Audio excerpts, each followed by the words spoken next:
Welcome back, one and all, to the Land of Sundered Crowns, then. At the end of the last session, you guys had decided to make your way to Vanya in hopes of tracking down some sign or sight of Vincent, Laurium's erstwhile friend. You are approaching now the port on to the east of town, having traveled up the Alsarai River, past the fortifications of the Alsanari Gate, where you saw a perhaps not confrontation, but posturing between the garrison of that fortification, several launches and war barges of Vanya, and the navy of Morosa that you had just left, and that you saw a good amount of on the Alsarani River. However, now you are pulling in toward the town. It is early-ish afternoon. You guys having sailed across from the river throughout the morning. As you're pulling in toward the dock, they are very obviously a working and very busy dock. You see a constant stream of merchant traffic moving in and out, ships, boats of all sizes, mooring and unmooring and sailing to and fro as the tides change. One thing that stands out to you, however, Lady Lionsbane, is there seems to be fewer members of the Avignoseran military than you are used to seeing. The bay is usually very well patrolled by harbor master launches, which generally are going to have a small squad of military on them. And though you do see some of them, they are definitely fewer in number than on your previous visits. And equally, on the docks, as you approach, you see fewer, especially given the nearness of the docks to the Watchful Keep, this vast fortification on the western edge of the headland of Vanya. Those that are there seem busier and more alert than you are used to. In many of your previous arrivals and leavings from this town, when you did go through from the western docks rather than from the more affluent eastern ones, they were generally very relaxed and treating things as routine. But as you guide your vessel in, you see that they are very actively assessing approaching craft and even coming on board several of them. Go ahead and give me a perception check, and you can do so with advantage since you've got the party around you. Okie doke.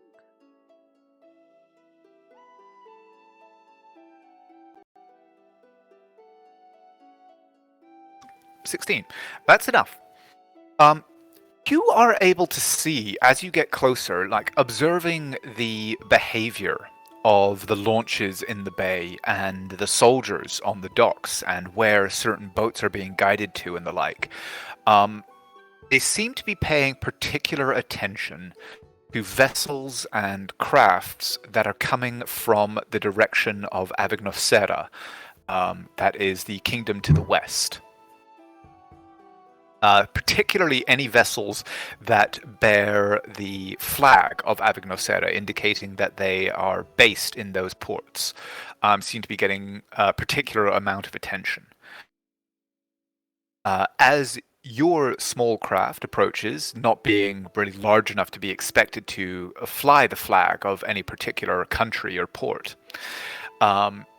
you see a small harbor master's launch comes alongside, where a man guides you toward a particular dock.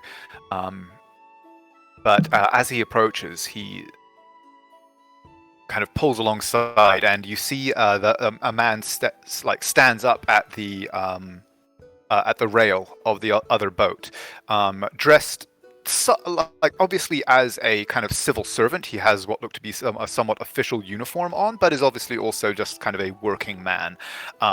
You see him actually holding on a rope to furl in a sail slightly as the launch comes alongside, and he calls over, apparently addressing the boat at large, and says, "Ahoy, the vessel! What port are you from?"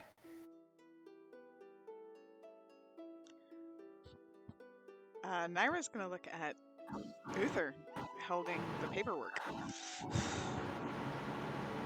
And she's gonna go, Captain.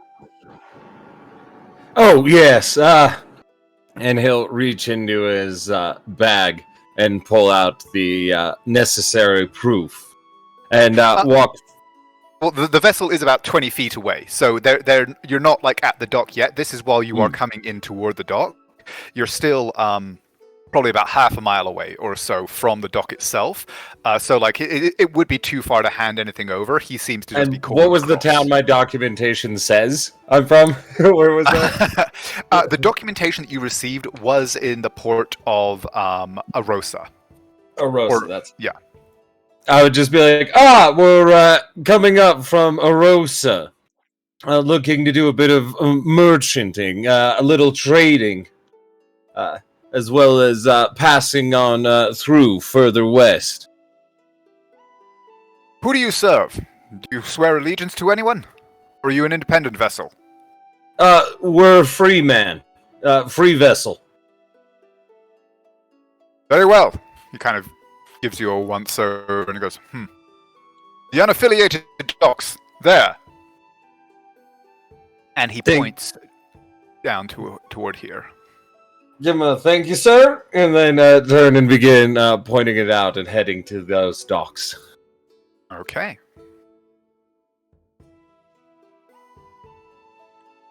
And you are able to guide the Depato in without too many troubles. Paul and Jaden, who you have been relying on for the majority of the navigation that you've been doing, are becoming increasingly nervous and kind of unsure as the traffic increases, but let's see. And there are a number of quite close calls, but no full-blown collisions as you guide your smaller vessel in. And then eventually there's a bit of a kind of scrape as you come into alongside the dock, but they're able to kind of fasten you on without any overt damage to anything more than the paintwork, as you are able to berth in the port of Vanya. Well done. We'll work on your parallel parking later. Well, thank you, sir. It's well, truth be told, it's the first time we've handled a boat this size. You're doing great. How long are we planning on being here, Lauren? I mean, I would just put like 2 days in it. It would nod and hand each of them 2 gold apiece and just go, shore leave. We'll see you tomorrow afternoon back on the boat. Right. Thank you, sir.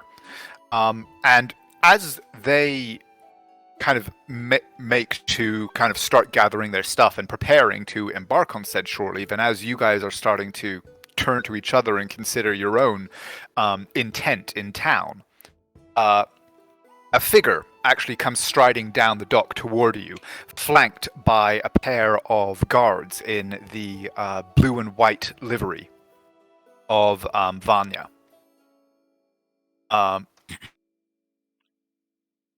The guards look fairly kind of bored at first, but as they approach and take in your group, how, not only your kind of eclectic mix, but also the fact that you are all very obviously armed and armored.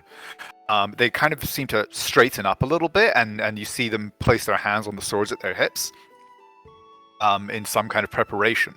And the man between them is somewhat portly, but rather well dressed, and has just the way that they are presenting themselves, and the style and quality of their clothing marks them out as a figure of, if not importance, at least of some authority.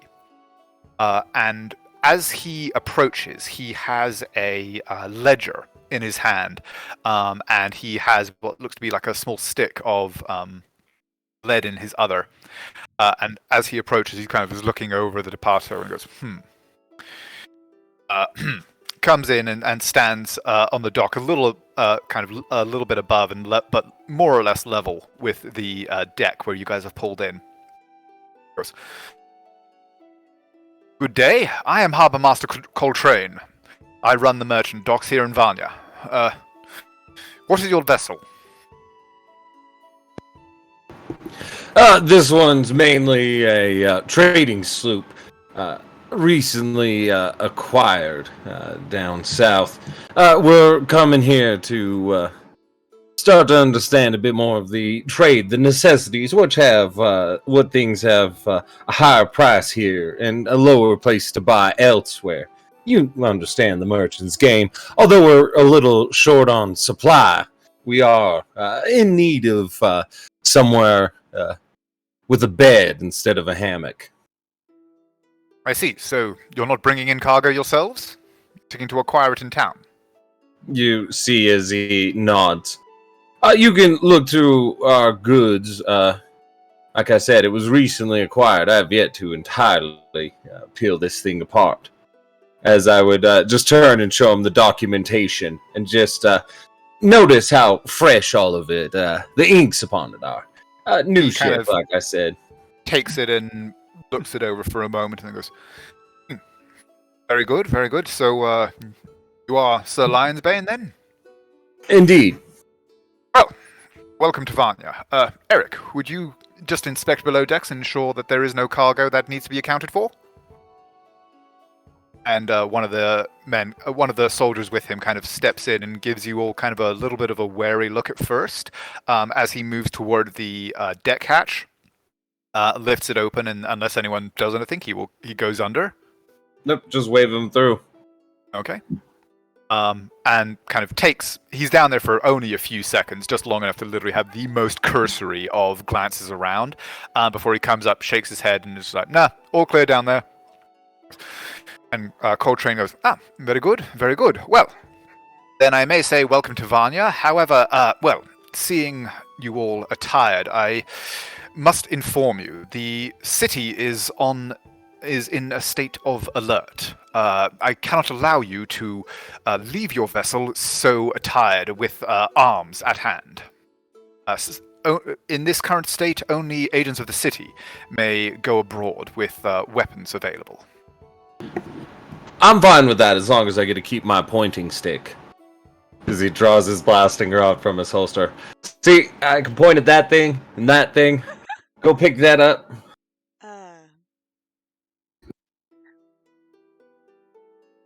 Naira actually doesn't look very pleased about this. Yeah, you would know that this is actually the first time, in all of the times that you have come to Vanya, this is the first time that you have heard of a weapons ban being enacted.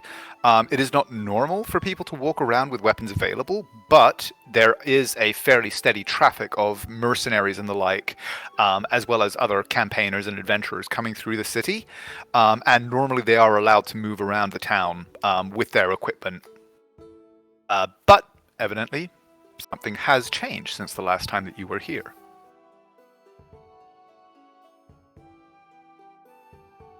Interesting.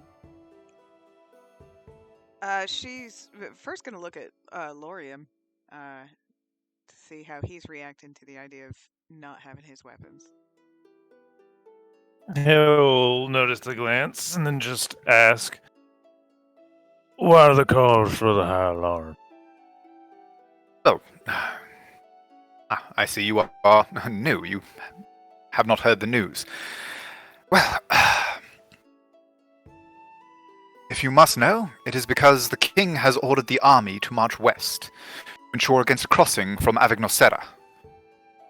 King Lotusio sent ambassadors to the queen, and they have returned recently with a delegation from her. But as yet, there is no news as to what precisely is being discussed or what the outcomes may be.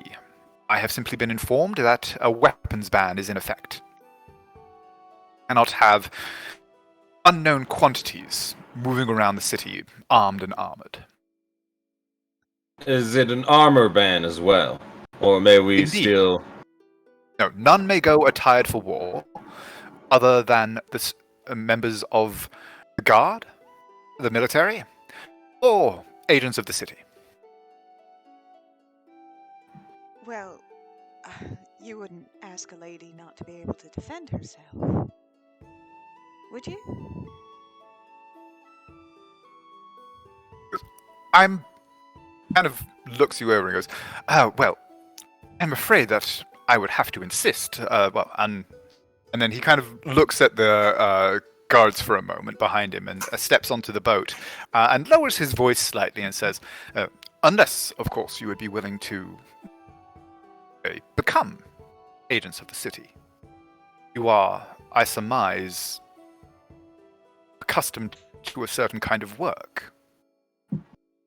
And is there anything that you need help with? Well, typically I would not be able to discuss such a thing with just about anyone. You would need to go to the Watchful Keep and present yourself to the captain of the watch there, go through certain administrative steps, pay certain fees and the like. Of course, or we could just give you the gold to pay the fees, right? That would. How much exactly was it? Well, Lauren just looks at fucking Uther and is like, "Yep, here we go." For an administrative fee of 10 gold per, I would be able to register you as agents, as I said, and if you were willing to utilize your vessel in performing a small service for me, I could ensure that a writ, and he kind of turns a few pages in his book, and you see that there's several loose leaves, and he takes one out which is covered in fairly dense, what looks to be kind of legalese, but bearing a wax seal with the symbol of Vanya upon it, which is of several large towers above a wall.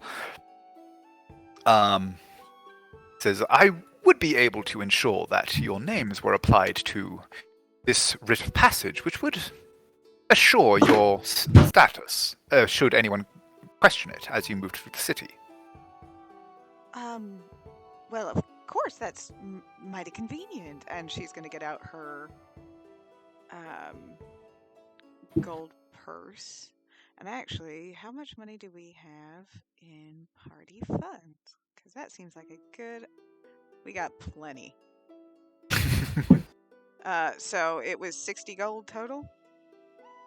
10 gold per, so 50 gold would be for the whole party. Okay, right. So she will get out 5 platinum pieces and another 10 gold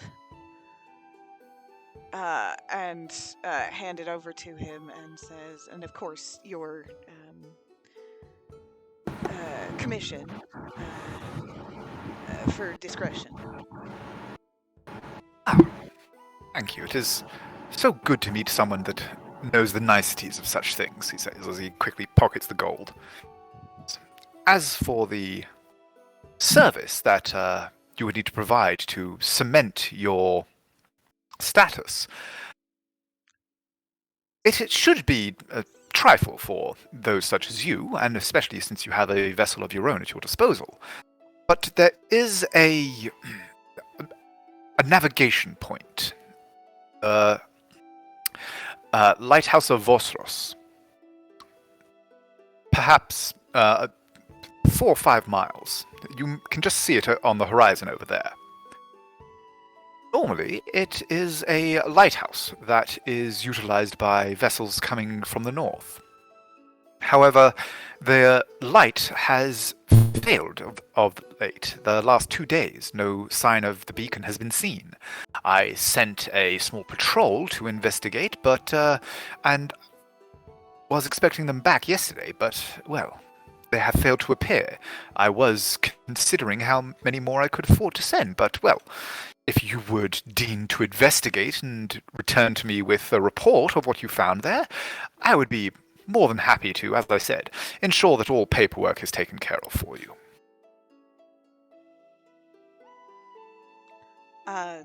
She will look to Uther again. Say, Captain.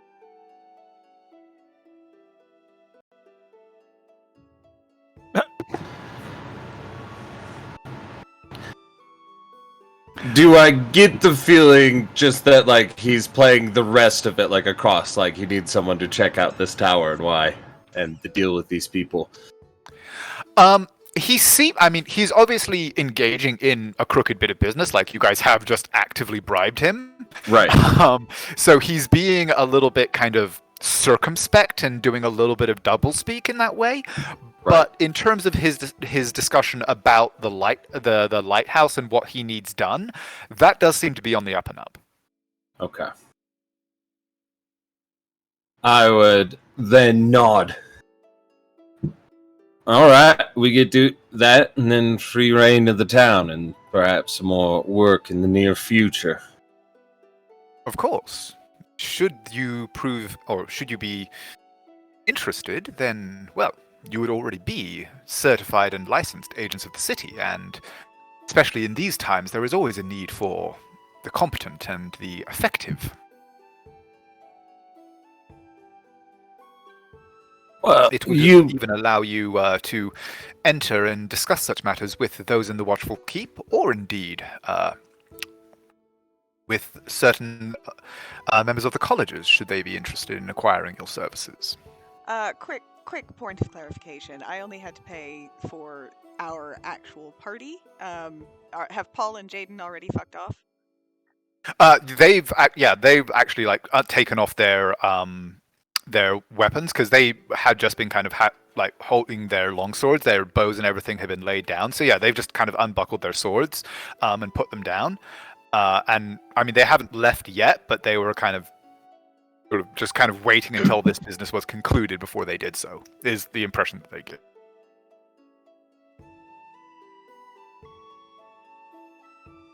That's fine. We got this. Right, well, are you going to be taking the boat? Do you want us to stick around?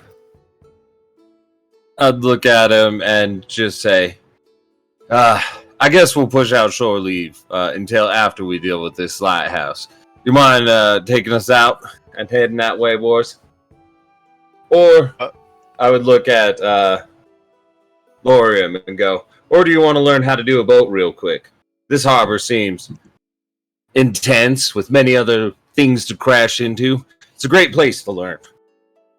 I have a question real quick. With him having been appropriately assisting wherever he could on a ship, would it be leaning towards potentially getting proficiency later on with at least this boat? I would allow you to make a roll, but you would not be adding your proficiency bonus. I just want to say I might have a fun thing to do. That's only a little scary. And Paul and Jaden actually go, well, I mean, if we're going to be heading to the Isle, is there good mooring there? And Coltrane says, well, that kind of depends. typically, the last time that we received a report, there is supposed to be a rather tidy little dock that you would be able to moor against. It is typically intended for rather smaller vessels than yours, but I imagine with some skillful navigation you should be able to manage it. Skillful. Oh yeah, we got this. And Naira sort of strokes the side of the boat and says, I might, if we hang out for just about an hour or so, I might be able to do something about that.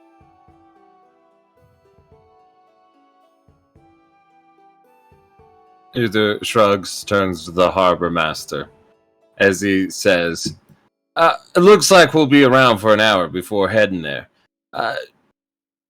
Now that you mention it, do you happen to have anyone that you could lend us for the afternoon? Just a sailor, someone that could perhaps guide our vessel over in something a little bit more treacherous? She's going to place her hand on your forearm and say, I think I've got this. Let me try. Yeah, never mind. We got it. As you say. You are, of course, free to stay, provided that you either vacate the dock before the end of the day, or complete the task that we set, at which point the berth will be yours for so long as you maintain your status as agents of the city. But until then, well, as I said, I shall have to ask that unless you relieve yourselves of your arms and armor, that you stay on your vessel. Otherwise, welcome to Vanya. I look forward to seeing you upon your return. Come, gentlemen. And he turns and starts to move back up the dock, and as he does so, anybody who's watching will see him pull back out the pouch that Naira gave him, and he counts out a few coins for each of the guards. Probably like $5 or $5 gold for the fucking bullshit. Ah, yes, the $5 bribe. $5. Hold on. I mean, 5 gold is still like that. You know, as adventurers, your impression of value is somewhat skew-if, but that's still a good chunk. Like, that's 5 days' wages for most people.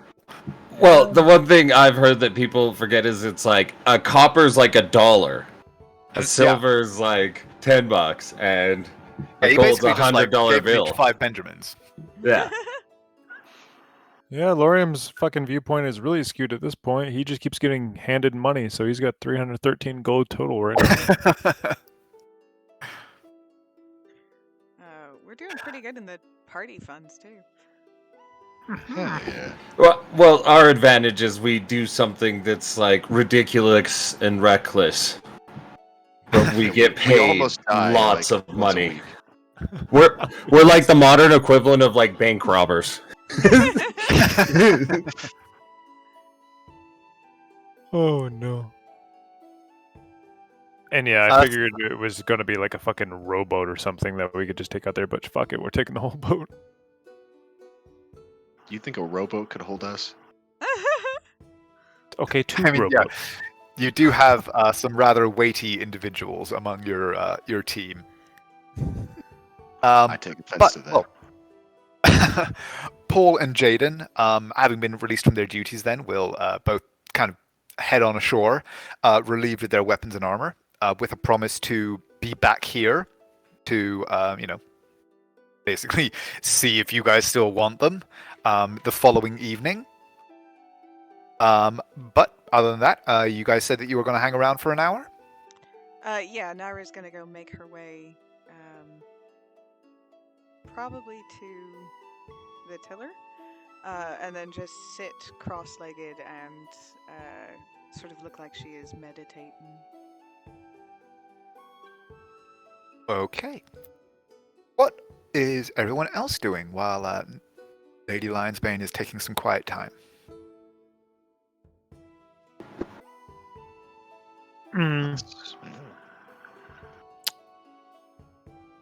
This is... Which docks are these?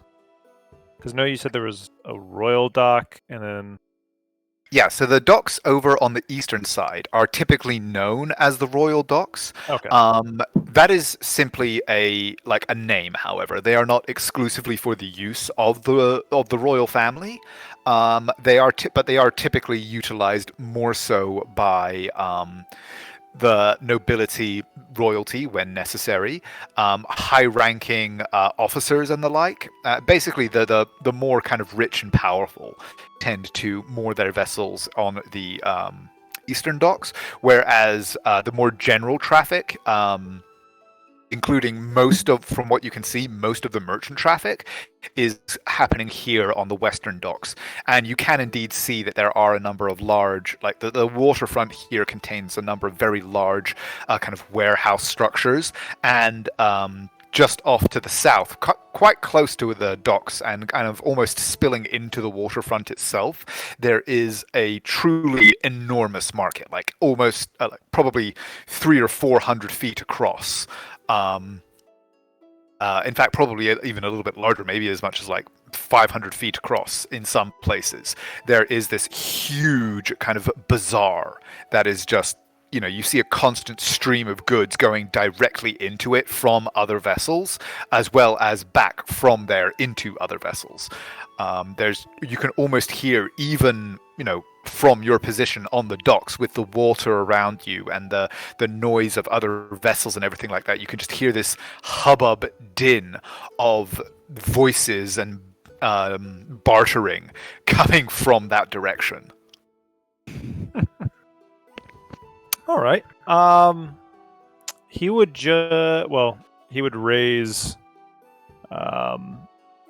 his own concern of going to check out the dockmaster. Check in with them. Well, that was the person that you just spoke to did introduce themselves as Harbor Master Coltrane. Well, he would want to go talk to him personally now. Okay. I missed the harbor master part. I thought he was just one of the dockhands, I'll be honest.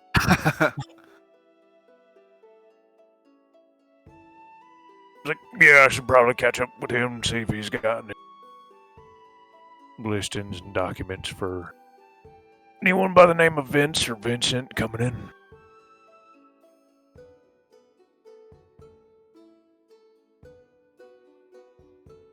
Okay. One moment. You gonna leave your weapons and armor? No. And he was never seen again. It's like instantly as he steps on, the red dot appears on his chest. He takes another step and he just disappears, and we're like, ah! See a little bit of ash. As you guys are waiting, and Lorium, as you say this, Midnight also actually pops up and just says, that he has some business in the city. He's going to be checking in with some contacts that he has, which he's going to basically he is very confident that he'll be able to make his way through the docks relatively unnoticed. And you actually see, looking at him now, he's wearing his cloak and has no apparent weapons or armor visible, and says that he is going to be heading in to leave some messages in places where they'll be found and check in with some people that he knows. As he does so, he takes off the necklace and passes it to and holds it out to you, Naira, or Lionsbane. I'm meditating. Oh, fair enough. So he just will hold it out to the party and say that basically, because you guys are all going to be together, Murdoch is going to be focusing on the prize that he lost, which is Naira. So it's very important that this necklace stays with you. If you're going to be heading out to a lighthouse that is 4 or 5 miles off the coast, you should take this with you. Did anybody take it from him? Sure. Okay. And with that, he will step onto the dock. The guards and Harbour Master Coltrane do pause and kind of give him a once-over, but when they see that he is apparently unarmed and unarmored, they just kind of shrug and wave him past. Oh, yeah, the but Lord- cloak. So Are he you would. kind of stepping up onto the dock yourself? Well, first off, he would take the necklace, and then look around to the group, and Naira's meditating. Mhm. Like you're just sitting on the deck of the ship. Yeah, over by the tiller. Okay, he's gonna walk over to the tiller and very unceremoniously, but yet carefully, without trying to disturb your meditation, he will slip that necklace around your neck. I'm wondering if I even notice. I do. Very much. So. Well, you don't know that. Alright. Oh wow! I really. Oh my God. So you notice, but I don't accidentally choke you or like fucking scrape you with knuckles. Yeah. Then he would finish up with that. Just look towards Wander. Just keep an eye on her, I guess. Devil, you got the ship. For just a moment, I'll be right back. And yeah, I'll go find Harp Master again. Okay. He'd actually paused a little ways on when Midnight stepped off and everything, and when he sees you coming, he kind of closes his book and walks back toward you when he sees that you haven't removed your arms and armor. And he says, "Yes, have we further business?" Yeah, I mean, don't worry, I'm not going to the fucking city. Could you tell me, perchance, of course, with payment, if there's been any, let's see, Vince, or Vincent's coming in? He wouldn't be using his last name. Within And the he kind last month or so. He kind of looks up and down the dock and just goes, "Well, I can't speak for every passenger. It's not like we keep a register of everyone who comes and goes. In terms of notable visitors, well, I imagine that there have been one or two by that name. This is Vanya, after all. It is the capital of the empire." Yeah, of course it is. You guys Well, see, keep descriptions? Like, not unless they warrant it. Damn, y'all. They call particular attention to themselves, but I imagine if you're looking for this person, they're not in the business of calling a great deal of attention to themselves. Is this a criminal or some such that I should be aware of? Oh no, he's not a criminal. Don't worry about that. But one more question. Speaking of which, have you guys heard anything about a big fucking metal cat thing? I beg your pardon? Sweet, that answers my question. You have a nice day, sir. And you as well, Tiefling. Big metal cat. What the deuce? What the deuce? I love it.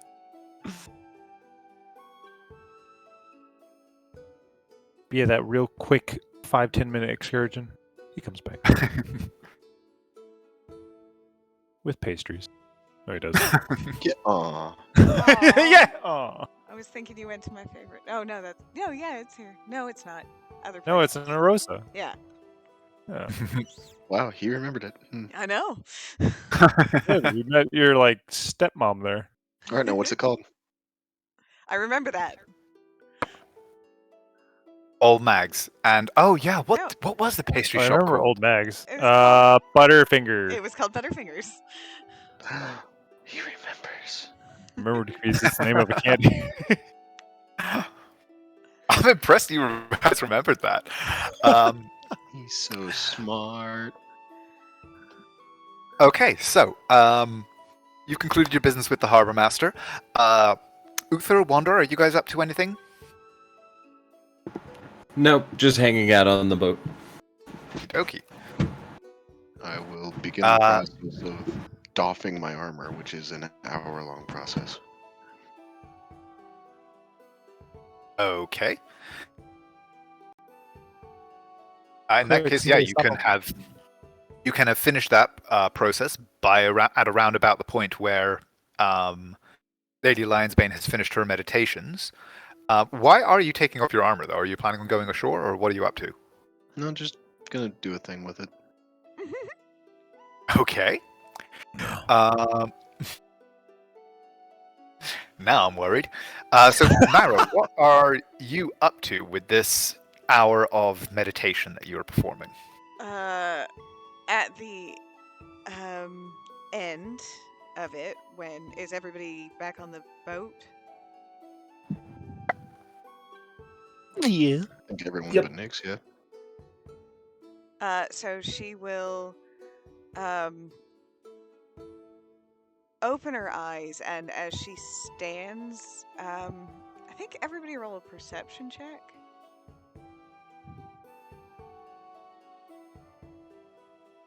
Sure. And she'll say, Oh! Uther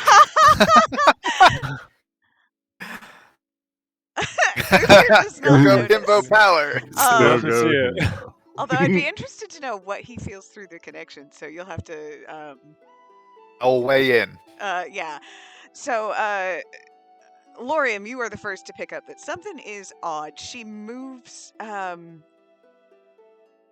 almost in, as if being plucked a little bit by, marionette strings, as if something is moving her rather than her moving, herself. And then both Wander and Lorium will hear as she says, "I'm ready, we can go." It is her voice that comes out, but there's a sort of an echo behind it of a voice that isn't hers, that doesn't belong to her. That it's just a sort of shadow of a voice that comes out. And I am using Whispers of the Grave to get myself a water vehicle proficiency. Okay. So, Uther, the reason that you do not notice the strangeness of her voice or her movement is because to you it is not strange. It is in fact expected. Because you feel the presence of a member of the court. Not in the same kind of strength that you feel Naira's or Lady Lionsbane's presence through the connection, but almost like an afterthought, a addendum or caption to that connection. You feel the presence of a sea captain. You know this person. You can feel the journey that they walked before they came to the court. One that led them across many, many oceans. Someone who danced, in fact, with your bride at your wedding, and shared stories with both of you of their time aboard ships. Somebody who has returned to guide the lady on her voyage.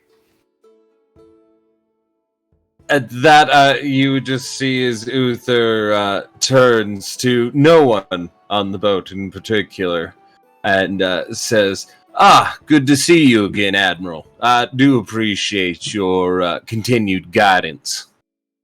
As I would look with a smile and go, I think we're ready then. Everybody else will see Naira tip an invisible hat.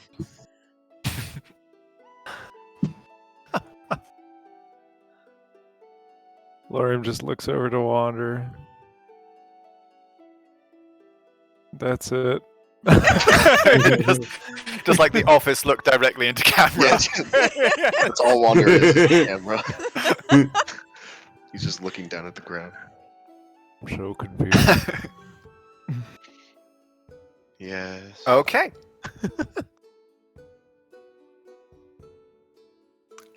So, Myra, or Lady Lionsbane, With your proficiency, I'm not even going to make you roll for the routine task of unmooring the Depato, turning it north with the breeze, and beginning to set a course for the distant dot of the small isle that Harbour Master Coltrane pointed out to you.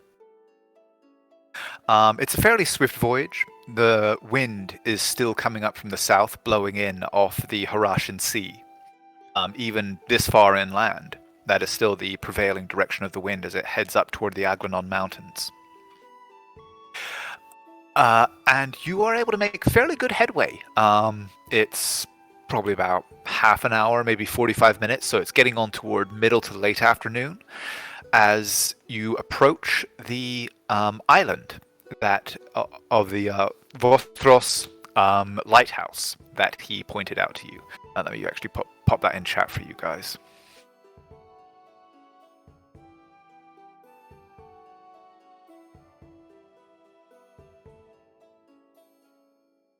I wasn't even close. Don't worry, Sam.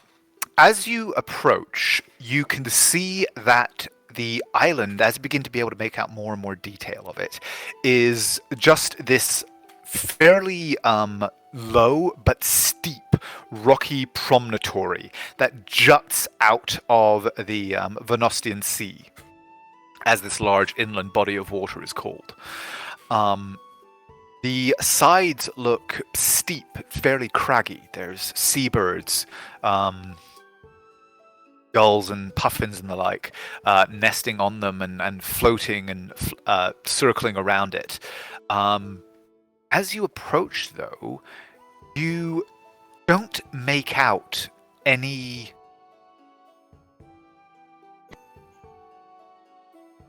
Sorry? You're fine.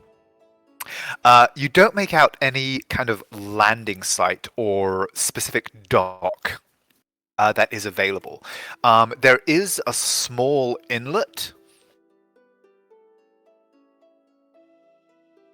And I'll actually just bring this all over there. And where you guys are, oh, and in fact, those two are not there. So this is not an exact representation of where you got of where the Depato and you guys are, but you do see this kind of little inlet that it would be small enough for other vessels. But as you approach, everybody give me a perception check, or somebody just roll, or like a couple of people just roll with advantage. I'm totally fine with giving my tank buddy advantage. But wouldn't it be funny if we all rolled? Yeah, you're right. Let's all roll.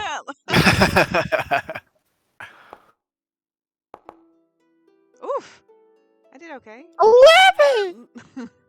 Naira and Wander, you actually can see, as you kind of sail off at a distance and circle this island from a couple hundred feet away, you can see here the remnants of what looks to be a broken structure I see that it. may once have been a mooring of some kind, and just as the waves like break against the rock and pull back, you see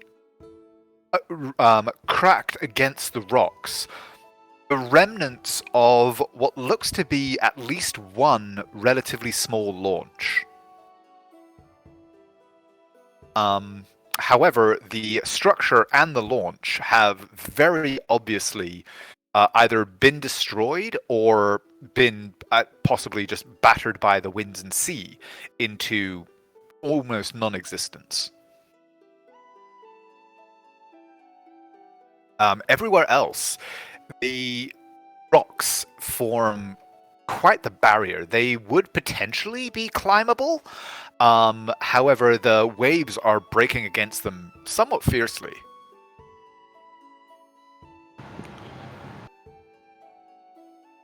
Uther would turn and go, Wander, do you think with it, you could get us to walk on water like you were doing earlier? not right now. Sorry. No, that's just good to know. And just because it would change what I am doing right now, on the way up here, can I take like 10 minutes to do a thing? Yes, but one moment. I'll be right back. Sorry, my dogs are just getting up to something outside. Oh, good. I'm very sad because I do have the spell Fabricate, and I could use that spell to make like a stairway for us, just make it real easy. But I don't have it because I was using it to do a thing on the way here.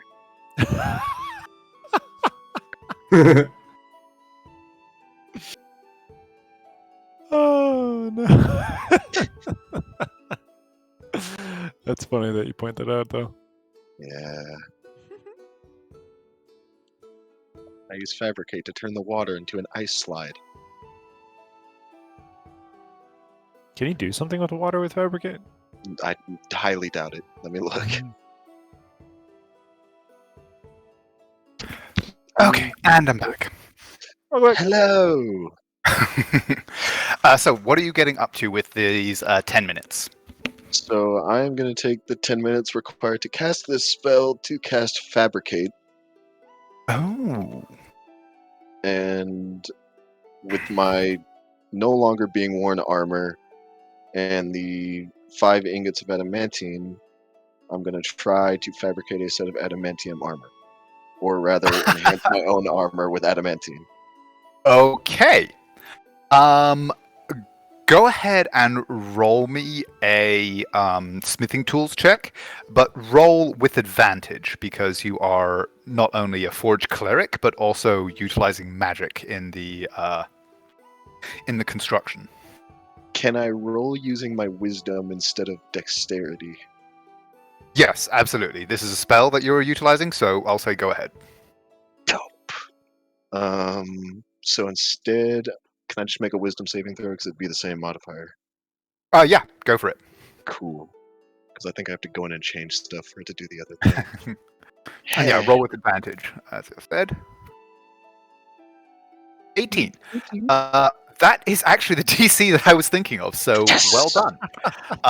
Over the course of 10 minutes, you take the adamantine ingots that you found beneath the safe house in the possession of that wraith, and you are able to kind of weave them into the seams and joints and create sheens across the plating of much of the armor, giving it all a strange, almost opalescent shimmer as this kind of weird alchemical metallurgy takes hold.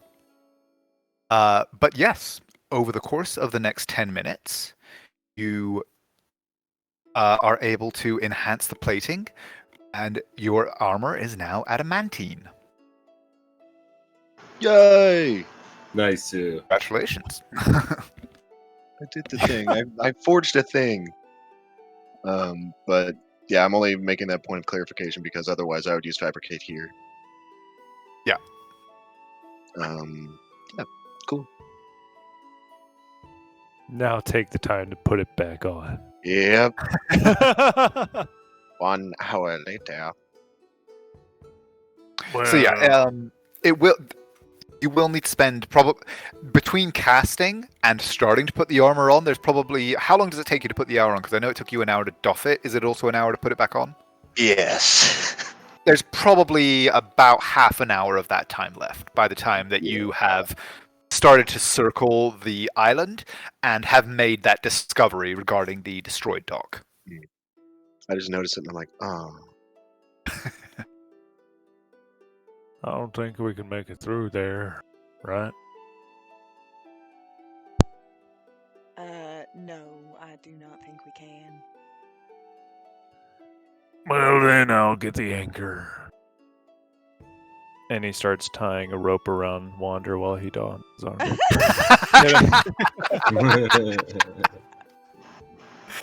Fall, you don't move at all, and you're like, wow, damn, I didn't expect it to work that well. How are we gonna get from Sorry, go on. I'm asking, how are we gonna get from the boat to the land? Naira's making a really unhappy looking face at the water.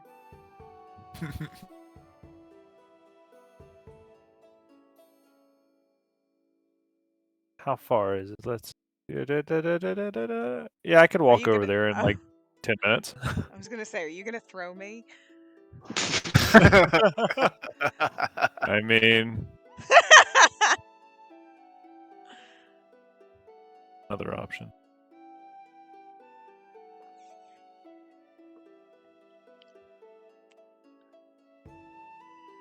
Well, I can just do funny things, but you guys can't.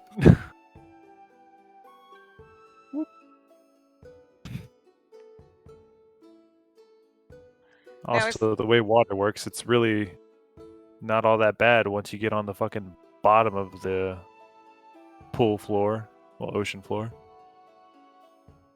Wander and I could just walk over there. Yeah, but then the issue is getting up. Yeah. Climb checks. It's real easy for 600 pounds to sink. I mean, accurate.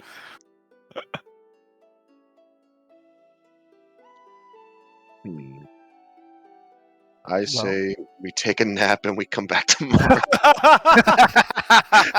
I mean, technically, we could just anchor and rest. We could. Do we want to? Where's the risk in not just trying to swim through these dangerous waters? Naira would actually prefer to be thrown if that's going to be the plan. She's not going in the water, not voluntarily. Well, gotta take what we have at our disposal. What kind of shit we got? We had loose planks, right, at the bottom? Yeah. There are a number of loose planks, a good deal of rope, and a spare sailcloth that you salvaged from the other ship.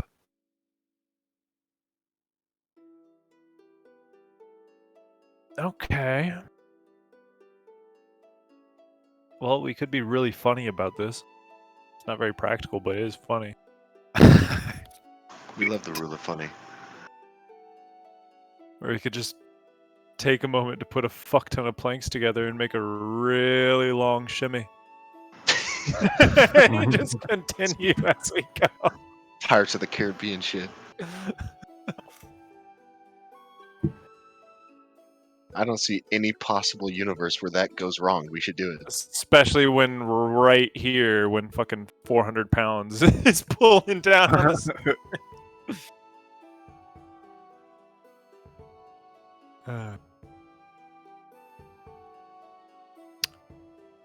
Yep. It's gonna be checks. It's gonna be checks.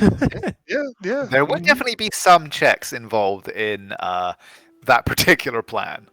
Mm-hmm. But I'm here to create problems, not solutions. Unless you guys want to just fucking shimmy on up the side up here or some shit. But it would be so easy for you three. Teehee. We can also Now, see what's on the other side. What if you all go and I stay? I mean, you guys have basically Not- circled the island, so I will just kind of move you all up here so you can get a view of that side. Oh, we are water walking. As the Depato kind of circles at a distance. Ooh, RPG rules. There's a treasure chest over here. We have to get it.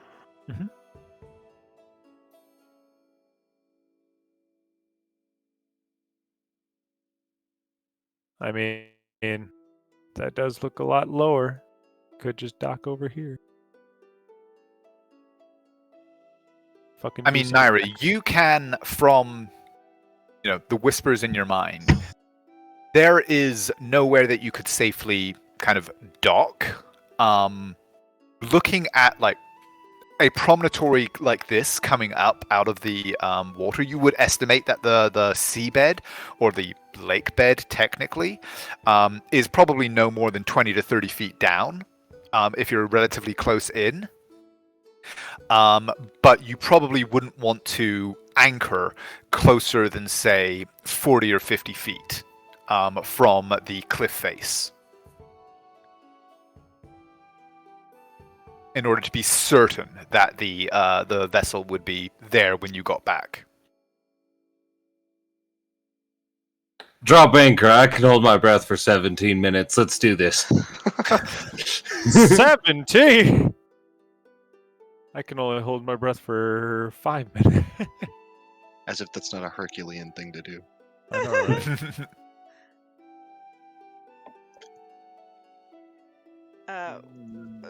Sure, if that's what you want. And then she will actually look at Lorium and say, Lorium, how far do you think you can throw me? I mean, it depends on where I'm trying to throw you. If you want me to throw you up there, not too far. If you want me to throw you on that rock, I can get you there. How far? I could probably make that jump, right? No, I don't have 10 foot to... See this? Lorium, what is your strength modifier? Or you've got a 5. 20 strength, correct? Yes. 20. You would need to make, like, Naira is a fairly svelte individual and is not wearing a good deal of heavy armor. In fact, Naira, you're basically just wearing clothes, right? Yeah, Because I you am just use your wearing mage clothes. armor, yeah. Yeah. So like you can kind of, fastball special her. Shot put. A fairly, like, anything under 20 feet, you wouldn't even have to roll. If you are going to be anchoring 40 feet away, I am going to make you roll for that. In theory, you could just yeet her and have her kind of get onto the rocks. Look at that. In theory, you could just eat her. Yeet. Try Well, that, out I of could be curiosity, and this is based on that fun rule that I came up with for Skyrim. If I put on mage armor, will I get wet?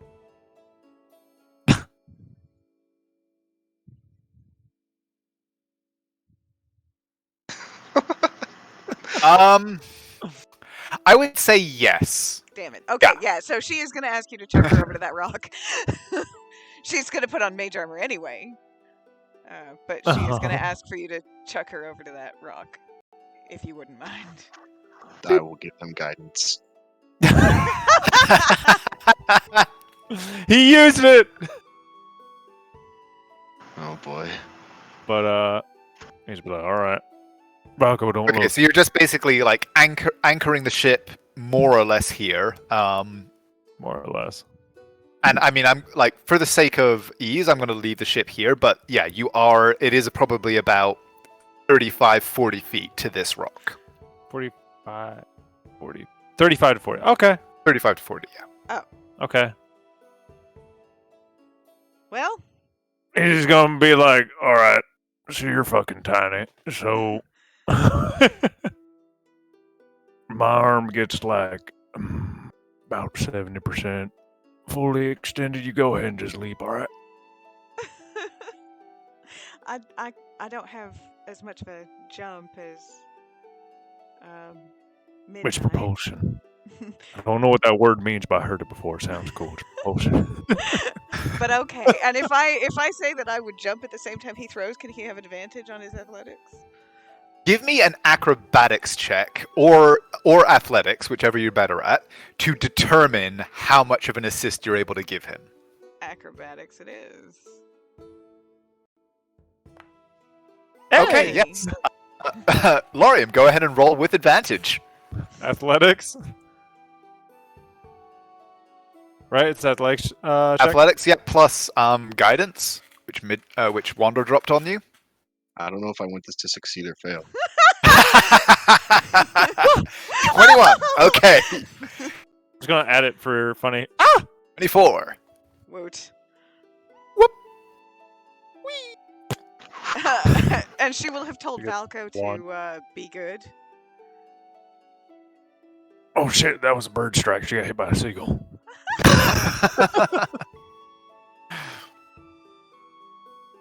Yeah, Valko's just kind of annoying on the mast. He's like, okay. Don't do that.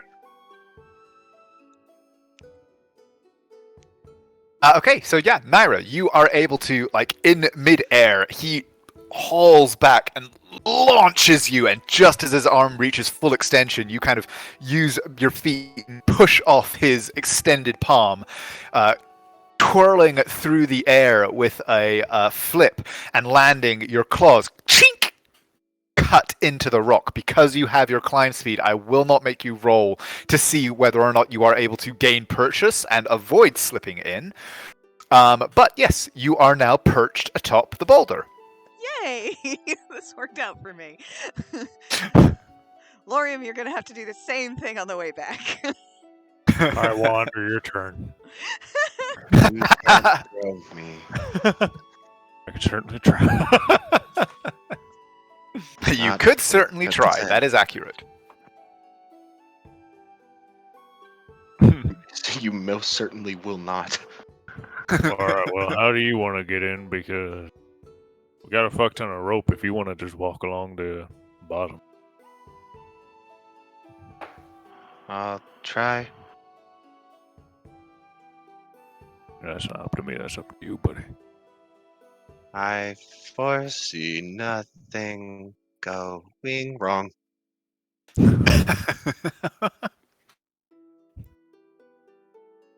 So, Wander, what are you doing? There's just a Yeah. dragon turtle like 100 feet out. Like, yes, This get entire. What do you mean? Look at the shape. The island is a dragon Do it. turtle. Yeah. I mean, no. Just hop down. There's a giant mouth down there, and I'm just like, oh fuck. Yeah. I mean, fucking. Are you literally just gonna kind of like, hold your I nose mean- and step off? I don't breathe. Okay. So I mean, like, I don't have another way to get over. Yep. I'll leave most of my stuff here because I don't want it to be, ruined by water. Okay. Poof. And you sink down under the waves. You feel the current of the water, which is battering back and forth against the cliffs, kind of dragging you a little bit to and fro, but your very dense Ouch. artificial body kind of just sinks down, just kind of swaying slightly. And the world goes progressively darker and darker as you sink down, but about 30 feet down, your feet hit bottom, kicking up a cloud of silt, and you look up. You see the Depato as a silhouette against the surface above you. There are swaying beds of kelp and weeds around you. You can kind of feel yourself being moved slightly by the current, but you are standing on the bottom of the Venostian Sea. Now, this is relevant to my interests. Are there any sharks? Let's find out. Oh, look at all these shipwrecks. There are definitely sharks. There's no roll needed. Oh, I can tell you what kind then. There are Um, 18 sharks. You do actually see a fairly large predatory shape kind of coming swirling and swimming up out of the out of kind of just the mist. It's not exactly mist, but the just like Like silt and shit. silt and the silt and kind of obscuring water around you, but it kind of swims very rapidly up to you and then kind of slows as it gets toward you, and then seems very confused. Like you see little kind of sparks where like the vital energy that powers you is kind of fitzing out into the water a little bit, and this shark kind of comes along and then very quickly kind of turns away and then circles away at a distance, and you get a very distinct feeling of, the fuck is that? Yeah. I was really hoping I could, those videos of like divers. They grab the And top we of the cut out. Oh well, it's the diver videos where they like grab the shark and they turn it upside down. And they just make it like swim down. Like they just change Rotated. direction. They slowly rotate. Yeah, do that and turn it around. And be like, no, go. Suppose I'll start making my way towards the nearest rock face. Okay, do roll me an athletics check, though. It's Okay. called tonic immobility, by the way. Of course, you know that. There it is. Yeah. Get rotated. Athletics check. Can I? Before I make this check, can I see if I can talk underwater? For the sake of casting spells. Yes, no, yeah. I think. So, what are you going to try and guidance yourself? Yeah. Give me a concentration check. Hold it. Do I benefit from Warcaster for this, or? No, because this is difficult circumstance, not like damage or anything like that. That's fair. It's in a war against Poseidon. Whew. You're good. Yes. Like it is a very strange sensation, but when you talk, you're not pushing air out precisely. You're just kind of sending vibrations out. So the voice that emerges is much deeper than you're used to, and you can kind of feel it vibrating through your own form differently than you are used to. So it takes a little bit of focus and effort to form the correct sounds and kind of have them shape the magic using your words. But in this instance, you are able to do so. Hell yeah. It's a little weird. He's a little freaked out, but here we go. Athletics. Heh. And then it's like, Okay. well, hold on now, just in case, because I'm scared of dying underwater. 19. 19. Okay. It is difficult terrain, and like you're having to kind of fight your way through these very dense and tall beds of kelp and seaweed. But yes, you are able to move relatively freely with that check. Where are you heading? I will, assuming that I can still like kind of see where I'm going, make my the deposit. You're heading This up over that general way. area. Yeah. Okay. Okay, yeah. I will say you're kind of moving in that direction. Lorium, Uther, whilst he is having this moment underwater, what are you guys up to? He would finish tying the rope to the back of the arrow as he would point it over and towards Naira.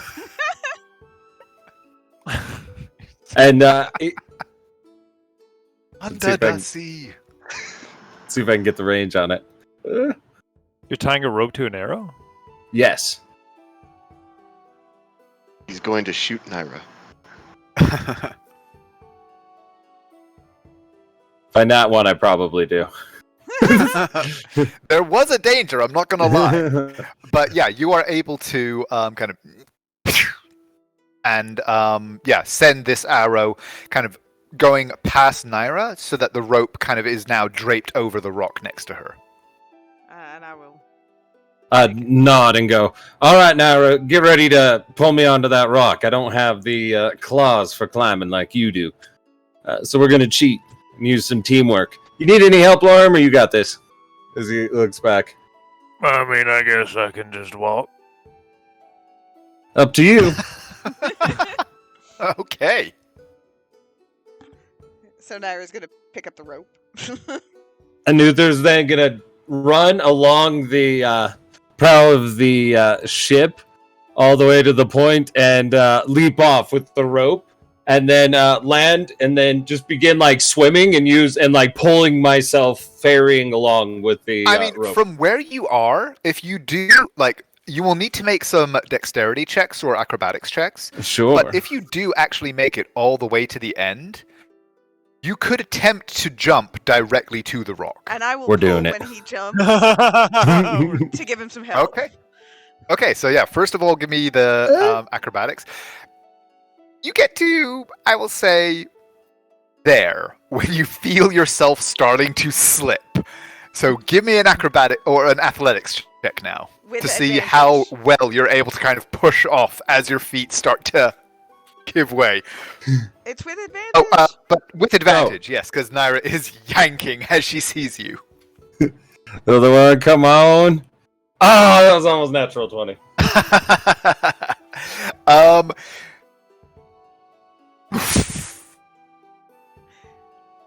And I will draw in the rope to help pull him in as quickly as possible. Okay. I'll say that between the two of you, because you are tethered by rope and Naira, you are assisting him, I'm not going to make you roll, but yeah, you are eventually able to drag yourself up, and somewhat wet and a little bit kind of scraped up from having to scramble up the sides of the sheer rock, you are eventually able to join your missus.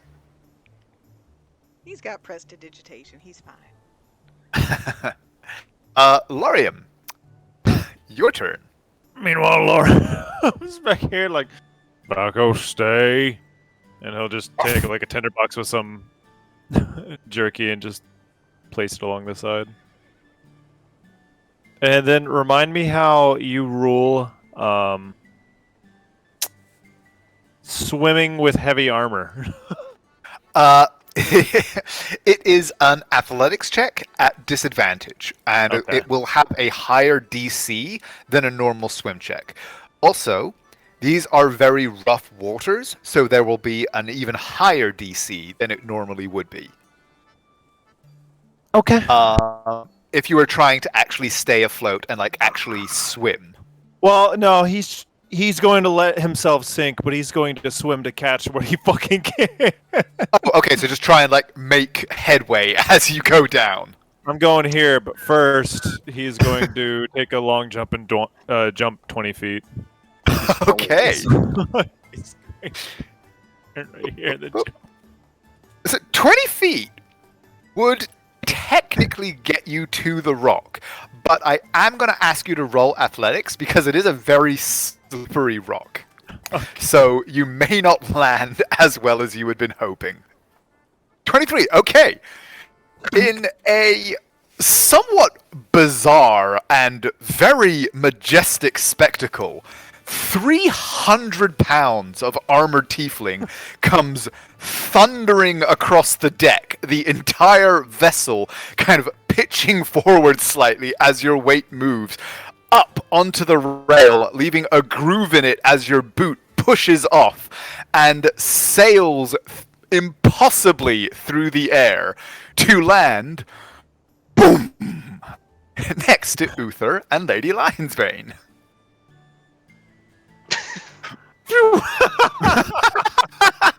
Precisely. That is pretty much exactly what it looks like, horns and all. God damn. I just realized I've never done long jump before, but I just realized it's your strength score. Yeah, Lion can Oh, shit. fly. As he just lands next to Uther and Naira. I'll just look at you, Uther, and say, "Yeah, I think I got it."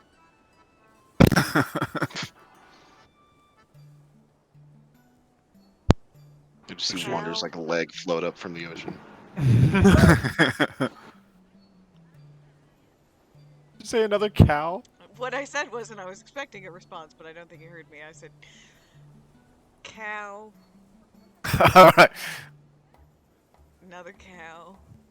I think that's the same cow. There you go. Twister. Oh. Great movie. Anyway, so Wander, where exactly are you trying to head toward? So me go here. Go. Okay. You are stomping along the seabed, climbing up slightly toward this mooring station.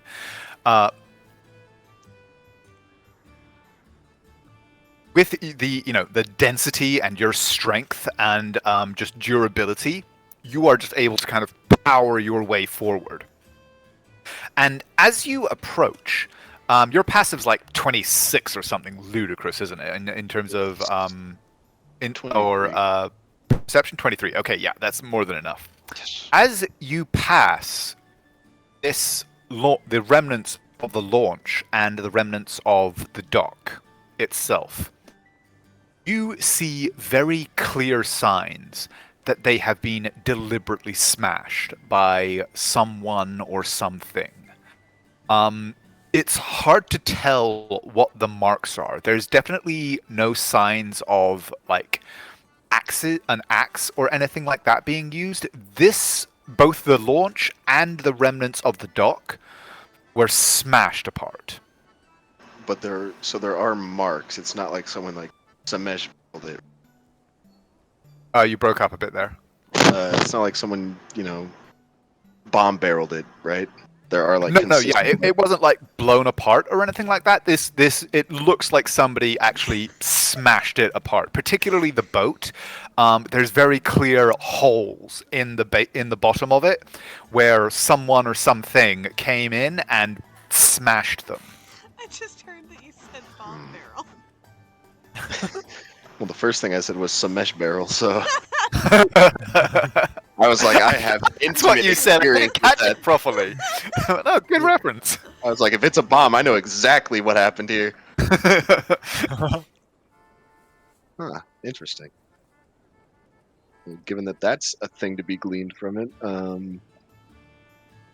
But yeah, eventually you are able to make your way to the base of the cliff. You are still underwater, but here it is relatively shallow. You've probably only got about 5 feet of water above you, and then the cliff goes up another probably 15, 20 feet to the remnant of the dock. neat. Then, unless everyone else wants to try to climb, I suppose it's climb time. Well, we'll get back to you. The three amigos. What are we up to? Well, Yay! I'm gonna need at least 10 foot to run to jump onto the rocks and climb up. Just shot put you at it again if you want. Yeah, I mean, why not? That's fun. You said I could get her like 20 feet without even rolling, right? Yeah, I mean, as strong as Laurium is, Naira weighs like 80 pounds? No, she probably weighs. With all her gear, she probably weighs about 130. Okay. I mean, yeah, like maybe not the full Oh. 20, but certainly enough to get her to the rock face. Without even having to roll. Like Laurium, you're this just giant hulk of a person.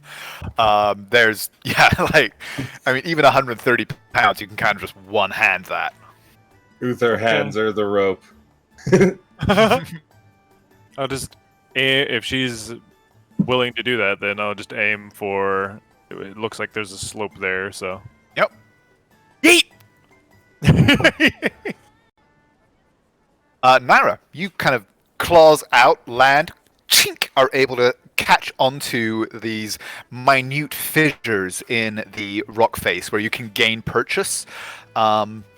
Your feet find toehold underneath you. This rock face is very craggy and broken up. A couple of seagulls kind of fly away, squawking bad-temperedly at you. But other than that, you are now on the rock face, about 15 feet above you.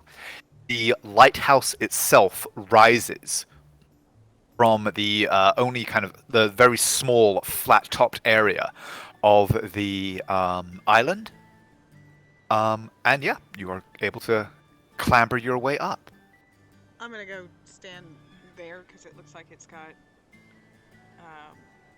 a little bit of a ledge that I can actually stand on.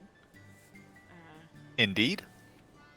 And then I will, with rope in hand, say,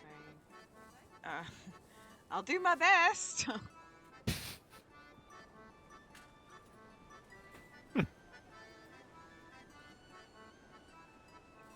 What are you doing with the rope? What do you want me to do with it? That's entirely up to you. No, I'm, Oh. like, I'm holding it right now, but I could, like, stab it into the thing, but I think it would probably just be best if I used it the way I have been and just yank when people jump to try and help them over. Oh, I was gonna say, you could open that window right there and tie it to something. All right. There's a window? Oh, yeah, I can see inside. A window. Is it locked? It's actually broken. Oh. As you kind of are looking at it, it is clear that there was once a window here. There are some remnants of glass around the edging, but the window pane itself has been broken. You can even see some remnants of it scattered down the cliff below you, as well as the shutters that had been closed over it from the outside.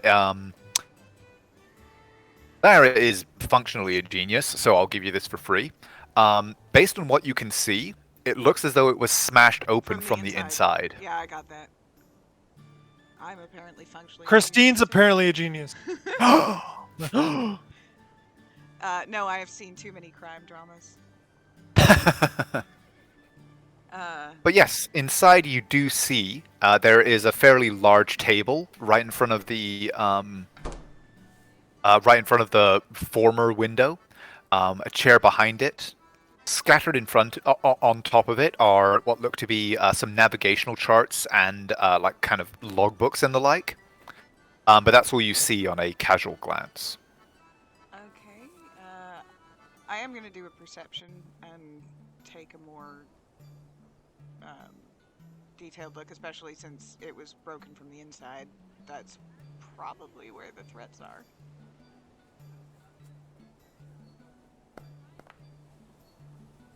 Don't pick up more of anything I don't. The 14, no. It looks quite untidy and unkempt. You do notice, like, there's another... this window over here has also been smashed, and there's a chair here, and some other bits and pieces on this next to this table that are also in disrepair, as though they've been smashed up, but you don't see anything definitive. All right, focused on the table here. Is this table wider than the window? Yes. And is there a beam underneath it or something that I could tie? Yeah, I mean, it's got, like legs and stuff on it, so you can definitely find something to secure the rope to. Yeah, I'm more wondering about if there's a crossbeam, because I would like to put the knot in the center, if possible. Yeah. All right, perfect. Then I will. I'm gonna, concerned with my new husband's safety. Can I take 20? Yes, you can, and even that's only going to take you a couple of minutes to tie an incredibly secure knot. Is that sleight of hand? Yes, So that's it would 27 total. 27. Yeah, a very secure knot. You are absolutely certain, like, unless this table was torn asunder, the rope's not going anywhere. And then I will call off. Rope secure. You guys can come over. All right. After you. We'll get to you guys in just a bit, but Naira, because you spent a couple of minutes, we're going to bounce quickly back over to Wander. Wander, you're just trying to climb up the cliff there? Yep. You said it was about 25 feet total. Total, yeah, about 10 feet of water that you're standing in, and then another 15 feet to the mooring itself. Oh boy, here we go. So I suppose I'll just try to climb up. Is that athletics check? That would be athletics. Can I try guidance again? You certainly can, so give me a concentration check first. Hold it. Hey-ya. Hey-ya. 19 does it. Yay!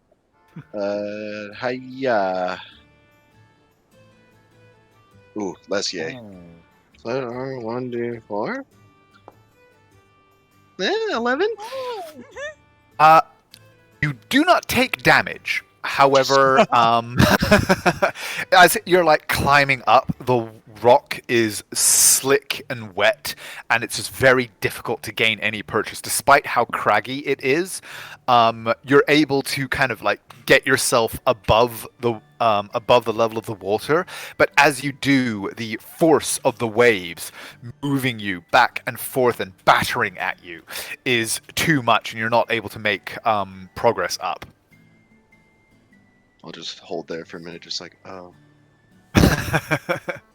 So, bouncing back, Lorium, Uther, you have just heard the call from within. Major before beauty, go ahead. Thanks. You might have to catch my old ass if I fall. Hold on. And I'm going to jump and go for it. With advantage because of my wondrous wife. Ooh, and I needed it. Good thing, too. Thanks, honey. Oops, slip. Yep. That is sufficient with the rope to get yourself up to the window and through. Honey, how did you bust the window out? That doesn't make sense. That's incredible. Uther's a genius too. Do you throw the rope back out? No, I just pulled it in half. Yep. Just toss it down to the... Alright, you might both want to try holding on to it. I don't trust no fucking random ass wood in there that you tied to. 25. Good grief. And with another startling display of mid-air majesty, Lorium just... Hulk leaps off this rock, clutching at the rope, kind of lands both feet. The island kind of goes boom a little bit as he lands against it and just hauls himself up, hand over hand, to the window ledge. I don't think he needed a rope. No, but I definitely did. Thanks. Hey, that was fun. Wander, give it another go. Got a plan if this one doesn't work, so no worries. Can he see Wander from up here? No, Wander. Well, actually, yeah, you can. Wander is kind of like against the. You can kind of see his head and shoulders above the water as it's just being splashed by waves.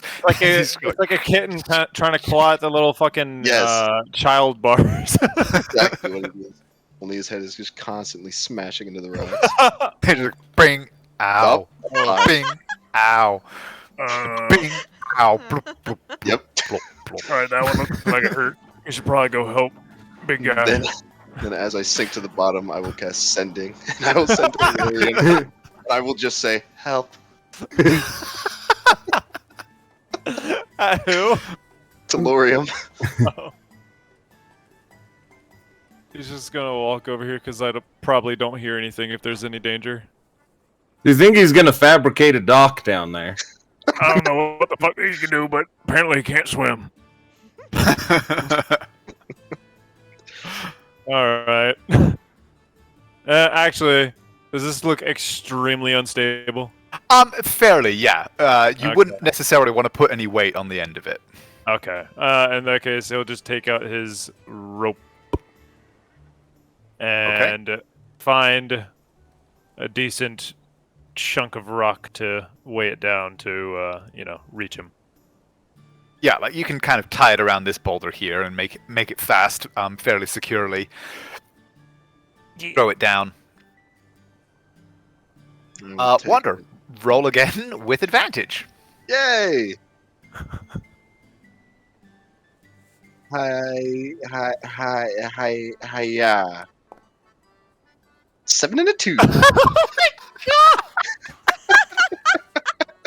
I can hear Christine laughing.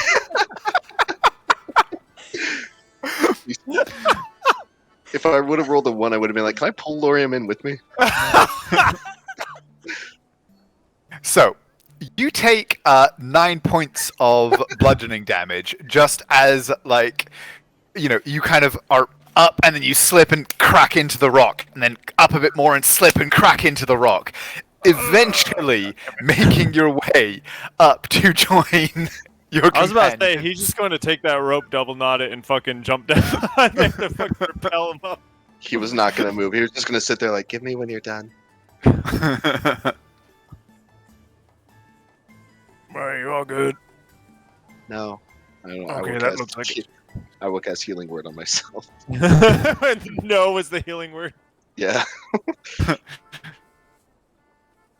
Fucking hiya.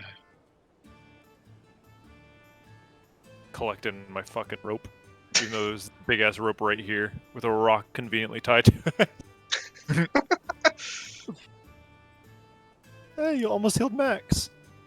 And then I'll harness divine power, 10 divinity, get a spell slot back. There we go. Okay. Then Lauren will just boop you on the shoulder to heal you one little point. Lay on him. A single crack under his eye that looks strangely like a tear heals. Exactly. Like a little squirt of water coming out. Well, Okay, and congratulations.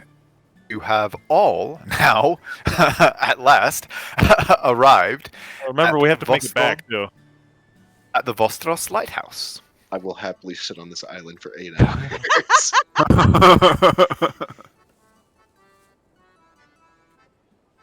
Well, time to regroup. Alright, I got the boy. Okay. Everything was fine. I saw a shark. Okay.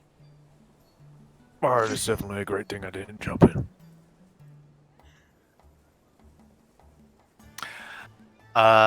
So, looking around, again, you all get that initial impression of untidiness that, as you take a moment to assess it, goes beyond somebody that was simply living a slovenly lifestyle and comes to the point where you're fairly certain that something has happened here. I'm also fairly certain that a giant used to live here. I did have some issues with scale when making the map, yes. So we'll just go with a large-sized creature lives here. That is a 5-foot wide pan. And bucket. A big old book on the table there. Little foot-long size playing cards. Speaking of playing cards, Lorium is going to draw out his own playing cards. The ones on the table are actually a deck of many things. What? No way. He's going to draw one of the cards from his current deck, which is the special one that you gave me.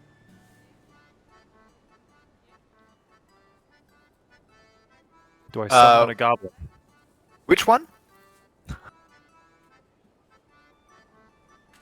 Or which deck of cards are you drawing from? Didn't we get a special little magically inlaid deck of cards? Like You two did. sessions ago? You're drawing from that? Yeah. Okay, roll me 1d52. Oh! 1d52, got it. D52, huh? 52 is a really specific number. Oh, there's 52 35. playing cards. 35. Yeah. Okay. But there's also not that many cards in a deck of many things, which is good. I don't think we have to fear the deck of many things. I do. You draw the card and look at it. And at first it looks kind of like a kind of tarot card. And what you see on it is a bird perched on a thin twig. And as you look at it, there is kind of a tingle of magic in your fingers. And Phrasing. on this desk in front of you, you suddenly hear...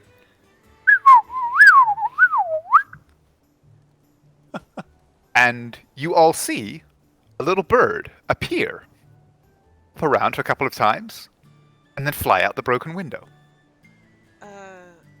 Lorium? What? Yeah, I remembered we got this funny deck. I just wanted to try it out. When did you get that? Do you mind? Can I see? Remembering her circumstance when we found the deck, he won't say anything. He'll just hand it to her. Do I know anything about this deck? Give me an Arcana check.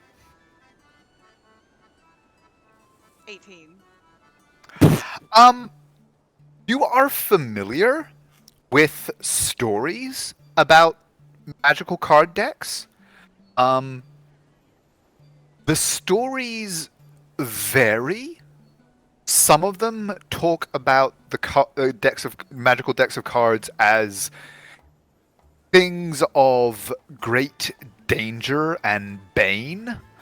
Some of them talk about them as things of great value and like great boons when they are discovered.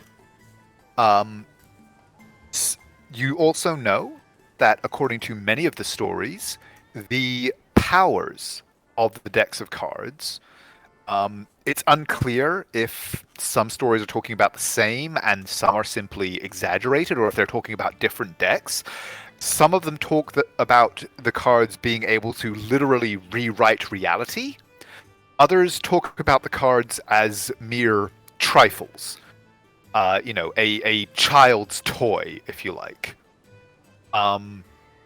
You don't know from just looking at this deck exactly what it is, but given what you just saw happen, you would estimate that this is more toward the former, or the latter, where this is more of a kind of curiosity rather than a world-changing artifact. But until you were to actually take the time to properly identify it or examine it fully, there's no way of knowing for sure.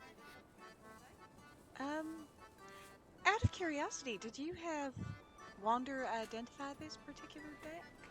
Nope. Okay. Well, the good news is I don't suspect that it's catastrophically dangerous, but I could be wrong about that.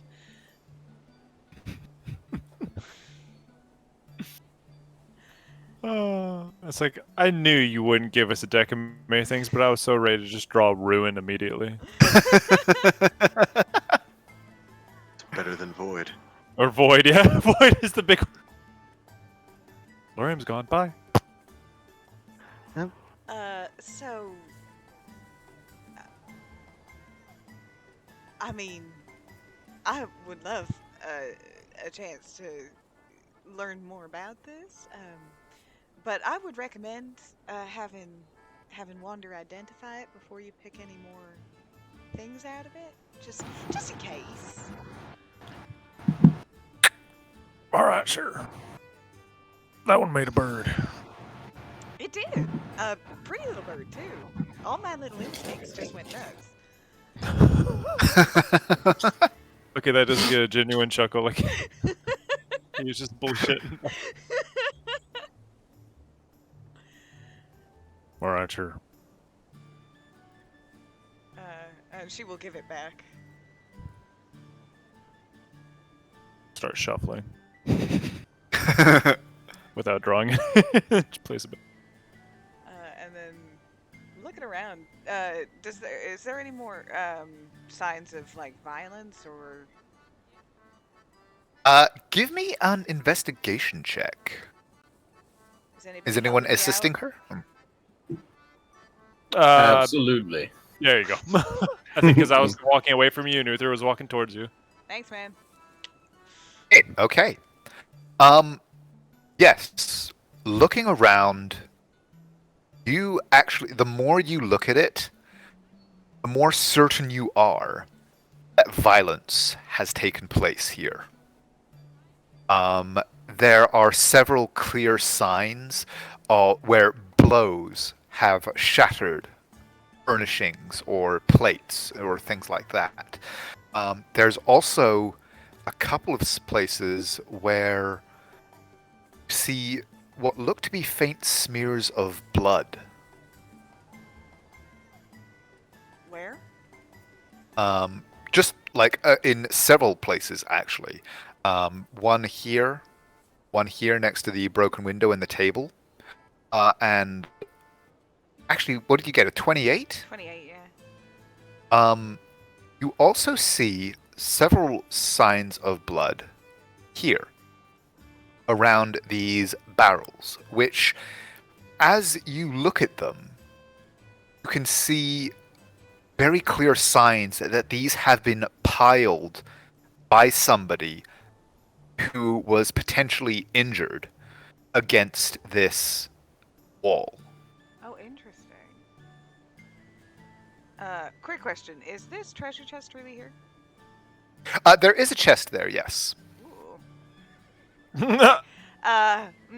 Right, the rogue in me has just... I don't know what to do! Potential person in danger. Ooh, a chest. It looks like someone piled these barrels up. And also, there's a treasure chest. I'm just saying, has my curiosity. But I mean, I'll break either or. I think I might be able to use a little finesse on the treasure chest. But and I will point out the blood that I've seen, especially in this area, and I'll be like, "There's definitely been some violence that's happened here." And somebody who was injured took time to put these barrels here. That's the right assumption, right? Like, is there blood smeared on the barrels? Yes, that's from what you can see, that's most likely what happened. Just sort of call out. I'm not gonna blow people's eardrum. Is anyone out there or in there? Okay, well, No we response. don't need the element of surprise. That's fine. Well, if someone's like in trouble, looks like this place got raided. Have you tried that door over there? I have not. And actually, Naira, because you got so absurdly high with that 28, you can actually see that beyond the barrels, what at first looked to simply be a wood-paneled door, or a wood-paneled wall, is in fact a door. Is it like a hidden door? No, it looks like it was just a standard door, but the stuff that was piled up in front of it was obscuring its nature and making it look like it was just a kind of wooden wall. But now that you've kind of had a chance to assess it. Oh, there's a door back there.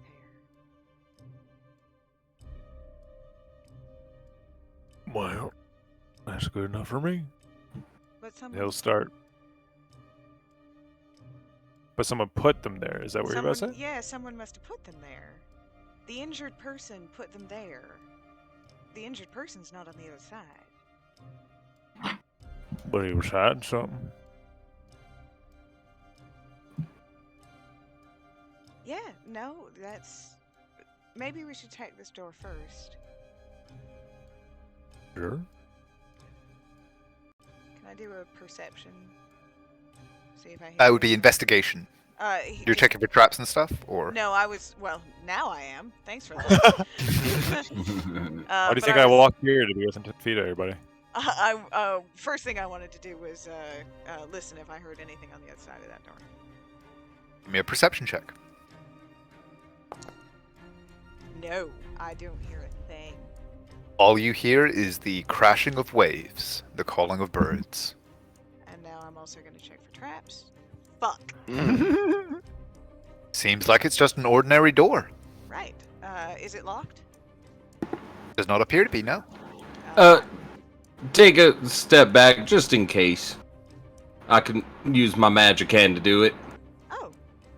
Well, okay. I don't think it's trapped, but if that's what you want. Magic hand is a new kind of phrase, and I haven't heard from you, poor devil. I can use it to pick your nose from a distance. Don't do that. I'll fucking kill you. As he waits till everybody gets a little bit of clearance, and then uses his mage hand to open the door. What is revealed is a curving set of stairs moving up around the central pillar.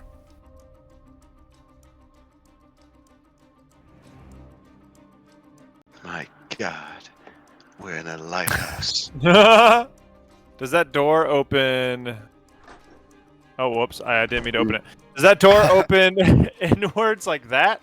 No, Or it would. outward? You would need to clear away the blockage. It Okay. opens like outward into the room. Alright, can I clear the barrels now? Or are we going Before. up? Alright, shit. Going up, the stairs move up in several spirals, going up a good 50, 60, 70 feet. This is a very tall, well-built structure. As you climb the steps, you see several more smears of blood, signs of somebody injured passing this way.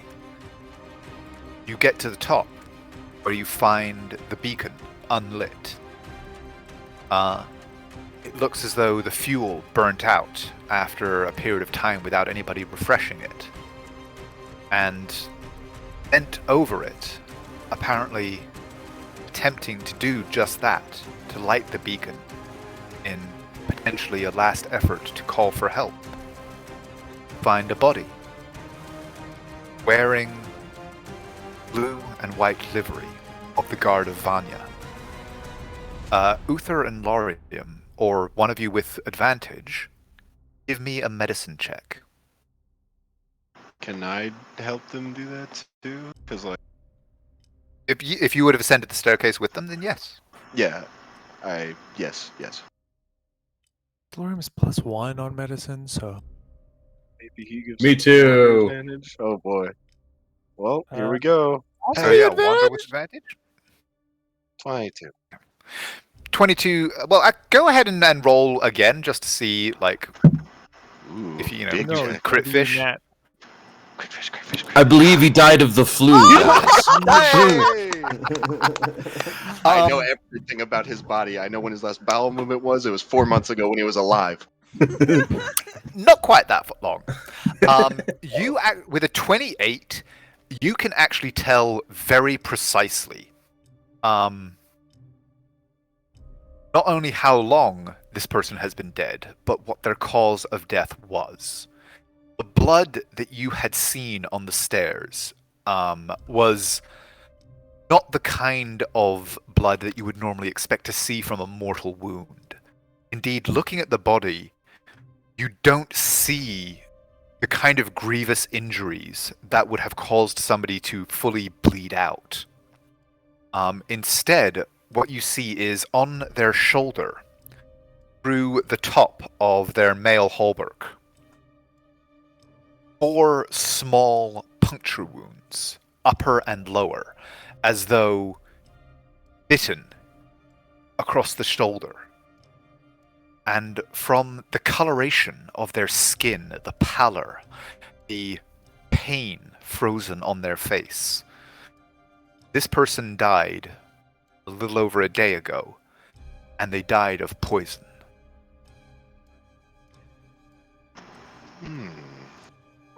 The skin, as you kind of pull back to examine the wound a little, the skin around it is discolored, black, spidery webbing veins spreading out from the wound, which is itself discolored and foul-smelling. Point of clarification, that was just flavor and not actual spiders, right? Evil laugh. Ha ha. Moo ha ha ha. Given that information, I will cast Detect Poison and Disease. And Okay, pop that in chat. hold it. That's not where that circle goes, but you get Yeah, the that's idea. cool. Partially to see if there's any poison left in the body and if I can detect it, but also to see if I can detect any poisonous creatures around us. Where you are, as I said, you're probably about 70 feet up. Hmm. You don't detect. Blocked by 1 foot of stone, an inch of common metal. Yeah. No, you don't detect any poisonous creatures, but you do definitely detect lingering traces of poison in the wound and kind of in the body. In terms of the type, it is definitely a kind of venom. A natural poison utilized by some form of foul creature. It seems as though it is like having a kind of necrotic, acidic effect, as if pre-digesting the body. Ugh. I will convey all of this to everyone. And that's it.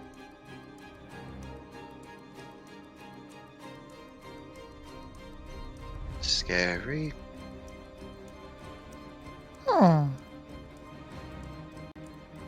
Well, maybe there was some sort of infestation.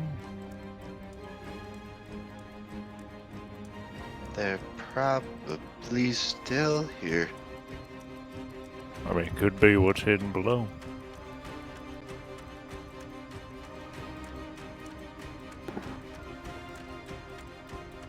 Like plugging a mouse hole. Is there like nearby barrels of oil that he brought up because he was going to replenish it?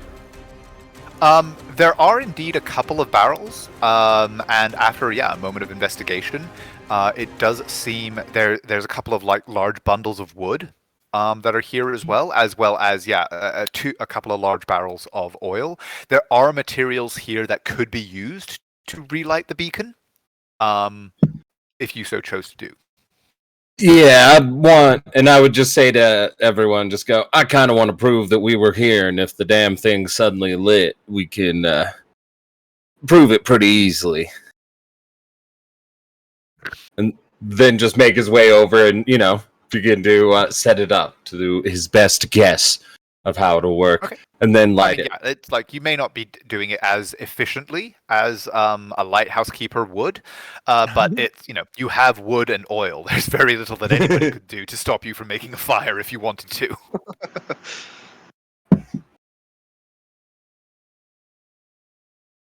Do it, light it, and then just turn and go, well then, guy got murdered, maybe creepy more things, and we have that other, the one that got blocked. Should we head back or investigate below? I mean, probably investigate, because if you send more people over here and the shit's still here, they just died. Right? You see as Uther smirks a little bit as he nods and pats Lorium on the shoulder while making his way to head down the stairs. And don't forget, that's why I call you hero. Factually incorrect. You're not a good liar.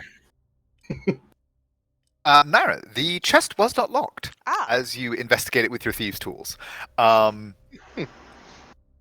You open it, and inside you find what looks to be the goings-on of somebody's life.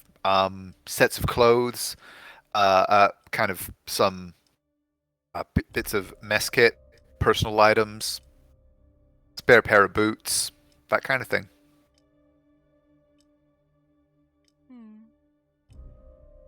You gonna steal the man's underwear? Go I'm ahead. not.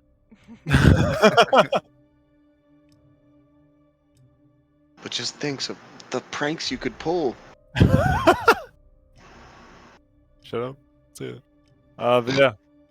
If everybody is willing for it, then yeah, he'll just move barrels. And then Okay. I will lay the guy down on his back and And what? just before we went down, I laid the guy down on his back and closed his eyes. Okay. What did you find? Was there anything up there? A body killed by poison. Oh. A venomous creature. Or several. Oh.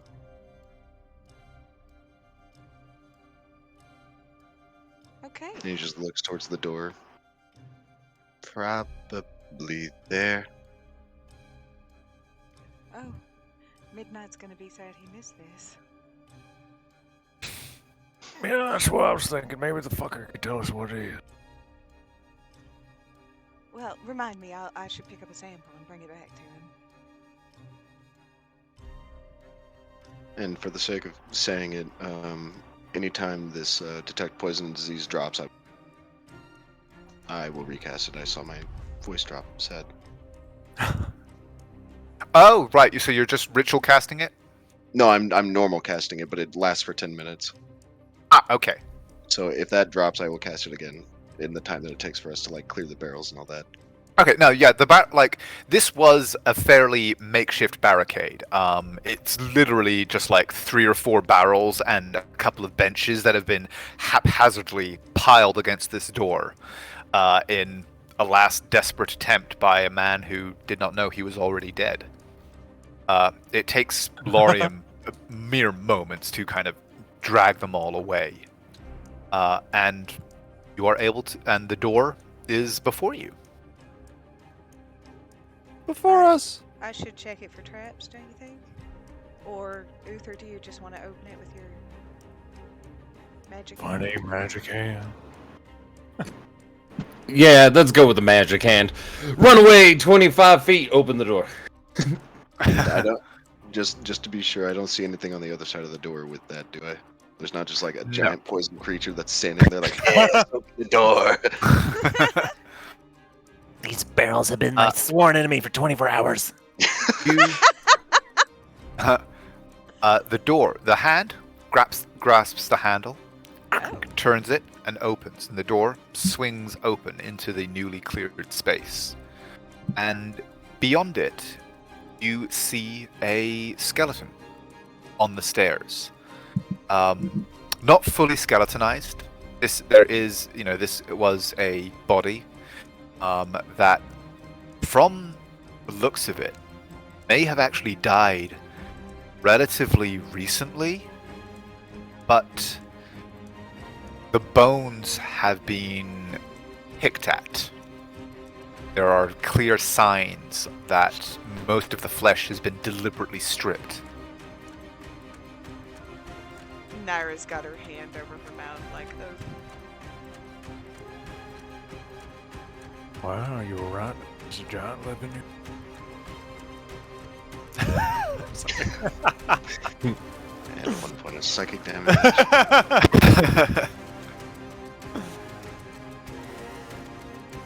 Actually, quite the opposite. I think you guys all did a fantastic job of just RPing and everything going through this a little bit, so we're all going to go downstairs with inspiration. Yay! Nice, dude. Kinda scared. Alright, so you want to take the lead this time, or you want one of us more harder to hit? I want to go first. Oh? And then you would have noticed it before, but for the sake of drama. Drop. A bright green now. As he has his spell going. And he'll just say, I should see them.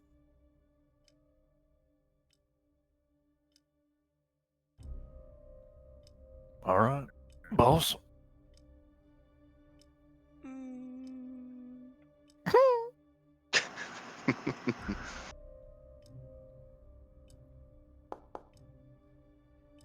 uh, sure, Wander, go ahead. Ooh. Well, here we go.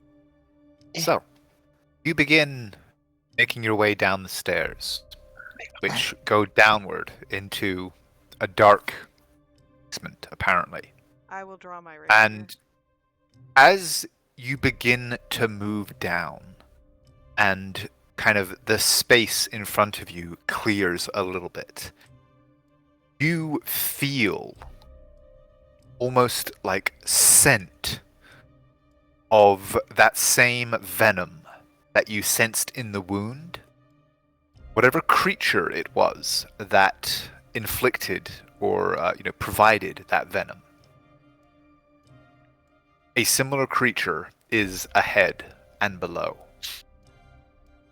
The stairs sweep down and around a curve out of sight into darkness, but within that darkness, there is venom. Sounds like the tagline for Venom 3. Yep. And with your, I'm going to say, with your insane passive perception, as this sensation brings your senses to high alert, from below in that darkness, you hear the sounds of something tearing, chewing, biting. Sound of something being moved as something else tears into it. Then I'll motion for everyone to stop for just a second, and then I'll quietly say, there's more than one. Point of clarification, I may have expressed myself badly. You can't tell if there was more than one, but Oh, okay. well, actually, can you tell that with? There's definitely something. If they're within the radius, poisonous. then Oh yes. yeah, so within the radius, you can't detect more than one. All you can, but you can, yeah, you can detect a source of that venom down these stairs, and from that direction is where you are hearing the sounds of this feat. Is it dark? It is pitch black. Gonna need light, buddy. He'll actually look at you and say, "Are you sure?"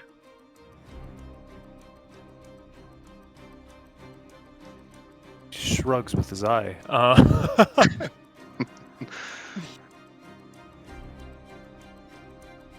You got a better idea.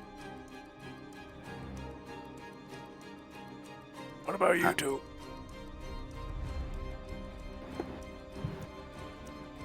I'm fine without lights. Me as well. But if you need it, we can try and we can light something up. You still I don't have- mind. You guys are up front, so I'll just be as he draws out his blasting rod, spinning it on his finger, catching it, pointing upwards. Following you down, so I got your back. As he gives you a wink. Can I roll a perception to see if I notice how it's been carved? Yes. Go ahead and roll. Just a point. Do you still have the hood lantern that Nyx gave you when we were in the cave? I do, but I mean, I also have light. I mean, yeah. Is that concentration? No. Oh, good. Never mind. And I will say, by the way, if you wanted to, you could cast light inside the hooded lantern and use that to conceal or open it as needed. Ooh. Then I will happily do that. Okay. With a 13, I would say you haven't noticed it yet. Okie doke. But as time goes on, you will have, obviously, more opportunities to do so. Flaring it around a little too fast. It's like watching pen tricks. Yeah. Well, then I will pull out a hooded lantern and ready my shield in the other hand, and I will cast light in the hooded lantern and proceed to go. Okay, so you are lighting your way, like you're holding the hooded lantern with the light coming out. Unless someone stops him, yeah. Okay. So, holding it up, lighting your way down. Laurium, you're going after him, and then Nyx, or Naira and Uther, you're bringing up the rear? Yep, I think I'm playing anchor. Okay. As long as they were within 10 feet of him, he's okay with this setup. In case some have. You come down, the light illuminating more and more as you move around this curve, going down below the level of the rock. You come down into what looks like a relatively, what would at one point have been a relatively well-appointed basement. As you step in, you can see the remnants of barrels, crates that were stacked in this place. However, as the light reveals them, you can see that they have been entirely smashed apart. And indeed, as you step out into the basement proper, you can see that one whole side of the wall has collapsed into a cavern beyond it. And as your light spills through that broken wall, you see a creature in the tunnel. The bottom half is that of a great spider, probably 8 or 9 feet long. This massive carapaced abdomen with these weirdly segmented alien legs that move. But the front half is the form of an elf, slightly larger than life, but dark-skinned, white hair, red eyes that are multi-segmented, spilling across the forehead. The mouth, rather than being the that of a true elf, opens in a series of segmented pincers as the light spills across it, and its head whips up, blood dripping from this maw, from the body that it was feeding on, a body clothed in blue and white livery. And as it sees you, it hisses.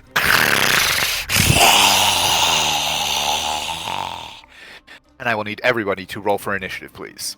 Hell Question, is it a wisdom save or a charisma save? Dealer's choice. And is it a charm? Oh! Just because I get resistance on charms. No, nobody else has Okay. to roll. Only Naira. Oh, Because only that. I'm terrified of spiders.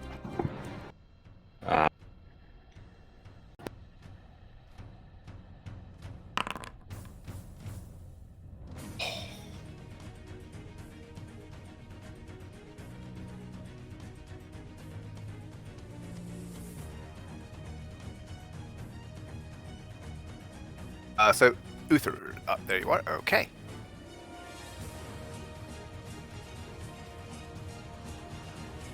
So, its head has whipped up. Its eyes lock on you, Wander, holding this lantern. It lets out this unearthly, shrieking, guttural growl. And you are the first to be able to react. Uh-huh. Yep.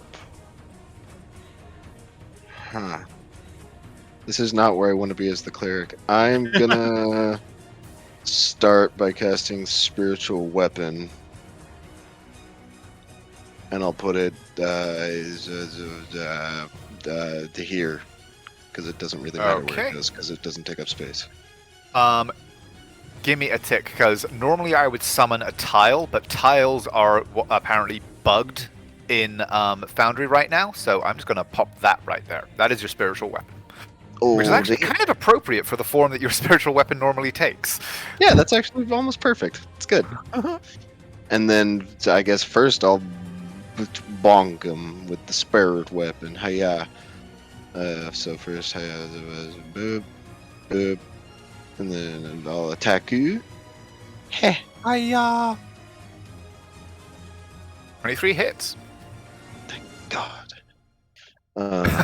Yeah. Hey. 13, okay. And then for my action, I'll Sacred Flame. Actually, can I set down the hooded lantern? Just like put it on the Yeah, ground. that's free action. Just kind of boop, and then. Cool. And then I will Sacred Flame. So Okay, yeah. give me a dex Kind of- save.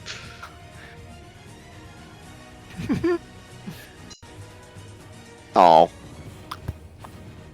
Well, you know what? That means someone doesn't get crit, so I'm satisfied. And then I will move after everyone's away, and I will move right here. Okay.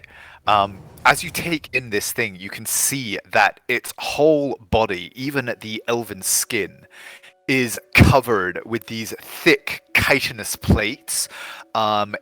This weird form seems very durable. Hmm. But Lorium, you're up. All right. Lorium's just gonna try a thing that he doesn't usually try. He will step to the front, and then just, you know what, fuck it. He'll just take out or draw his longsword and cut a little small bit from his palm and flick it towards her eyes and cast Bane. Okay. That's only a 14 charisma save. Well, they're not great at these. I don't know. He was pretty charming when we talked to him. Ah! Damn it. Yep. So the blood kind of fizzes into purple flame as you flick it out, and the flames and smoke kind of curl around it. But you actually see its red eyes kind of flare in response, and it lunges forward through the smoke, apparently unaffected. That's fine. Second, for his bonus action, Shield of Faith. Okay. Lady Lionsbane. Not wanting to get too close, Lady Lionsbane is going to. Oh, and what was your wisdom save? I did a charisma save, and it was quite high. It was. Oh, 22. Yeah, you're good. You can move and act as normal then.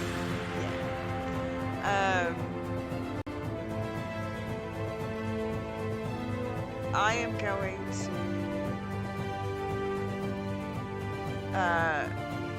to sort of cast out my hand, and then the one holding the rapier, and from her arm you see a black sort of shadowy version of her hand come sort of flying outward and attack the spider creature in front of her, and I'm going to cast Chill Touch. Ooh. Okay. Ooh.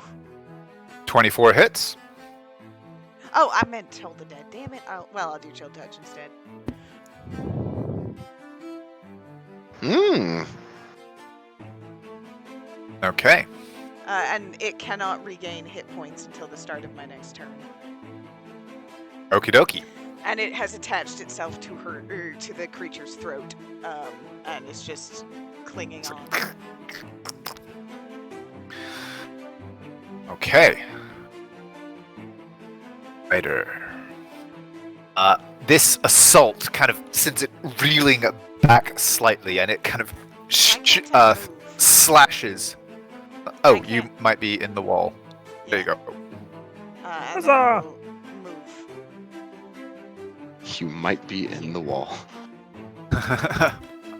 Foundry. The creature snarls, letting loose again this kind of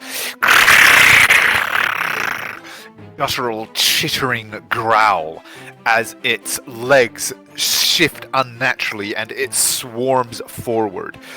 One of the hands reaches down behind it, and from what you can now see is a scabbard laid across the back of its abdomen. It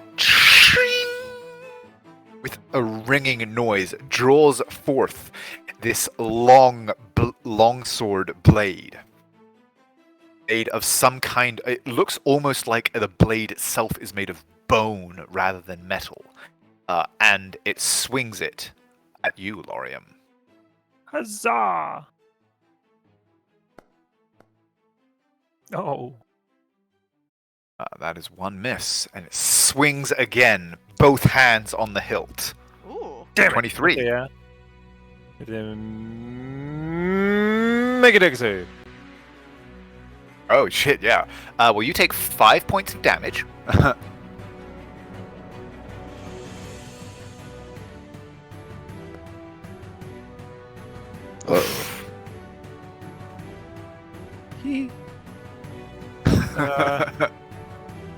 Whoops.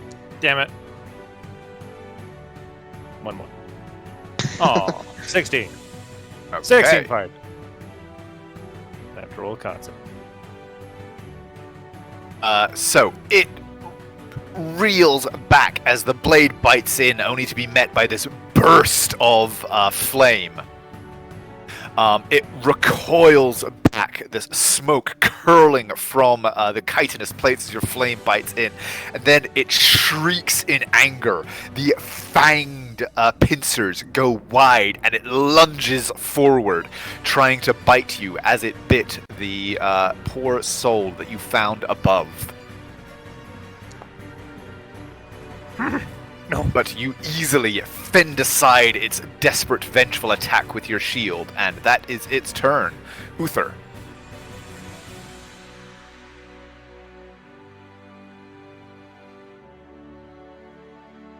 If you're talking, you're muted.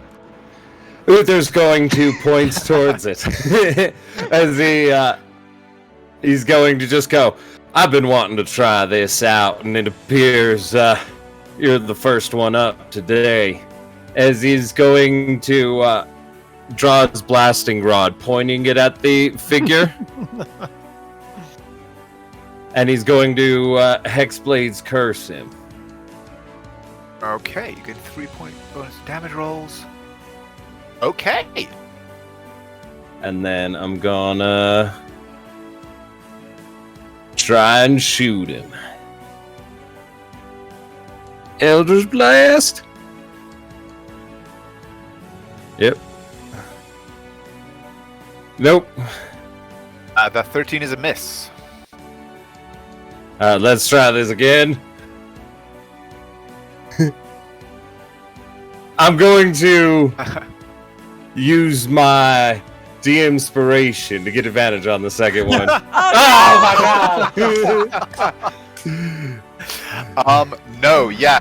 In the shifting shadows provided by the lantern and its weird alien sideways crab walk method of movement as it deals with Lorium. Can't seem to land your hit. Brings us back around to the top of the round. Wander, you're up. Second verse, same as the first. I'm gonna try to. Question: If spiritual weapon I is don't know here, why does your spiritual weapon, yeah. Ooh. If it's Yeah, there there, you does go. it get advantage to hit? I think we've been ruling it that way so far, so yes. Okay, because I know it doesn't. Okay, yeah, it doesn't give me advantage, but it gets advantage from other people. Okay. Yeah. Cool. I'm gonna swing at him, and for the ease of my life, I'm just gonna roll 2d20. Go for it. Hiya. So that'd be a total of 18 to hit. 18 does not hit. Ooh. Woo! And It then kind I'll- of strikes in, but the plating, these chitinous plates around its abdomen are evidently incredibly thick. The sparks sheet off as the divine power clashes, but there's no apparent damage. Scary. And then I'll move 5, 10, 15, 20, 25. I'll move here. Or, like there. Yeah, no, you can be there. That's cool. And I will, just because it's fun to try, I will cast Inflict Wounds. Okay, roll your attack. Hi. Or no, is it an attack? Yeah. Yeah. Hi. Yeah. So first I gotta cast it, and then hi. Yeah. Ooh. 27 Hey. hits. Let's go. Big damage. Come on. Hiya. Oof. Ooh. 7. You hate to see it. You do. Okay, you kind of slash in with your hand, and there's this burst of energy. Do any of you speak Undercommon? No. No. Sad face. Although if you give me an hour. So none of you understand as it kind of recoils away from Wander's touch, turns to him, and just as it swings its sword and prepares an attack. Wander, is that your go? Yeah, that's it. Okay, Lorium, you're up. Look over at Wander and be like, good job, buddy! Thanks. And yay! Advantage. Oof. Oof. Oh, good God. Woohoo! So that's 10 points from the first one. Second one's gonna be Spicky. You I'm already shocked. know. Shocked. I always, anytime I Well, roll a not that crit, bad. I always roll a 1 on one of the damage die. Notice this. Fine. Might. Oh, well, whatever. Just gonna roll 68. Good God. Woo! Oof. Okay, that would be 53. Yeah, you hack down onto one of its legs and it kind of stumbles a little bit and raises an arm to balance it. Cut back up, cleaving deep into its side as your blade bursts into purple flame, and this shriek echoes along the tunnels as you cut deep, your blade searing flesh as you pull out, and there's smoke curling from the wound as it kind of reels back a little bit, the curse that it was spitting at Wander dying on its lips. And Naira, you're up. First things first, I'm gonna go ahead and roll that charisma save. Please do. I'm okay, I think. You're good? Yay! Yeah, yep, you're fine. Then... Oh, I'm gonna be a brave little toaster. I can move through, Little toaster. You can. So I'm gonna move to there. I assume that gives me flanking, or should I move there? It does. Okay. And with my Sterling Stinger, I'm gonna go for a attack. Call it a Sterling Sting. Sterling Stinger. 19? 19 hits. Woot. And I think I get a special fun thing. Uh-oh. Because I'm gonna be doing sneak attack damage here. Oh, yeah.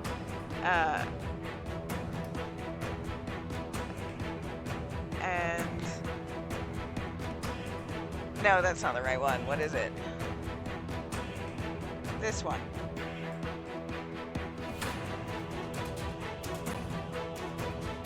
So after I deal sneak attack damage to a creature, I can. Oh no, it's second. Oh, Damn it. yeah. No. Damn it. All right. Yeah, fine. just choose Wonder because it's funny. Come on, use your fun. No, I'm still learning these new abilities. Yep. Exactly, that's why you hit Wander with it. Yeah, see what happens. So I Oof, do okay. 11 sneak attack and. Plus the damage from your actual attack. Yep. 20. Oh, I love sneak attack. I've missed it so much. It is in rough shape. Like, your sword bites deep in addition to the cleaving blows it's been taking from Wander's weapon, his necrotic power, and Lorium, not least Lorium's cleaving attacks against it. It is in extremely rough shape. And, but I'm also a crossbow expert, so I'm gonna go ahead and shoot it. Oh, bollocks. Oh, I don't think I hit. Oh, no, I didn't do that with advantage. Would you have advantage on a range attack? Yeah, because it's not technically. We always We've always done Cross- it this way. Crossbow expert makes it so that you don't get disadvantage on melee Yeah. with crossbows. That's fair. Okay, yeah, that's cool. So 25? I was just thinking, like, yeah, no, that, yes, 25 hits. For another 8. Oh, Did it have aid? it was gonna do a thing. Oh, Not anymore. going to scream and cry and summon 8 more of them. Yeah, I was about to say it's fine. There's like 7 more down the hall. They can. Don't say things like that. I'm feeling so proud right now. She's just like, I was brave. Lorium's missing all the As- kills yeah, that you stole from him. Your bolt takes it in the back of the neck, just under the base of the skull, and its legs, which were starting to crawl up at the ceiling or up at the side of the wall, as if it was going to try and scramble out of this difficult situation, suddenly kind of go.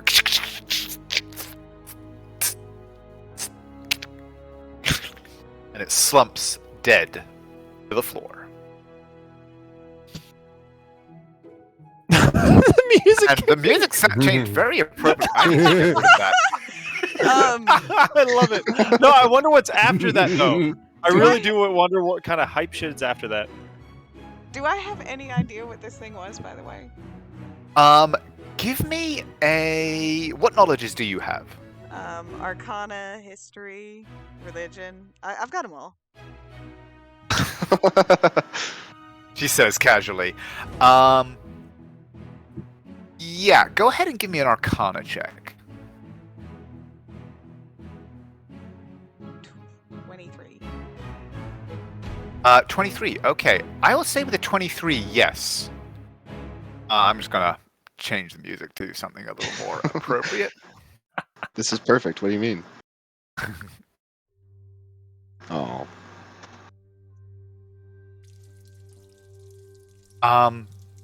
You actually are familiar with these creatures. You've never kind of seen them or experienced them yourself, but you have read about them in some of your studies. This creature is known as a Drider. It is a being from the deep Underdark, the world below the surface, which is inhabited by a somewhat mythical, almost, race of dark elves who are engaged in an eternal war with their kin upon the surface. You are aware that the primary cause of this divide is that the beings below ground worship a spider deity. And the teachings are unclear. Some call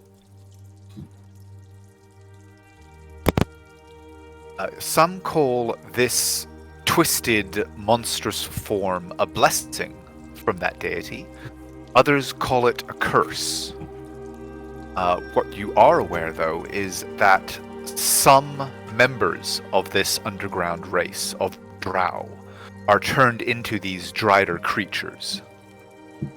They are given monstrous strength, voracious bestial appetites, poison flowing through their veins and in their fangs, and a unwavering desire to hunt.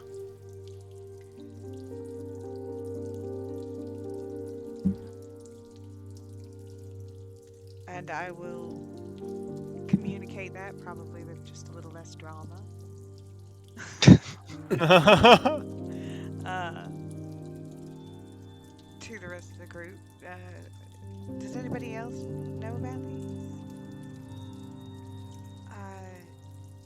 I have to admit I'm a bit surprised to see them here. I didn't know there were. Is Dark Elf the polite term? I mean, I ain't never seen one of these. I've seen plenty of elves.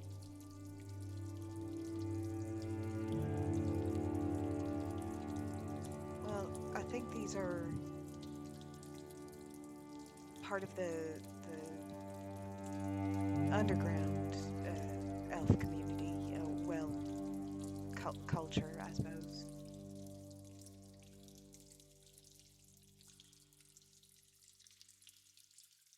No, it's kind of fucked up. Who do you think that fellow over there is?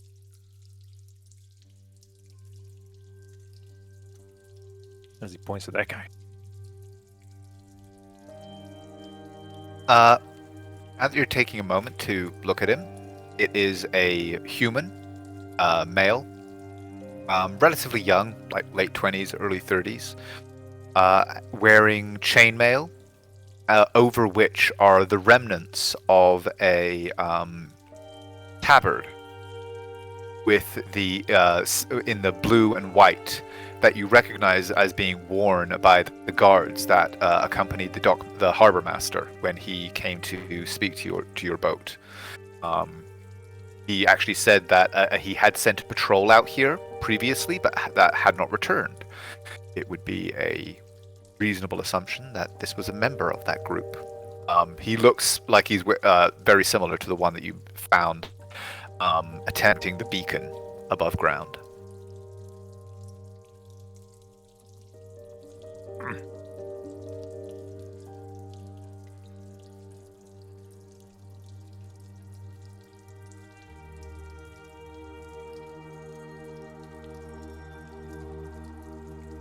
I will walk over and pick up my light that Okay. only I need to see. That's all.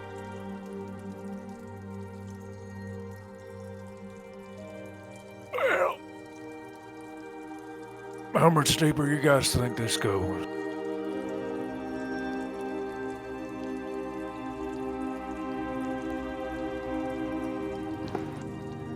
I don't know. We can take a look, see if there's anything else I'm just nearby. wondering, these. Do you sense anything, Wander? Do I? You would have had to drop your detect poison in order to cast your spiritual weapon. Nope, it is not concentration. Oh, it is not? Oh, okay. Then, no, not in the immediate area. You can sense, obviously, the remnants of venom and poison in the Drider's body, but nothing in the immediate area. Well, do you want to go ahead, see if you can sense anything else? Yes, please. I'll start making my way forward. Okay. Where we find a kobold, then The most evil of D&D creatures. we become their leaders. Here we go. Stop us when we explode. Getting Oh, to there, actually, Wander, with your ludicrously high passive perception, coming from this direction, so like the tunnel mouth over here that's just at the edge of your light radius, you hear the sounds of other forms moving back and forth. There's no sounds like the language that you heard the Drider that you just confronted speak, but there's definitely more than one thing moving in that direction. They sound relatively large. Ooh, I will convey that to our friendly friends. And also I'll pull my spiritual weapon with me. Okay. It just gets close. It's like my binky. More that way. So was that from up here or over here? From up here. Okay.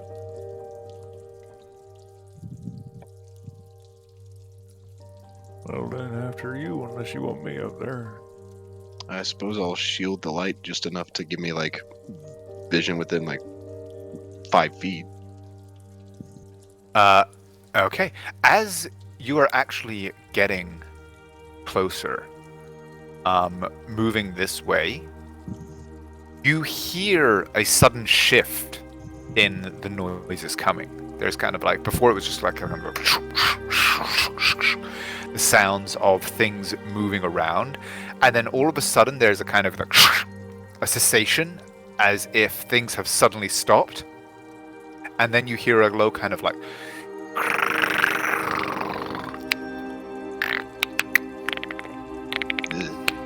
That is The well predator. done. That is well done, sir. Right there. I will tell everyone to stop.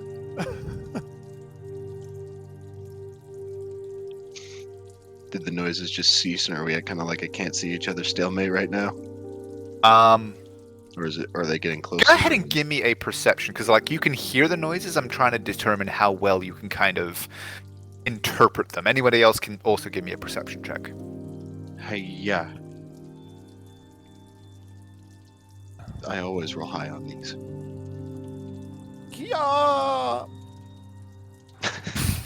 We had the same roll. I just want you to know that.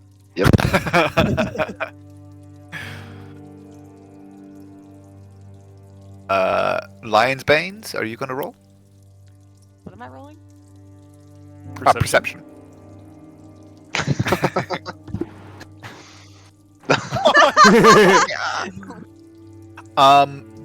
No, it's hard to tell. Like there's like only a few moments have passed. You heard this weird clicking, a call, and then like right now nothing else has happened. Are you going to take any immediate action? I'll just say, I think they know where. And besides just like shielding more of the light, no.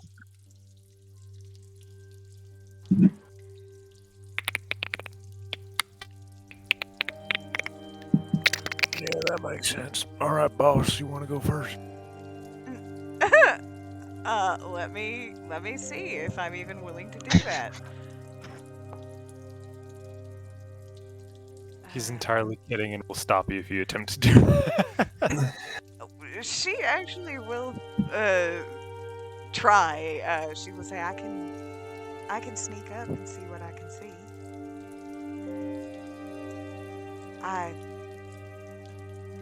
I'll be fine. Only if you're sure about that. Give me a stealth roll. Whew. Okay. Disappear into the shadows. I hope. Spiders be saying, I'm legally blind. And did the sound come from this way or this way? This way. That way, okay. So, hugging the wall. You get to there. Holy shit! Oh no! Oh no! Oh no. You see these two enormous lobster-like creatures, multiple clawed limbs sprouting from these armored carapace bodies. Their faces are these kinds of writhing masses, almost like sea anemones, beneath these blank, featureless armored heads. And both of them seem to be kind of like swaying back and forth, staring down this tunnel. They don't appear to have seen you precisely, but they're both kind of watching down the tunnel. And as you sit there, as you kind of stay there for a moment, looking down, one of them kind of like seems to shift toward the other.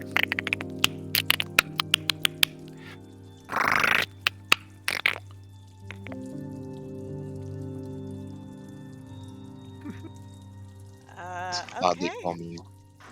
I'm gonna return, and I'm gonna say, you want bad guys? Why not Zoidberg? Oh my god. No, but she is gonna say, well, good news is they are not driders. And then I will do my best to describe what I saw. They massive station. Give me another Arcana roll. Ooh. They're magic lobsters. They're literally Zoidberg. 18? You have heard of such creatures before. You believe that they are known as Chul, but you don't know more than that. Guess a jewel. Uh, very large. They've got weird tentacles. Did Wander say that he sensed them? He could hear them. Ah. That's it. Yeah. So they definitely look dangerous. They're massive. I don't know if anything's down here if we want to try and pass them, but they definitely seem to have heard us.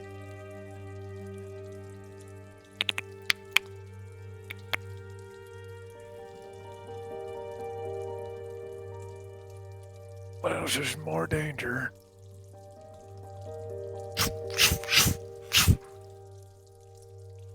Wander. You hear the sounds of movement beginning again, getting closer slowly. I'll just say they're coming, and I'll move over here. Get ready for a couple of hits. I'm gonna move over here using my stealth. Okay, I moved you at can half see speed. them. Yeah, can see them moving slowly themselves down the corridor toward you guys. Despite the fact that there are no eyes in evidence, they do seem to be kind of like shifting forward. But they appear fixated toward the main group.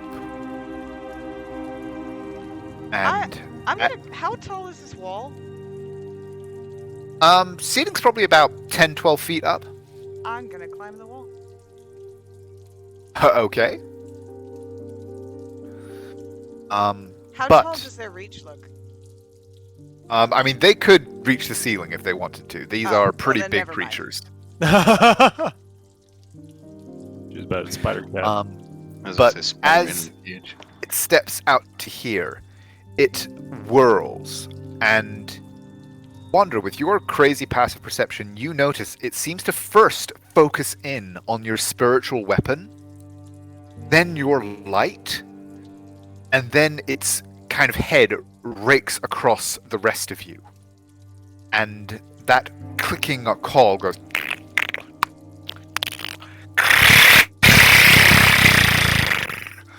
And everybody, please roll for initiative again. Hell yeah. Nice. Oh, let me first of all. Sorry, 1 second. There we go. Okay, now you may roll for initiative. I'll never know what that initiative roll could have been. Oh, Doesn't matter. doesn't matter. Oh, damn.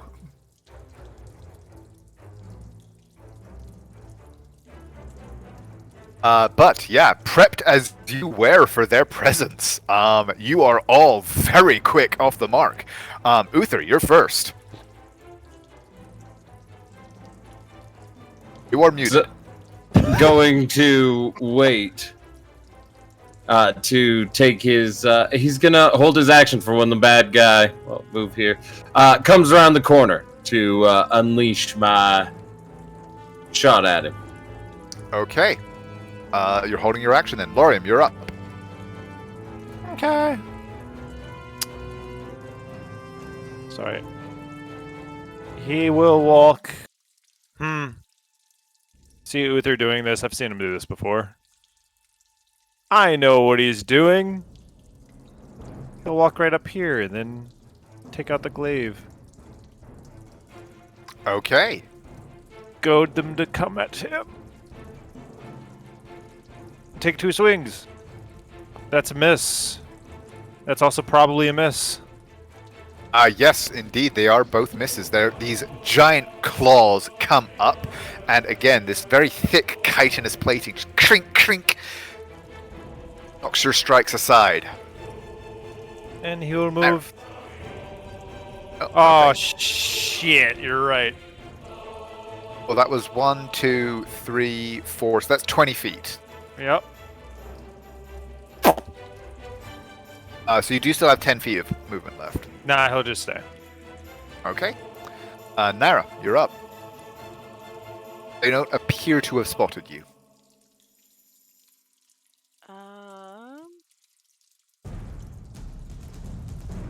Well, then I am going to get advantage on my first shot and use my crossbow. Oh, do I have steady aim? Hold on a sec. You do anyway, yeah. Yeah, if you're I think it's a 3rd level rogue, second. It's or a third level bonus rogue. action to steady aim, though. You gotta remember that. Yes. Well, I will. It doesn't matter the first one because. Oh, thank goodness. 22? 22 does hit.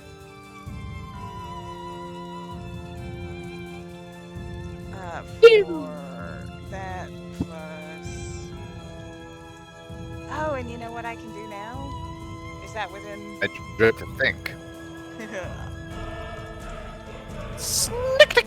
I can sneak attack. Oh yeah, and then you can actually Funny. use that Whale of the Grave, or I whatever it's can. called. Oof, nice. Pretty neat. So yeah, it's. I will do that. It is definitely within 30 feet of you. Oh. Aw. Plus an additional one. So Oh. 16 points of damage total, I think. Okay. Yeah, 15 to that one, and then another 1 to their friend. Okay, and you didn't have to steady aim because they weren't aware of you to get your advantage. Are you going to move at all? No, but I am going to use my second attack. I don't get advantage on that one, but nope. Okay. Wander, you're up. Me, step 1, move the funny this up here. It would need to be one more, yeah. Yeah. There you go. And then I'll hit him in the face, maybe. And again, just because it's easier, /R1d20. A 10. That's a miss. And then I will 1, 2, 3. I'll move here, and then I'll Sacred Flame. Give me a dex save Okay. for the first guy. Homie here. Oh, I forgot to say what the flavor on that Whales from the Grave was. Oh, Go yeah. on. Okay, go ahead and describe it. By the way, Lorium, you definitely would have seen this as she shoots and does some damage to the one in the front. You will have seen sort of a specter almost of Naira pop up behind the second one and like jab it with basically a shadow blade, and then it dissolves. Mm. Nice. You just keep getting fucking weirder. So it fails its dex saving throw. Ooh! Oh, bloody hell. Nice. Dexterous lobsters. Yeah. That's all I'm doing. Okay. Naira, how many magic items are you carrying? Lorium and Wander, same question. Do I count as a magic item? Yes. 3 if you count the deck of cards. Okay. Do you count the scroll of identify? No. Okay. Oh wait. Oh fuck. Oh wait. Do you count potion of healing greater? No, potions and Okay. scrolls, no, it's just like active, but anything like Well, I the actually have tankard, if you're 4. carrying that and stuff like that, yes. No, I have 4. Okay, 4. Yeah. Does my symbol I count? think I only have the one. The ruby. Oh, wow, okay. Well, the ruby pommel of the war mage, is that a magic item? Yeah. Yes. So that's the only one I've got. Oh, wow, okay. Assuming that Uther still has my violin, because I would not have taken it back yet. Then yeah, okay. Wander. Does my symbol count as a magic item? For the purposes of this? Yes, because you just channeled magic through it, so for the purposes of this, it would. So I'm also at 4. Hey. Lorium. snarls and And rushes. can Uther now see it? Yes, Uther, you now have line of sight Yes. against it. I'm gonna give him pew pew. Give him the pew pew. Big old pew pew. Pew. Ooh. It's a hit. Pew. But a pew. Nope. Oh, Oh, Yep, that's all I had saved. okay. Big.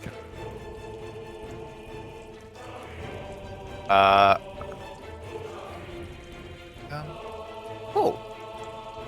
He said, So, Lorium, it is going to slice at you with these.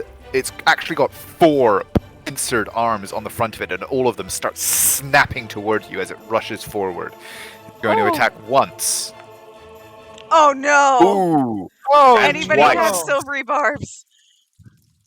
Second attack. Yes, I do. Oh, Are you going to use it? And oh my goodness, do I have first level spells? Yeah. Fuck, yeah, you've got like 50 fucking spell slots for that now. But okay, so it is going to re-roll that first attack. another nat 20. Oh. 20? Yeah. Okay. Oh yeah, because you've got your glaive out now. Yep. So, first of all, as this massive claw crashes into you, 16 points of bludgeoning damage, and I will need you, please, to give me an athletics check or acrobatics as the claw starts to try and seize you. Let me give you an acrobatics. Oh no, it's an 11. I give Lorium advantage. Oh wait, Okay. okay. You can roll again then, because you did. He gave you advantage from silvery bards. nice. Oh, thank God. Okay. Clutch. We're such a good team. Okay, so yeah, this claw seizes you and begins to bring you in toward these reaching tentacled maw before this word of power from Uther. It kind of shakes it, and the claw loosens off you, and that is its turn. As the second one is going to,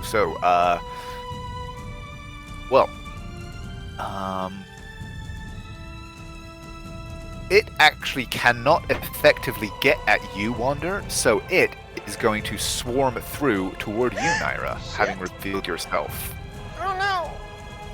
And it's once more going to try with its pincer. Oh no! Hi, Mrs. Try again with its other pincers. Head, Mrs. Oh. But yeah, you are able to dance back and away from these snapping giant claws. And that is their turn. Top of the round. Uther, you're up. Uther's gonna take some steps over here. Seeing them lining up so wonderfully, he's just going to Okay. Constitution saving throw. Zadoosh. Break some of that armor off. Ha, and that's one fail. And one success. Okay. This one takes 6. Okay. And then I would just say, you've got this, Lorium, and give him a bardic inspiration. Okay, yeah. This shattering blast does actually seem to smash off like some of the pieces of this chitinous plating from them, pushing them unsteadily off their feet. And as Uther's words of encouragement flow through you, Lorium, you're up. Okay. He's actually going to... He's going to stay where he is and cast on the first guy. The one in front of you? Yeah, Hunter's Mark. Okay. Okay. And I'm just going to wait until somebody gives me advantage because I don't want to get too far away from Naira. Okay, so you're holding your action to Oh no attack no it. no no! He is straight up attacking it, but Oh, okay. I don't know if anyone's gonna give me advantage. I'm just trying. Oh, One well, hit, wait. one miss. Well, Oh, well, you want to use it? it comes 15 back does not do it. and it's back. Thanks, Uther. It's fine though. You get to keep it. Yeah, exactly. That's what I'm Oof, saying. okay. And then Hunter's Mark is a D6. Oh, jeez. Oh, my gosh. 21 damage. So, yeah, you thrust up with your glaive, biting deep, and it... this weird clicking, grinding cry of pain as it rears back.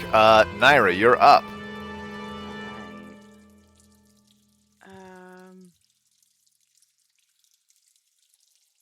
Oof. I can't really get between them. Can I? No. No. If you disengage and scoot along here, can you? No, even with disengage, you can't move through their squares. Ah. Up on the wall, maybe. Spider Yeah. cat. Instead, I'll just try to attack this thing. This one. Okay. And I am going to. You would need to move to here in order to be in melee with it. Yeah. Okay.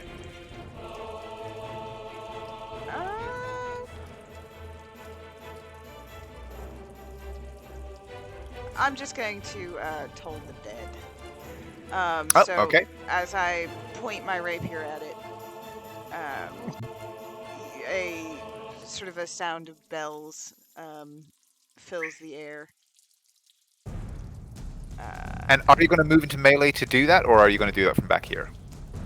I'm going to do it from back here. Okay. DC 14 Wisdom. Bam. Oh, it's great at these. My hope is that it fails. Yay! Why is it in the versatile? It does Oh. more damage if they lose hit points. Oh, yeah. and Yeah, and it has definitely lost hit points after Thank you Lorium for just that. rammed his glaive into it, so yeah. Yay! Hmm. Well, oof, okay. Yeah, this ringing sound kind of, again, just shifts and shudders it backward as more blood kind of starts to pour it through between the cracks in its armor. It's still on its feet, but it is definitely unsteady. And then, yeah, I can't really do anything else, so that's my turn. Okay, Wander, you're up. Me. I'm gonna move the spiritual weapon here-ish. And I'll hit him with advantage. Again, second verse, big old 25. 25 hits. Hell yeah. And this is just slash R1d8 plus 5. So he takes 7 damage. Okay, still on his feet, but not by much. And then I will use my action to cast Sacred Flame. Give me a dex save. I don't know why it still Come gets on. me. Same thing every time.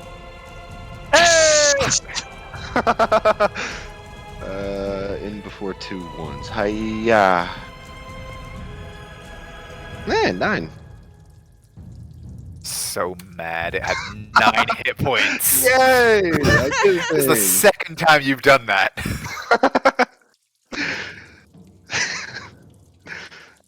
No more funny. What were they, chools? Tool. No more chool. Then I guess for the sake of doing it, can we move over the space of a dead creature? Yes. Okay, then I will move. Let's see, where's Lorium gonna go? I will move past Lorium and situate myself right here. Okay. That'll be all I do. Okay, so that Chul is dead and gone from combat. This Chul, I am going to have it You are a more tempting target given your magical aura, but it is already engaged in combat. So, Naira, odds or evens? Odds.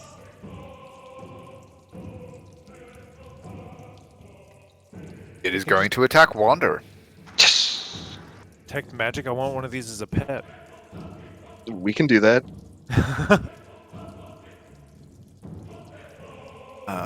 One attack. Nope. Miss. Second attack. Nope. I said, really? Fine. Uther, you're up. Uther's gonna point towards him, but instead he's gonna just point above the figure's head and let out with a thud as he's gonna toll the dead him. Ooh. Okay. And he's already injured. So let's see if you can make that wisdom save. Ooh! And another 12 if he fails. You two are so in sync. Oh, sounds like our wedding bells. And yeah, he fails. As yeah, the dying echoes of Naira's bell suddenly redouble in noise, and blood spurts from the creature as it takes 12 damage. Okay. That will bring it to. Okay. And then, because why not? I'm going to give Naira and go, you've got this! Focus! And give her some inspiration. Oh, I've missed having Uther like my character, so he gives me.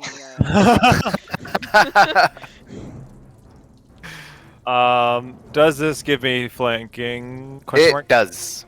Yay! Glaive. Do things, Glaive. That is a hit. That That is also a hit. Oh, yay! I don't have to use it. Normal. Oh, sorry. Can I use my bonus action to shift Hunter's Mark? First off. Yeah, go on then. Ah! 31 so far? Whew. And another 3. 34, okay. That's his action. And his bonus action. He's done. Bye. Okay, Naira, you're up. Naira is just going to retaliate against the claws with a couple of attacks. I have advantage, right? Yeah. Yes you do, you are flanking. That's nice. That's a hit.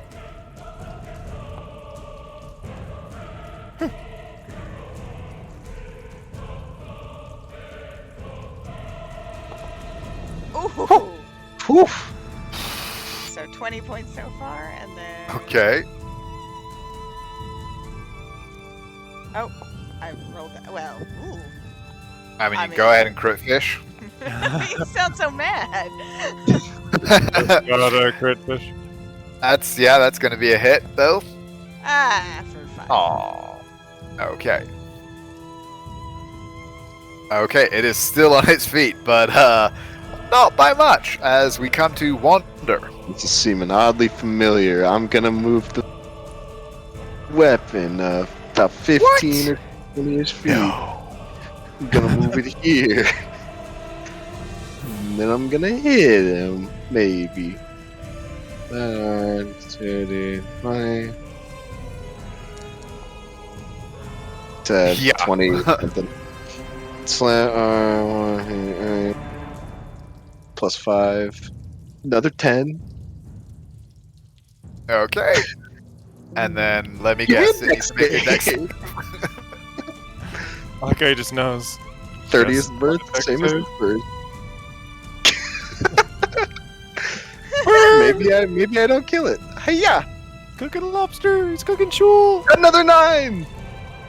And the scent of boiled seafood fills the fills the tunnel, as these flames boiled in again. Like the light from your lantern dimming for a moment as brighter light flares, and the chool falls, twitching and cooked to the floor. Yay! Yeah, we did it. We're a well-oiled machine.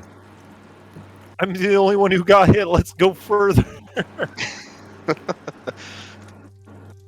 it's probably around this time that both the spiritual weapon and the detect poison drop. Yes, I was going to say that's probably it for your spiritual weapon. Are you going to recast your detect poison? I will. Okay, make sure you use the spell slot. Yup. Yeah. I don't want to place the template. I don't know if I That's did. cool. I didn't. No, you're good. And yeah, so it is within 30 feet of you. Okay, cool.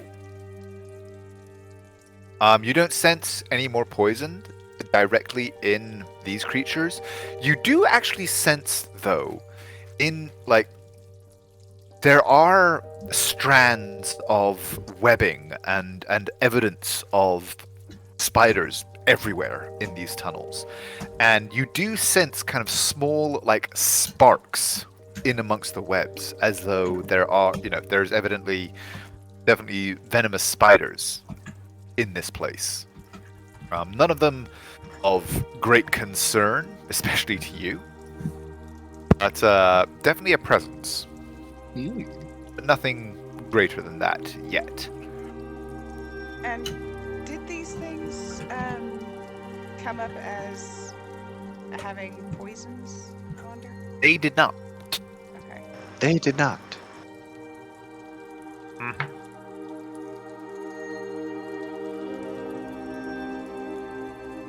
So, there are 3 tunnels leading away from this little area.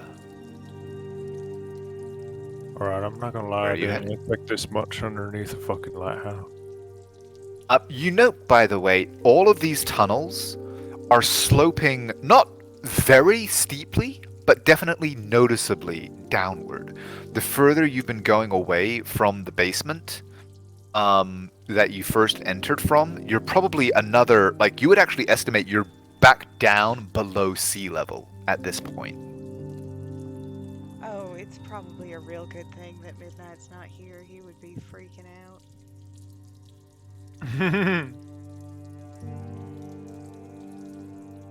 Uther would She just turn and go, says- Lorium, be healed. All right, which direction are we going? Alright. But sorry, Lady Lionsbane, she says, Oh, she says while actively trying not to hyperventilate looking at these spider webs.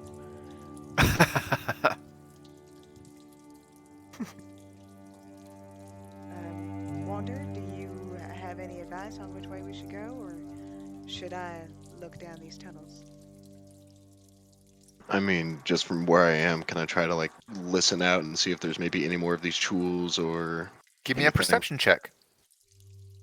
Uses Hi. bat sonar. My sonar. My ding ding ding ding. Hiya. 19.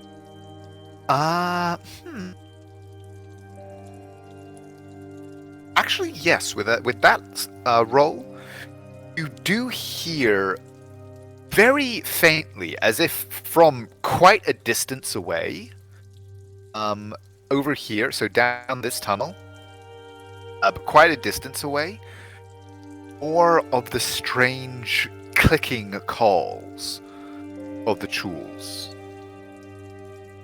I can't take Chul seriously. I know they're dangerous monsters, but every time the dangerous clicking call of the Chul. I mean, Andrew did that click really well. I know that was scary. But calling them Chuls, it feels like a cyberpunk insult. Too close to one. I'll convey that to everyone. I'll say there's probably more that way. And I'll point to the tunnel. More. And she's looking at the spider webs again. And he just points at the Chuls. Oh, okay. just refuse to call him Private Donut. Damn it.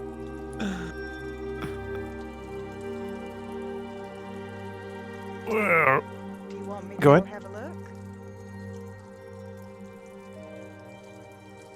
if you want. I mean, we could also go down this tunnel. I'm just pointing that out as Tyler. Hey, well, fingers crossed. Don't cross your fingers like that, Sky Daddy. That makes me very unpleasant. What? No. So I mean, I feel like we should go down this one, just for the sake of like, if it's a dead end and they were just there. Granted, I can't see what you guys can see, so. It's okay, I can't see much. Oof. I don't do well on my stealth either, so she's gonna Uh-oh. go have a look down here. See what she sees. I am paying attention just in case there are any kind of tripwires or anything like that. Ah! Okay. Go ahead and roll me an investigation then. This is very Go ahead, roll your funny dice. Okay. I am being very careful. As you're moving forward, focusing a great deal on the ground and the kind of tunnel walls around you, you before actually you say anything, Uther gave me inspiration. Can I use that to add it to my stealth?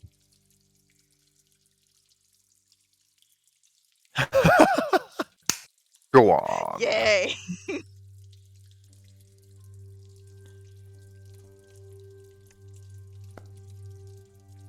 Hey. 18 Wait. rather than. Okay.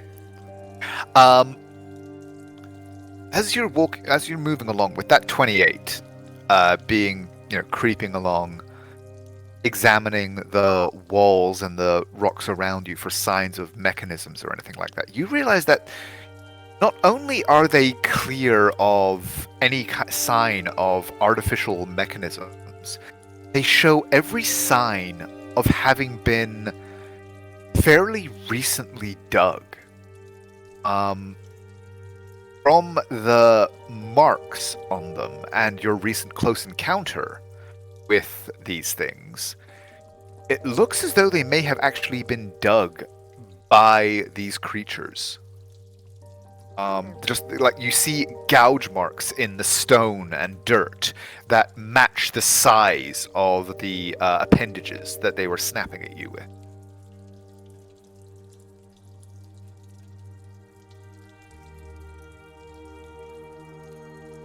They're burrowing creatures. Okay. And I will keep going. At this point, having not seeing anything, I will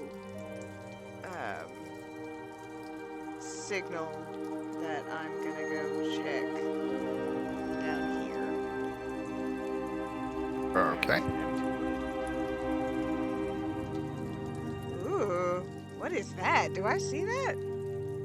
You do.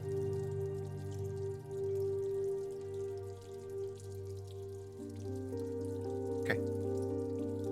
Yeah, at the far end of the tunnel, you see what looks to be a bed of glowing mushrooms crawling up from the not actually moving, but just climbing up from the floor and encapsulating about 4 or 5 feet of this wall is covered in these faintly swirling or faintly kind of glowing fungus growths.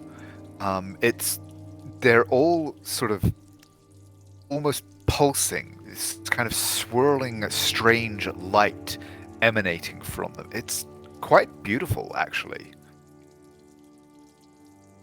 You're not gonna make me roll anything, are you? You want to go eat those mushrooms off the wall? Be my Uh, guest.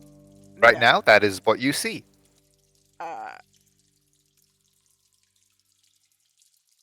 Then I am actually going to return to the group. By the way, that perception check was to see if Lorem could even see you signaling. I know Wander can, but And she will say, I don't see any creatures this way. I haven't checked to the north yet, or do I know which way's north? I haven't checked that way yet. none of us But- have that feat. But down that other way, there were some very vibrant-looking mushrooms. It was a bit weird. They gave off kind of a light or an energy.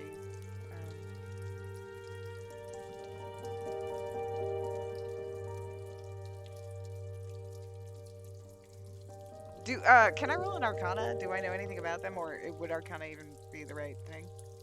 Let me think. Nature would be better, but I will allow you to roll an Arcana. It will just have a higher DC. Unless it's like 6 higher, it still makes sense for me to go with Arcana.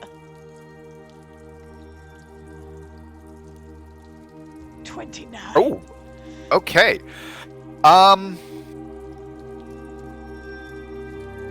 Actually, yes. You do recognize specifically the way that they were pulsing and the way that the light was swirling almost a little bit unnaturally around them. You don't know much about it, but because it has magical properties and magical abilities, it did feature in a textbook that you once perused. You believe that this is a patch of hypnotic fungus, and that creatures that approach too close can have their will subdued and be drawn toward it, whereupon it will do its best to sate its voracious appetite. Oh. So yeah, I will actually just, like a light bulb goes off and, oh, I've heard of the, stay away from those.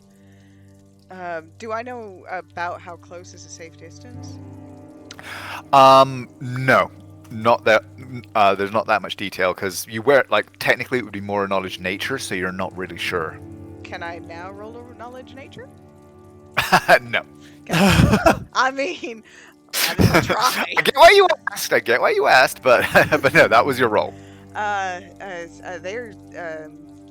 They look real pretty and inviting, but if you get too close, they can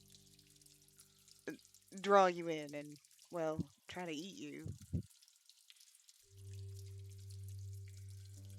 So I don't recommend going that way. Everything since I've joined you all has been weird as fuck. Well, that's hardly our fault. Oh, you're right. Seconded. Which part? Should, Yes. should we deal with the other fucking creepy crawlies, or do we go down that other path and ignore them for now then?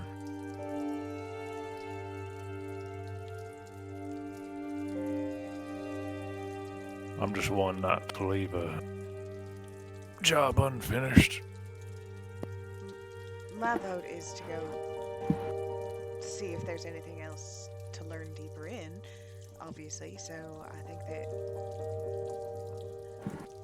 we can go this way, and she points sort of up that way, and potentially avoid the creepy crawlies, or we can prevent any future accidents if anybody else comes to reclaim this lighthouse.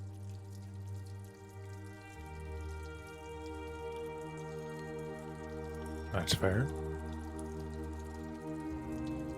Shall I go see what I can see? Sure. Lorium just looks towards Uther and shrugs. Uther shrugs back. I mean, I think we should kill the things either way, but Eventually.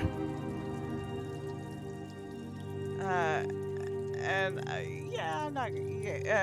You will see that as she passes Uther, she will. Every time she passes Uther, she reaches out and just sort of touches him as if she is like, "Yay, you're here."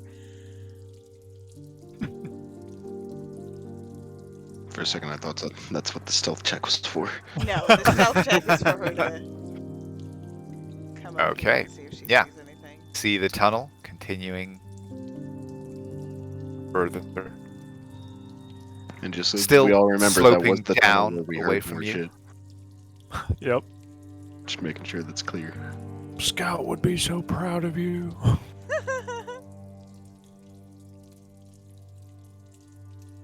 there he is. When did I see that? Because I stopped when I could see that. Okay. Yeah, that is about when you start to see, just at the edge of your perception with your cat's eyes in the dark, just at the edge of your perception, you can see now this large, bulky form turned away from you and apparently hunched over and intent on something in front of it, as it just kind of moves, shifting back and forth in the dark. Can I? Do I hear anything? Give me a perception check. Nope. There's just strange, echoing noises, dripping water in the distance. Hard to make out anything specific. And she will say there's at least one more.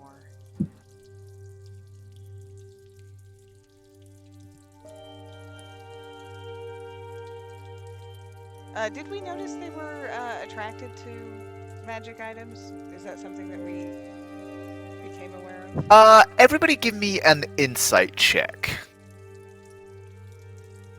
Everybody. Basically, as you're all just kind of reflecting on what happened.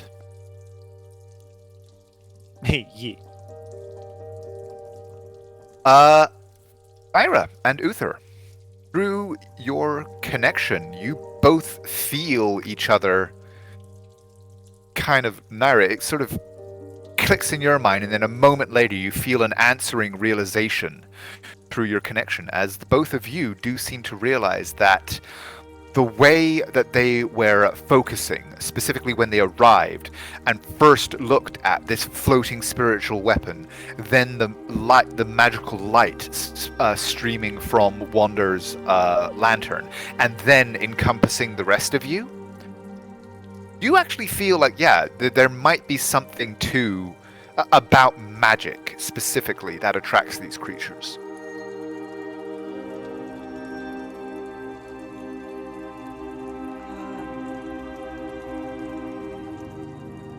Well,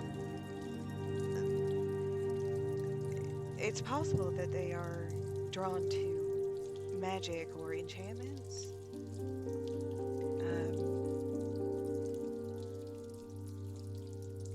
We could use that to our advantage, or we could just try and crush their icky little heads. What do you think?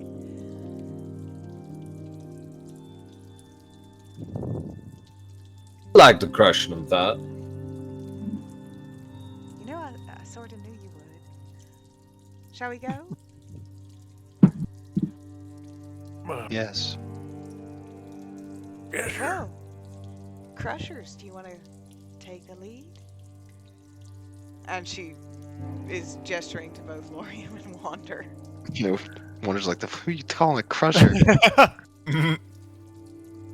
Well, here we go. Lorium's just like, well, Shield, do you want to take lead and stick behind you, or? I guess you got it. Yeah, I did. You will Here stick we right go. behind you, slave.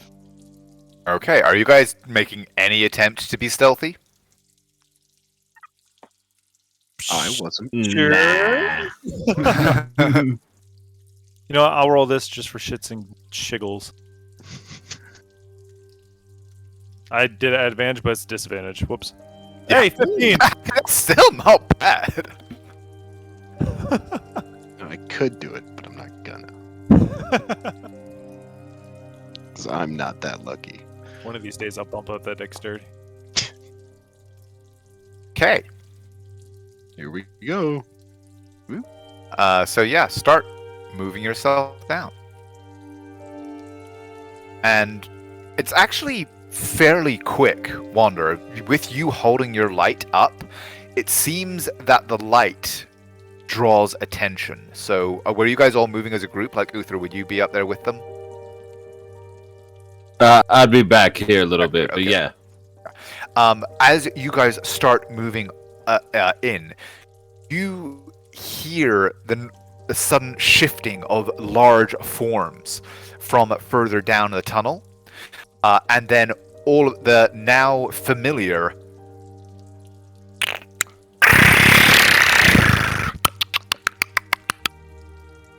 as you hear something or some things large and angry suddenly begin to move in the dark.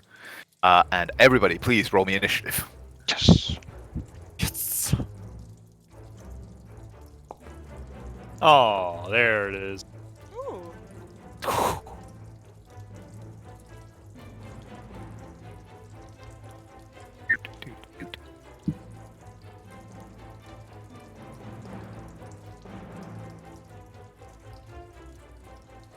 Okay.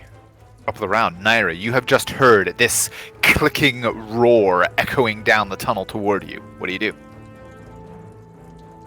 I am going to.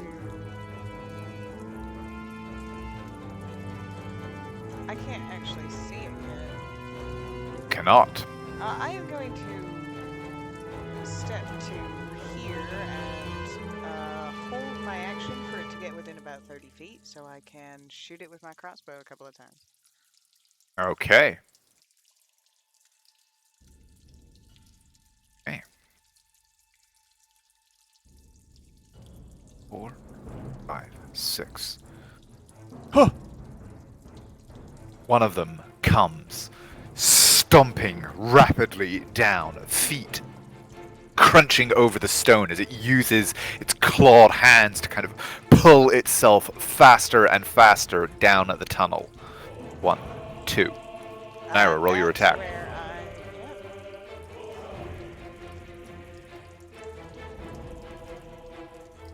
yep. Can it see me or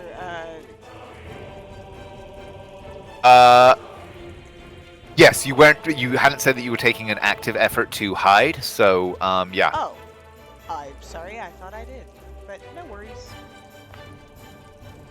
I do not do anything. I don't think I can use my bonus attack on this, can I? No. If it was part of your like action, then yes. But no, if it would be a separate bonus action, then no. Okay, then that's all I can do right now. Okay, and it closes the distance with you, Wander, but did have to double move to get there, so that is its turn. Uther, you're up. Uther, you're muted. I'm not. I'm hunting on cheesy dips. Uther just got his cheesy nips in the back there. God damn it. 15 is a miss. Second one. Hey. That is a hit. I do 7 damage. Okay. And then I will go, Wander, I'm not sure what you're going to do, but whatever, it's going to be super awesome, I know it. And then give him inspiration. And then I'll end my turn. Well, Wander, do something super awesome. I cast Ascending. Let's see. Yep. I mean, sure. I'll spiritual weapon again. Okay. Hey, and I'll put it right here. Boop. Boop. And then Oh, I'll hit. Oh, not that. technically it would be there. Yeah, Yeah. that's what I meant. Brain work. And then I'll hit it without advantage. Hiya. Oh. I don't want to bardic that because it's a spiritual weapon. I'll use it for a save later or something. Or something. Or something. Maybe I got other things. And then I'll say good flag. Give me a dex.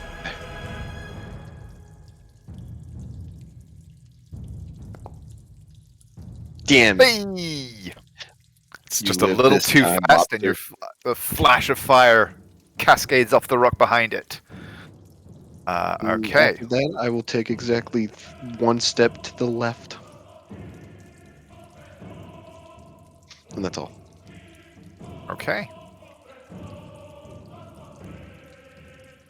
Sounds of movement and scuffling in the dark. Orium, you're up. Yay, it's me. Yeah, he's gonna move that hunter mark to a dead bastard. How long does Hunter's Mark last? An hour. Oh, fucking hell. Okay, yeah. And it's on any subsequent turn, so it's like, okay, for it all throughout the hour. And the great thing is, if your party member or the thing you're hunting goes down, you can just put it on your party member. And then find them. Yeah. Oh, well. And then if you get another fight, you just move it onto a bad guy. Oh, wait, There's on that claws. second one. Wait, how long does Bardic Inspiration last? I think it's 10 minutes. 10 minutes. That would probably still be active then. Just about. Like, it'd be a close run thing, but Hey! that does turn it into a hit. It finally uses it! Oh! 14, okay. Then he will just move right here.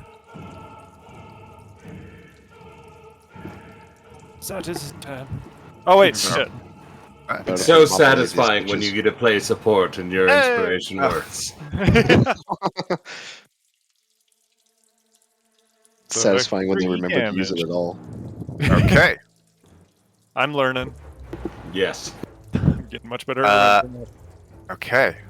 From behind it, another one swarms forward, stymied for the moment by its companion in the tunnel. But that is its turn. Naira, top of the round, you're up. Well... Fuck it. I forgot there was one coming up, so I'm glad that he did now, because I was about to do something very stupid. She said that she got into melee. Oh wait, you When have mobile. does Naira not get into melee? You're not wrong. No, but mate. Every time. I just hear it in my head automatically. God damn it, we're all rolling great. Hey. Hey! Yeah, that's a hit.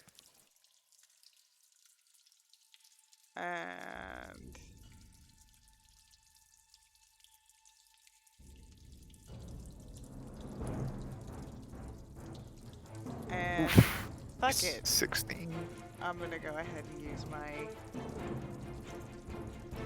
second one of these.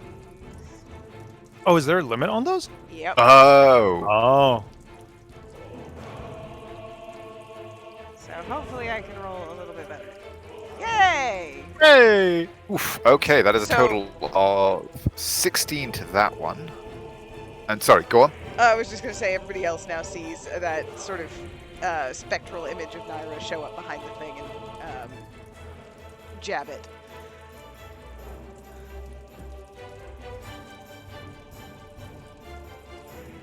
Damn, okay, yeah. And it, like, stumbles to the side, somewhat confusedly snapping at the space where this spectral was. And that... Is that the end of your turn? Hold on, just one sec. I need to read something very quickly. I'm so sorry. You're okay? We've all got a bunch of new abilities.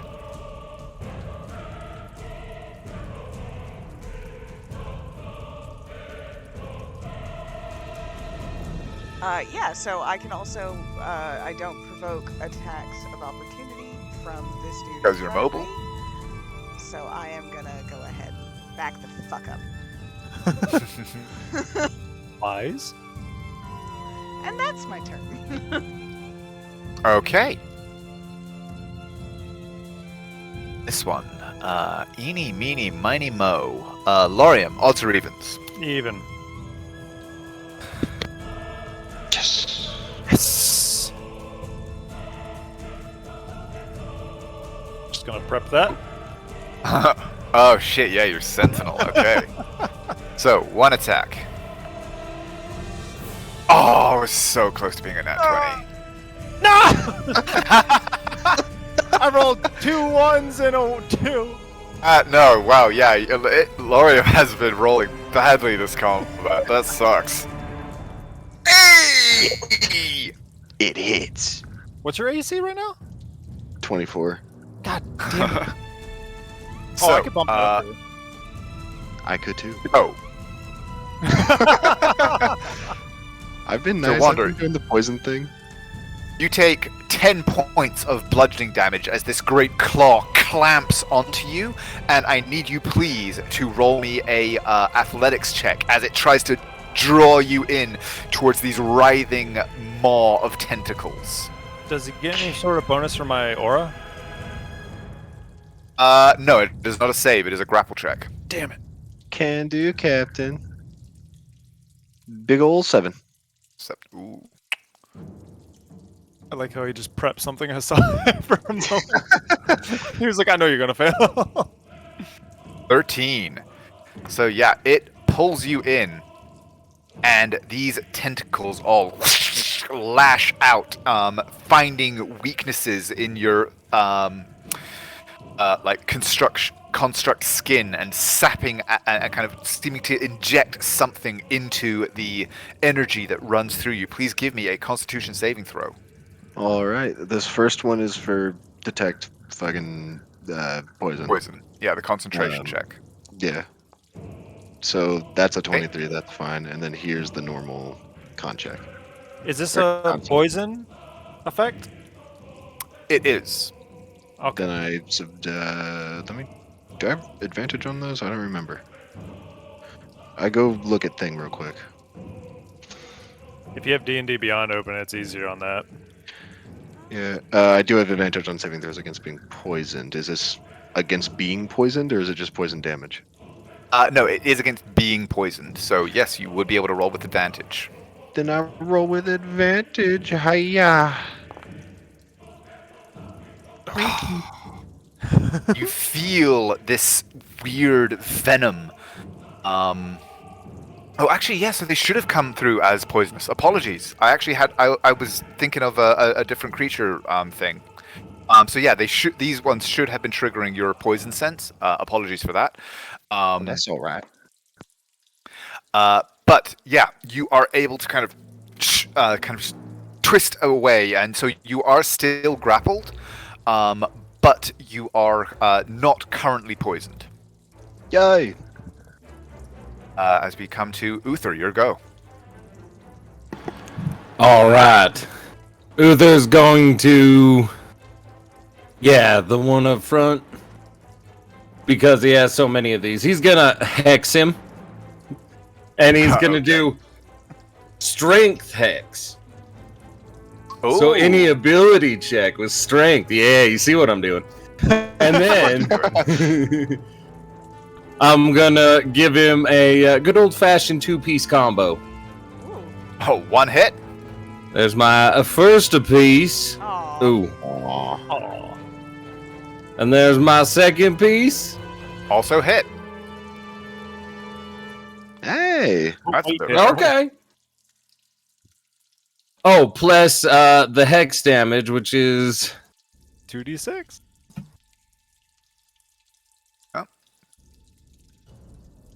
another 4. Okay. So 13 total to guy up front. Okay. But Yeah. that disadvantage. And then I'll go ahead and end my turn. Okay, Wander, you're up. Me, is this a... I have to free myself, or is it I just am grappled? You would have to try and free yourself now. Then I'm gonna make is it a save or a check? It would be an opposed athletics, but he is now rolling at disadvantage. Hell yeah, he is. Hiya. Oh shit! Let's go. The duality. Let's go. Go ahead and roll an unarmed strike damage against him. Unarmed Because with a strike check damage. like that. So well, what's your strength modifier? That'll be 4 damage. Yeah. Okay. So yeah, like as it's trying to hold onto you, these two blasts kind of rocket sideways. You're able to just thunder your fist forward and crack against the side of its head, dealing it some damage, and you are no longer grappled. Hell yeah. And then I'll use a bonus action question mark to spiritual weapon. Do I still get that? Yes, you do. That was a spiritual weapon / 2d20. Hiya. Plus 8. Ooh! Nat 20. Let's nat go. 20. Let's go. It's 2d8 plus whatever. Yeah, plus 5. Oh, well, 13. Not bad. Not bad at all. And that's it for me. Okay.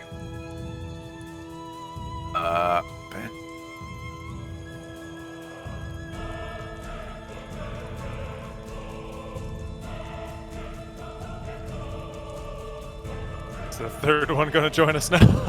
What do you mean third? Uther, from behind you, you hear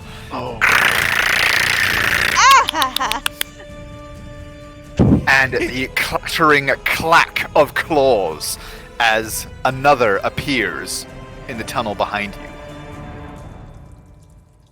Lorium, you're up.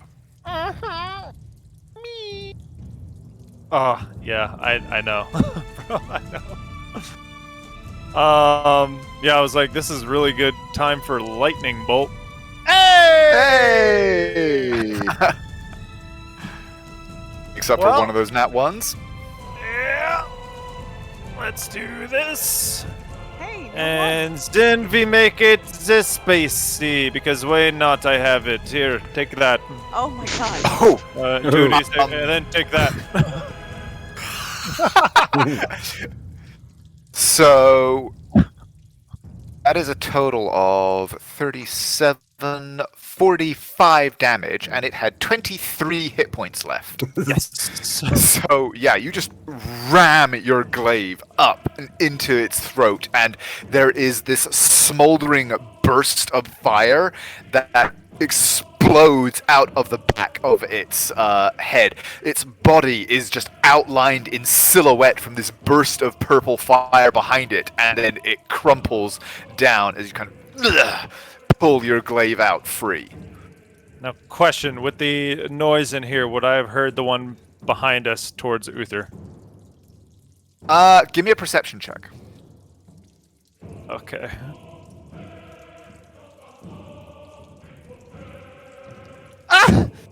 Nope, you are very focused on the battle ahead in front of you.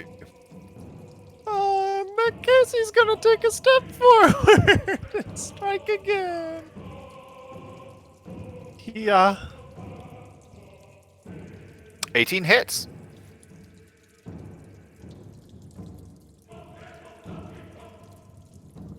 Aww. 7 damage. Okay. Slashing, like, cutting deep into one of its pincered arms. That brings us to it. And it will swarm forward, and both of its pincers reach out for you.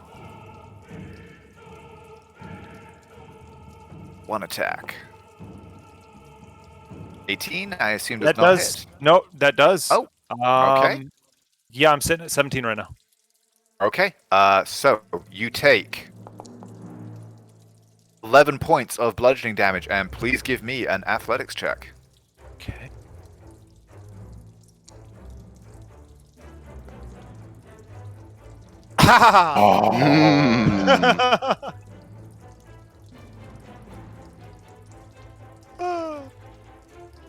Okay.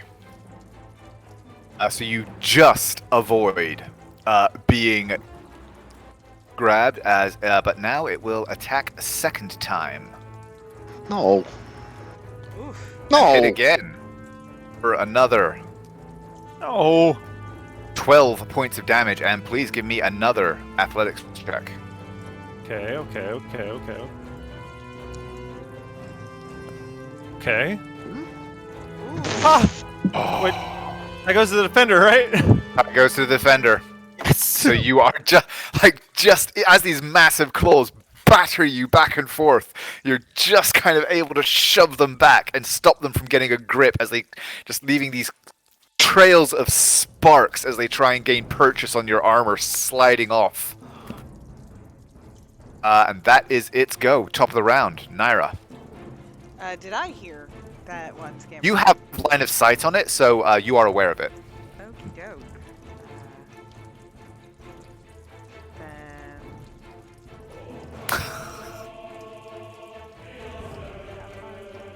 Oh yeah. I have plenty of movement.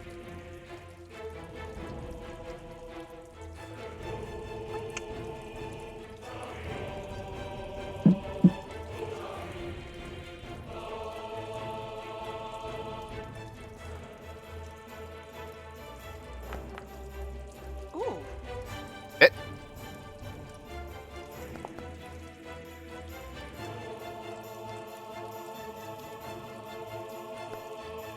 Oh. And then. Why do you get sneak attack? Oh, I forgot. He's not within 5 foot. Darn. Oh. I thought Uther was there, so ignore that. It's the rogue excitement. Really. Yeah. But yeah, you do still get your bonus attack. And that's a hit. Hell yeah. Shoot him in his face. Okay. And then. Hi. That Uther. specific lobster has sentinel.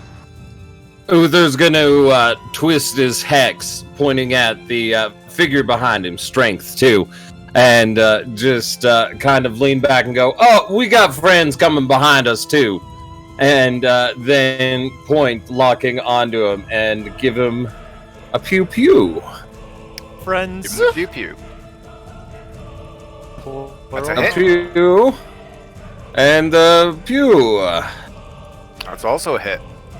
Damager, Nice. damager. Oh my gosh! Ouch! Yeah, this creature reeling from Naira's attacks, like tries to snap at her. Oh my god! It's trying to snap at her and leaves itself entirely open. Your two blasts, blam, blam, send it smacking back into the wall behind it. It felt those. Edwin, Good Uther round. that I'll just reach behind me, pulling out the shield, and smiling towards it, spinning the gun, and go, "Come on, let's see what you got." And then in my turn, Wander, you're up. It's me. The bonus Let of me guess. Dex save. Nope, no dex save. First, just spiritual weapon. No caps lock.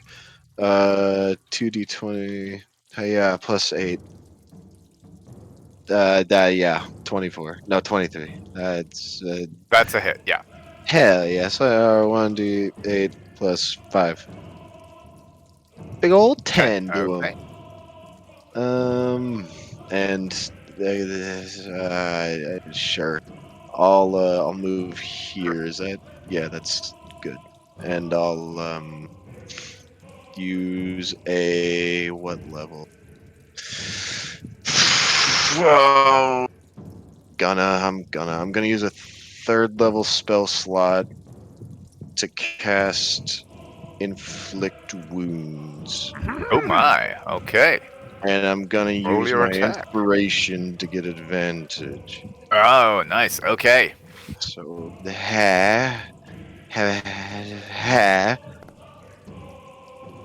Oh, good thing too, because that is a hell hit. yeah. So That is what like the do we- 4th or 5th time today that you guys have used advantage to like miss a nat 1. Isn't it rough? The dice hate us on Foundry. Anyway, Anyway. 22. 22. Ouch. Not as good as it could have been. But that's all I'm doing. Okay. Ouchies. You had a pretty goddamn good round, too. Yeah. However, they may now attempt to retort. So this one, Uther, you just hurt it, and you just taunted it, and it was going to do its best to repay the favor. One attack. 13, I assume misses. Misses. Second attack. That is a hit. Ooh. You take Hey! 6 points of bludgeoning damage. Hey, you rolled good against And- Lorium, so. Please give me a athletics check or acrobatics. And it rolls at disadvantage, but still rolls very well. Let's see. Hey! Not good enough. You jammy what's it? That is its turn. Lorium, you're up. Okay. Now he is Fucking entirely hacks. aware of the Bonus bash action, Hunter's item. Mark? So bonus action. Yep. Bonus action. He's gonna Hunter's Mark this fuck. And then here. And then here. There One we miss, go. one hit. One of those hits. Damn a gay. Oh. No. Okay. Hey. So that is 13 damage against it. Yeah. Okay. Striking at its big meaty claws. And you take a You big guys are meaty right chunk there. of them, but it is still up. And those same big meaty claws are now going to come for you. They don't want me? He was the last one to damage it. Damn it. Ooh, hit. That's going to be a hit. Lorimus is surprisingly, Yep. Soft target at this point. Yeah, Yeah. surprisingly a paper tiger. So that's 11 points of damage, and you know what I'm going to ask you for now? That athletics skill check, please. I thought you wanted me to roll Arcana. But you are able to break free, and second attack. Ha! 14 though. No, you are able to fend off the second claw, which brings us back around to the top of the round. Naira.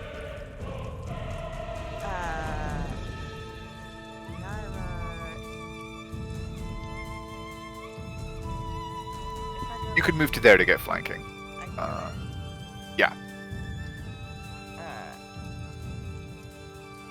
And then she is going Gonna crit that fucker. to, hopefully. No. No! I'm not even gonna make it. That is a miss, unfortunately. We get another chance. That one hits. That is a hit. Not quite a crit though, but still a hit. But I get sneak attack. You do. 9. 16. No, I'm gonna stay there. I'll give it Well, Uther, it's your go. Uther's then going to reach down by his side and pull out his cursed blade. Holy knife! And he's going to try and, 23 hits. see. Oh, not 8 the points. best. And not bad though. We killed And- 2 commoners. Damn. That'll be everything. Wait, was he hexed? Oh, that's true. So I do get my. Oh, yeah, that is more than just disadvantage. It's the much better Hunter's Mark. He takes 10, and then I'll end my turn. Okay. Wander, you're up. Oh, it's me. Yeah. Spiritual weapon. I'll move it back because I think that's where the square actually is. Oh, yes. Good call. Slash 2d20 plus 8. That's not plus 5. Another clit. Oh my god. Slash 2d8. Wait, If what's only I more? could crit on the big thing. Plus 5 is 13. 13? And then give me give me a dex save. Reaching for all reliable. Never fails me except when it does. And that's not one of these times. But no, they're not great Yeah. at these. Ooh, 12. Hey! Okay, it is still on its feet, but we are having crab legs tonight. And that's all I'm gonna do. Okay. Uther and Naira. Naira, I asked you last time, so Uther, odds or evens? Odds. Evens. Naira, Naira's better. it whirls to face you. No, you're fine. You get these. You win these. Just cast like teleport and then leave. I don't have teleport. Shit. Number 1, That's a hit. take Woof. 14 points of bludgeoning damage, and please give me an acrobatics or athletics. No! Ooh. That's real bad. 14. You are grappled. Please give me a Constitution save. Oh, poison. Good. Because I haven't had my. Oh, good. Yes. Yes. Yeah, I have you're built up an fine. immunity. But wait, there's more. No. As the second claw comes for you. See? Oh, but misses. Lorium, you're up. Hey, it's him again.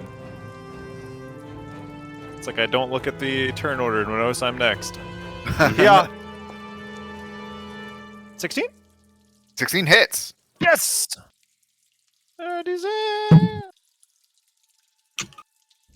For 14? And that is enough. It gives a shuddering shriek as her glaive cuts in and falls to the ground. Sweet! He's gonna immediately run over here. Bonus action Hunter's Mark, fuck it, why not?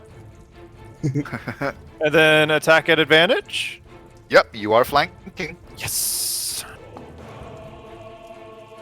That definitely hits. Yes! Easy. Damn it. It's 11. still on its feet. And then he It's will not- use the remainder of his movement to move here. Okay. Top of the round, Naira. You are still grappled, but you are only restrained right now. Can I do? Is it something that I can do to try and get out of the grapple, or is that like an action? If you want to, so the options are: if you choose not to try and break the grapple, then you will need to make another Constitution check or a Constitution save in order to avoid the effects of the tentacles. But you will still be able to attack, potentially, depending on the results of the con check.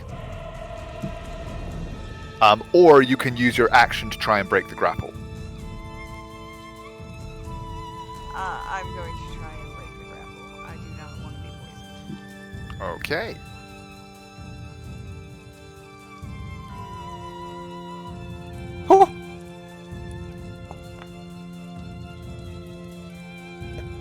You break the grapple. You have a move and a bonus if you want to do anything with them. See what I have.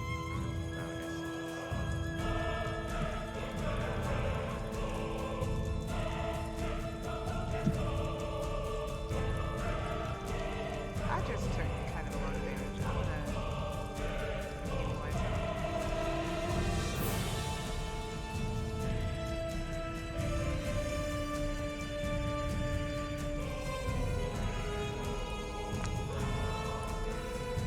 Okay. Nice little top up. Uther, you're up. Uther's going to try and stab him. No, wait. Okay, 16 wisdom. Bam, bam, bam. Nice. Fail. Hell yeah. Hell yeah. Well, yeah. And as the toll rings out through the tunnel, what does everybody see as this final enemy is brought to an end? As he twists his blasting rod, pointing over top of the figure, as it does the same thump and crack from the blasting rod. It then sends something slower, much bigger, almost like a bumblebee compared to the normal hornet. But as it travels overhead, it just blows apart with that loud gong as it cripples into the creature, the carapace cracking as it falls to the ground. Yeah, it collapses, claws snapping feebly at your feet, Naira, before the final twitch goes still. And the only sounds that remain are your ragged breathing and the distant drip, drip of water in these underground tunnels.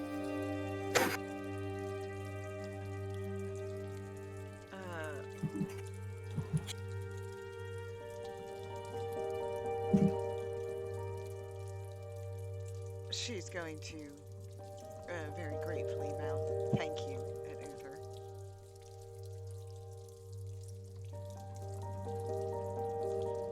Just winks back. Well,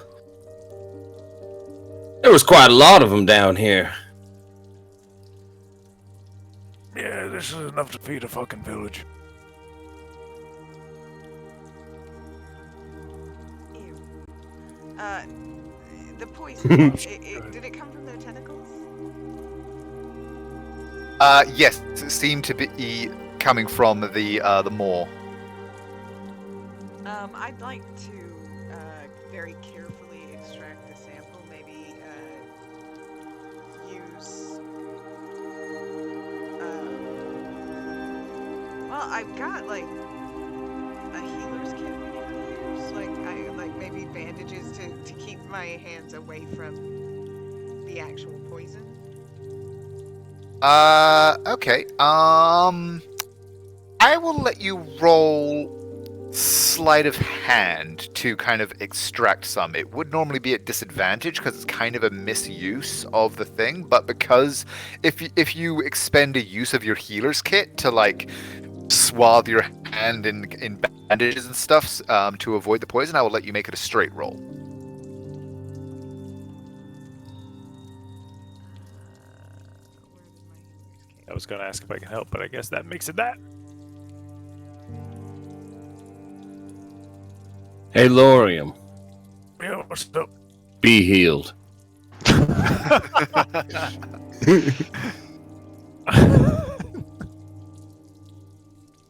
Thank you. I mean, if we're not thinking of taking a breather, I Oh can shit. knock myself off.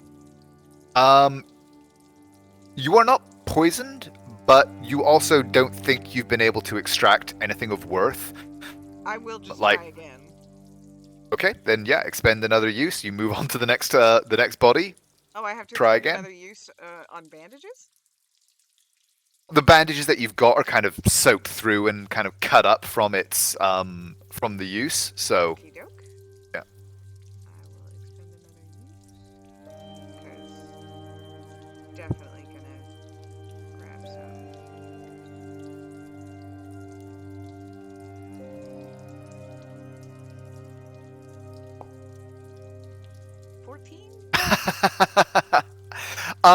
you're able to get a small sample. You don't know, like, if it will be enough to manufacture into something that Midnight could use, but there's definitely you've definitely got a little bit there. Then I am gonna try one more time because I've got 10 healers Okay. So, If If you I'm- want, I can just cut off a head. I mean, I was gonna say if I'm willing to take damage, can I just If you're willing to take damage, can I just help her if I'm willing to take damage? Well, I'm let's see how fine. this. Okay, she's good. She's got this. Yeah, this time you've learned a bit from your first 2 attempts. Third time's the charm. You've now got what looks to be a good sample there. That you're pretty sure Midnight would be able to use to do something horrific. Okay, I will wrap it up using just the tips of my fingers, kind of grossed out. Stick it in my backpack.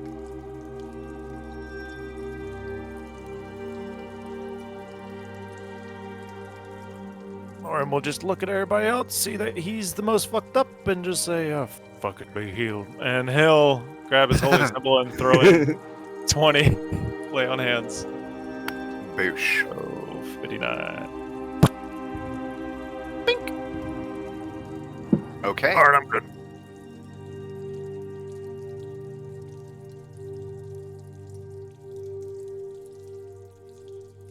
Continue on then. Sure. Yeah, I didn't see what was behind the corner, so if you guys want, I can continue to try and sneak up. I mean, shit, sure. And he'll just sit on one of the fucking lobsters. That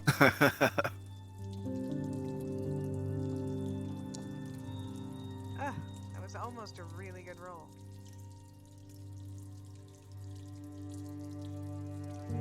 I I love say seeing it. the Okay. other side of a rogue, yeah. I love know, seeing the other right? side of a rogue. It's like an 18. Oh, it was almost really good. As you enter into this larger chamber, you see what apparently had the attention of these creatures. As you see 3 more bodies in the now familiar chainmail, blue and white livery of the Vanya City Guard. Guess we found the soldiers.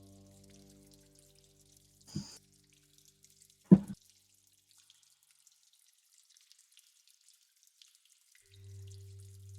I'm just gonna look over here. Does this look like it's just a loop that Yeah, this is probably going back into the larger chamber that you saw the hypnotic fungus from. okey-doke. So I am going to get a little bit closer and say that I found some bodies. I'm gonna have a look. I don't see any more creatures. Oh, and she's gone again. You know, just for proof of fucking expediency, Lorm's gonna cut off one of the claws. Okay. Or Yeah, I it's a should hell of a say trophy. pack it. Yeah. And just pack it. Okay.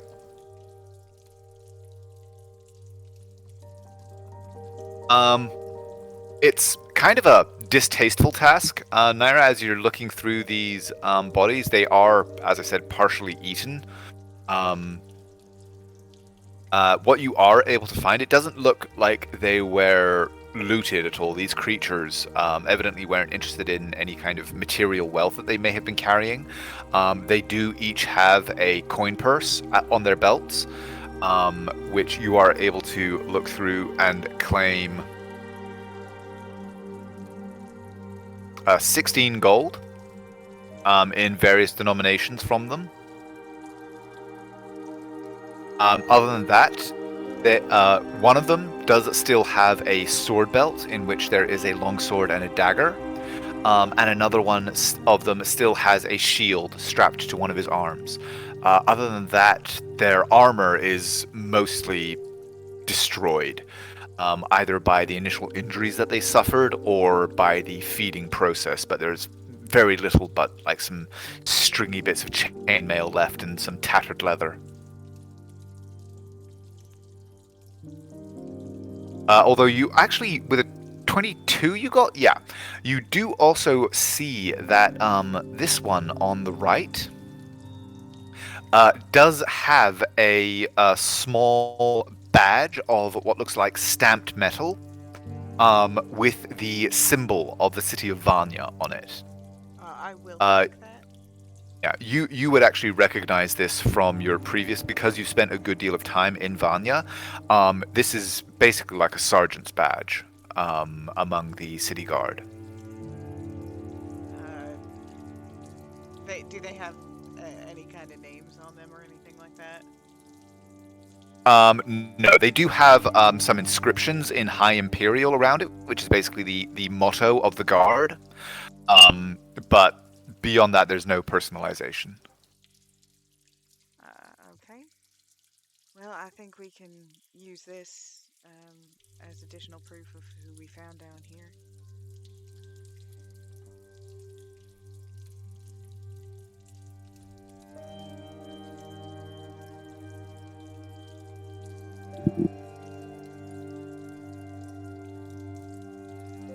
Shall we keep going? Let's. Wander, do you still have that ability to detect poison? I can. Yeah, I'd say at this point, your spiritual weapon and that will have worn off. Just because, like, you spent a few minutes kind of fiddling with the bodies and then investigating these and everything. I've still got a first level, but I feel like it's more useful doing other things with it. You can take 10 minutes to ritually cast it, which will then last for 10, and then it will last for 10 minutes after the end of that ritual. But we don't want to stay down here for 10 more minutes. We want to go. We want to go. Up to you. Instead of saying I can, he will just say no. Okay. Oh no. Oh no. Silvery, but no. She stubs her toe on something and starts to swear. You like walk through a spider's web, and you guys just hear from like around the corner. It's in my fur! Orem just says, Scout would be so proud of you.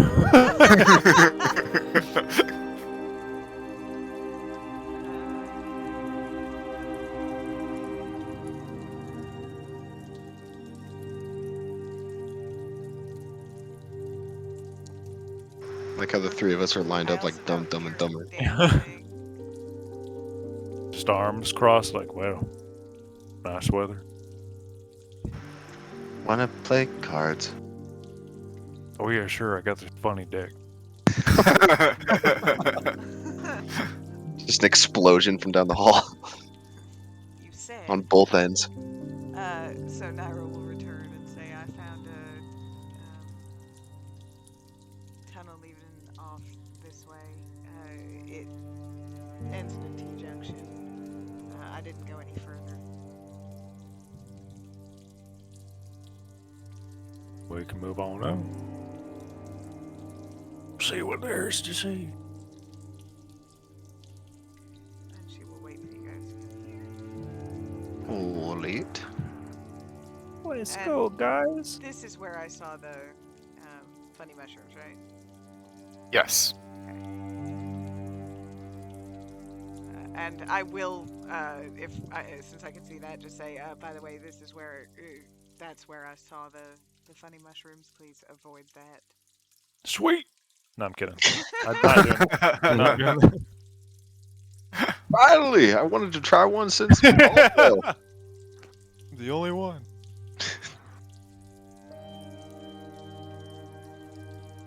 When do I roll a new stealth, by the way? Oh, that's just a dead Yeah, that one just ends in a dead end. You can see like a little rivulet of water running down, but nothing else of interest down there. I'd say you could go ahead and roll new stealth now. It's been a few minutes and you've interacted with the party.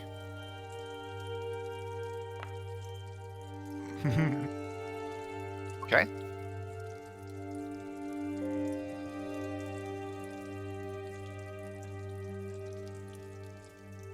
I see. At least they're not growing? Or glowing?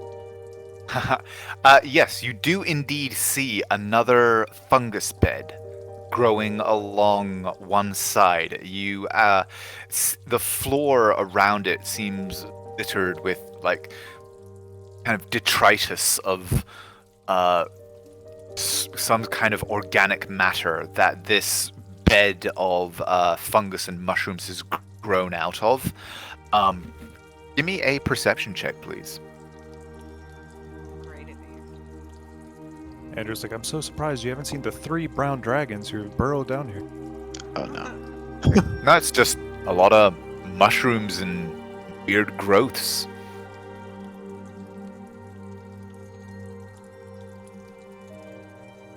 And this one is moving down toward those other mushrooms. Give me an intelligence check. Oh. Mm. Hey. Based on where you saw it and your kind of sense of orientation, you think that this corner is well past the point where you saw the mushrooms further south. Oh, okay. I will return and say there are some mushrooms. Do I knowledge nature to see if I know anything? Yeah, about go ahead and this? give me knowledge nature. Not great. You're not really sure what they are. They definitely seem to be growing out of some kind of organic matter that is scattered on the floor, but you can't be certain. Some more mushrooms. These ones don't appear to be the dangerous, tempting-looking ones. There's a corridor further down. I think we should follow this way. Sure. Sure. Do you want another stealth check? And wait a tick. Uh-oh. As you guys are getting to there, Naira, you've been creeping along quite stealthily. Your companions, however, are simply marching after you. And Uther, as you get to there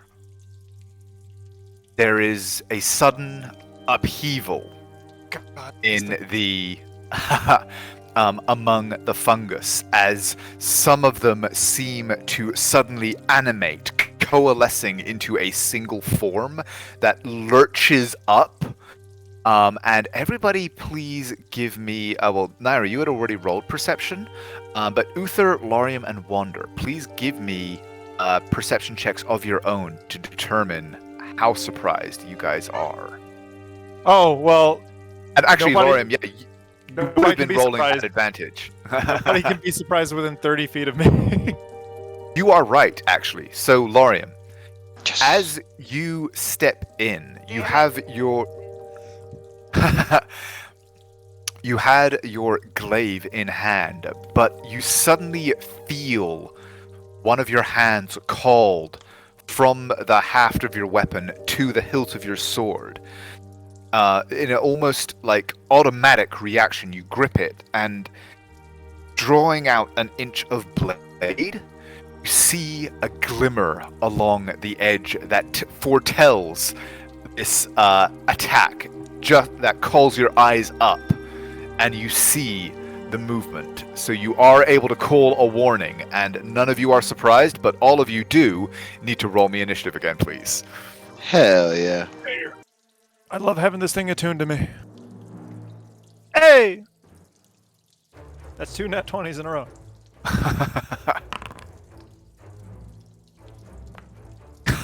Dang, okay. Oh, Naira, I think you need to re-roll. I don't think I'd started the There we go. counter for you. Okay, there we go. Wow, damn. Okay, so that that call of warning from your sword apparently very effective there, as all of you are ready on your toes as this thing lurches to its feet. Orium, you're up first. Sweet!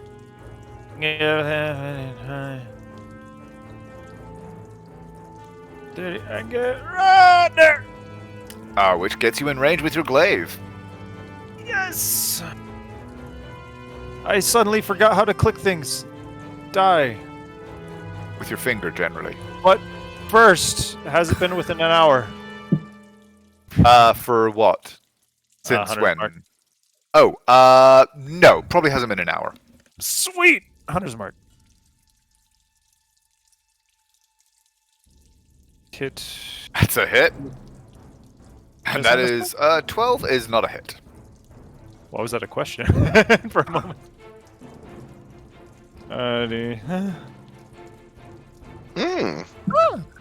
14 damage. Okay. And that's where he's staying. Okay. Uther, you're up.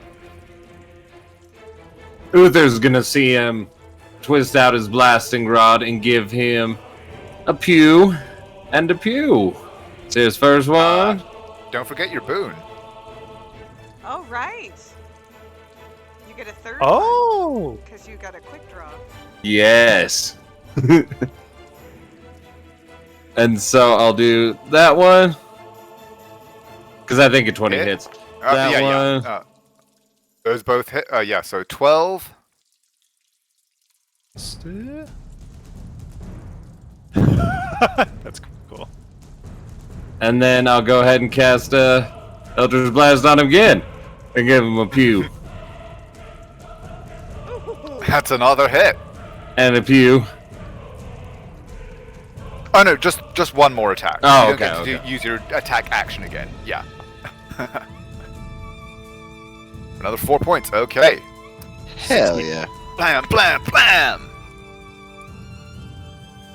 Naira, you're up. So Nari sort of fans herself.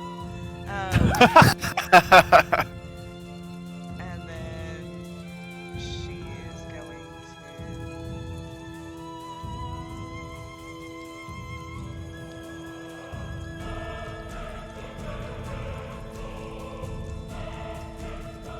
Yeah, she's going to toll it. So, wisdom saving. Okay. Oh, it is fantastic at these again. You're rolling privately. Oh, well, publicly, that is a fail. It got 13. Or 9 points. 9 points. Okay. Oh, I should try that next time. Okay. What? And And she's gonna step there. okay, Wander, you're up. I'm gonna walk right on up. So 1, 2, 3, 4. There, I see the man's. And he's gonna dex save.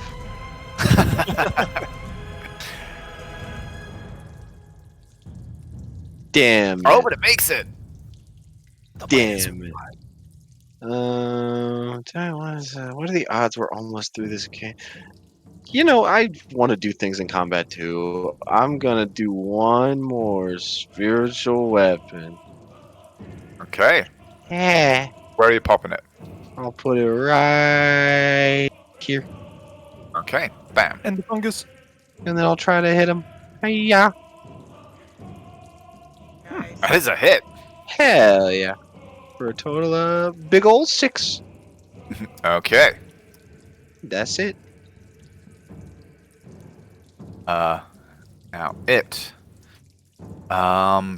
It's not really smart enough to realize that the Toll the Dead came from you, Nairis, so it is going to move forward and attack the closest creature that it knows for a fact hit it, which is you, Laurium. So. Do I recognize this as the same type of thing from the... Yes, you have seen one of these before. Yeah, you do recognize this as similar to the one that you fought in the Mushroom Cave near Aldwell. Okay, so does that mean I remember the things about it? Like that lightning's not a good idea? Yes. She would call that out. Not that I know that anybody has lightning, but she would call that out. You haven't seen me use my lightning yet. I don't have any. Is that what they call it? It's always been called That is that. one miss. Oh! Oh, the second one, though, is gonna be a hit. Hurt. damage. Oh, wait, that should be another 2d8. Oof. Okay. 16 damage total, and I need you to make a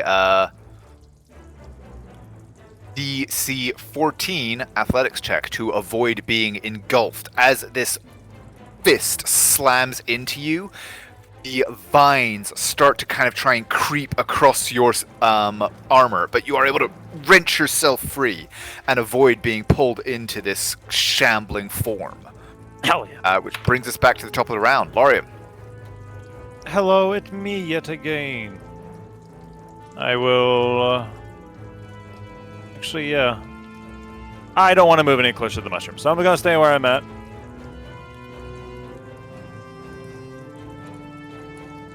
One, two, buckle my shoe. 16, 15? Both hit. Hey! Hell yeah. Nice. Oh. Oof. 2d6. 28. And Oh my 39. god. 39. Owie. 61. Ouch. Yeah, no, you just took, you basically hew the arm that was trying to grapple you. You just hew it off at the elbow and cut back across these giant chunks of fungus boiling away from the form. Ow. Anything else you want to do on your turn? Nope, that's it. Uther, you're up. Moving my hex and then giving him 2 shots. Pew pew. Come here. There it is. A pew? Aw. Oh, nope. And Dang, a you guys have been pew. rolling. The ones have liked you guys. The Yep. second one hits though. Damage, and then Excuse me. I've rolled 2 nat 20s and 5 nat 1s. 12 12 points. damage. Okay. Naira. Or Uther, is there anything else you want to do on your turn? Nope, and then I'll end my turn. Naira, you're up.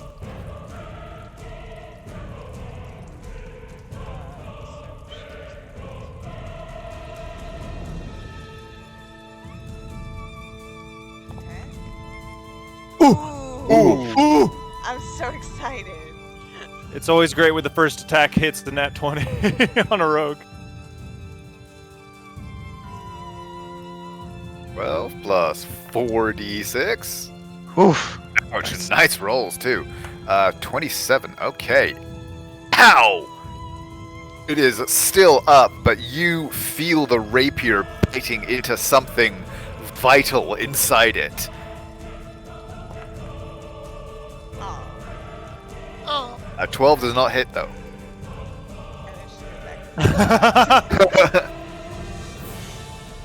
Wander, you're up. Is me. I'm gonna move the spiritual weapon right here. And then I'm gonna try to hit him with the bend to 20, plus 8. Ah, yes. That's a miss. And then you know what? Give Was me it a 13 Dexterity dex save. save? What was it? Does a That's 13 dex hit? save. No, 13 does not. Aw. Oh, my dex save. Let's go. Oh, but he fails. Badly. Hiya.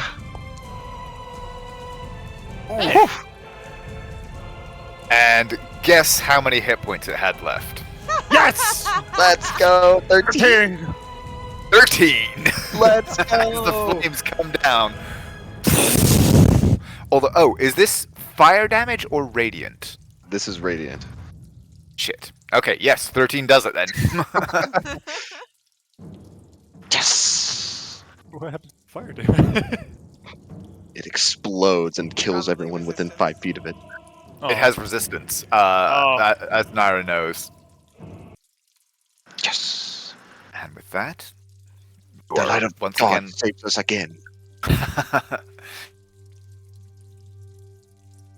The cavern again goes quiet, and the bed of fungus is still and inert once more. My fault. Hell I should yeah. have been paying a little more attention. I'm sorry. What? No, you're fine. Goddamn, every goddamn time. So he grabs his chest again and puts 14 more points of life.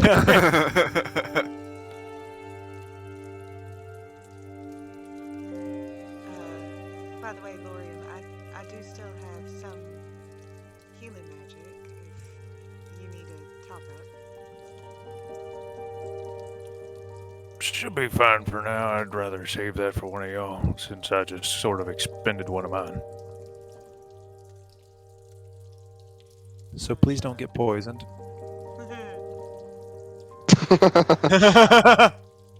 What? Muhahaha.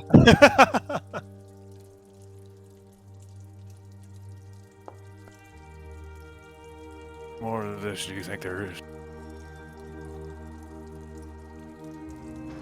Too much. Really fucking is. Damn, how long's this been here? Can Naira. Water?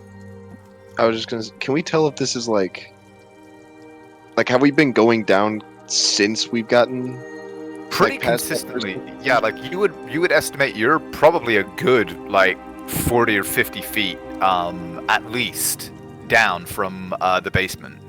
Like even now, are we going down? Like, is there a slope here? No, down this slope, this path here seems more or less level. It is going down probably slightly. Based on the topography that you've seen as you've kind of moved around, you'd estimate that the lowest point is probably in this direction. So it is going down slightly, but not quite as steeply as it was initially. It looks like this area where you saw the jewels on the left and up to the basement, that had the steepest slopes. But this whole area is kind of draining down, if you like, toward here. Like there's little rivulets of water in many, many places, kind of dripping through the ceilings. You are, after all, underneath Lake Venostia. We are under the sea. But Oh no, we killed Sebastian. We did. This is so sad. We killed so many of them. Where's Flounder? Okay, that's all I wanted to know. On our road goes.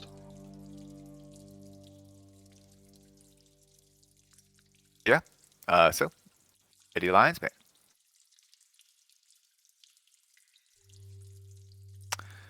As you get to there, you do notice. So this is a cliff that goes up about 10 feet, but in the darkness of the tunnel at the top of that, beyond it, you do see that like ethereal kind of ghostly glow from up here. You don't have a direct line of sight toward the fungus, but you can just see kind of the emanation of the glow from it. So at that point, I will come back up here and say it continues down, but I do think I see where the fungus was. So, and she will touch this wall and say, if you guys can hug this wall as you come up. Sure. Do you think we could just attack the fungus from like a range? That sounds really weird fucking saying it. It's up a cliff.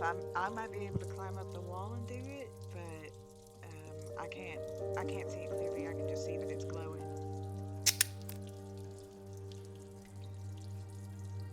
I mean, do you want me to try? Do we still have an alchemist fire, or was that expended? I don't think we've ever used that. No, we used it Hoover once. used it in Oh. breaking out Naira. He threw an alchemist fire and got rid of the dog, I think. Oh, Yes. I technically have one more on me.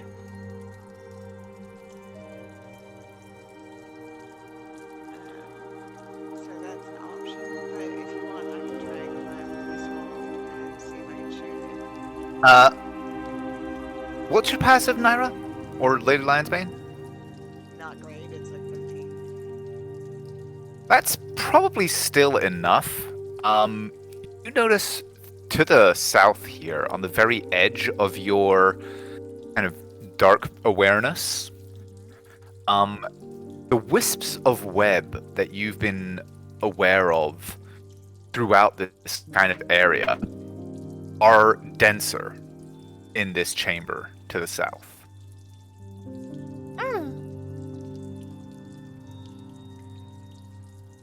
This is just for me.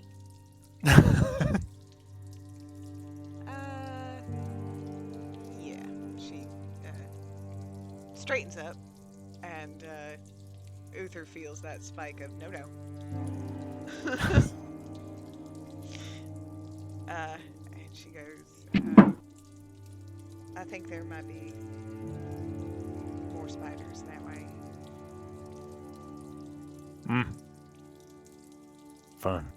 I think, I don't think we need to go stealthy through here. I think maybe we should just charge ahead with the person with the shield in front. I think that might be a good idea. You want Wander and I to just charge?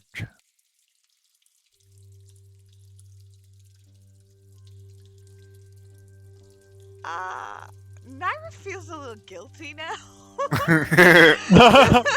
Like He's just gonna turn around. she's biting her lip. She's like, He's gonna turn around to Wander and just be like, Bull rush shield. Okay. As before we do that, I'm going to use a harness divine power and go as well. same. Yeah. I wish Foundry would just take your input instead of changing it after you do it. Ignore this. We can both use Harness Divine Power twice now.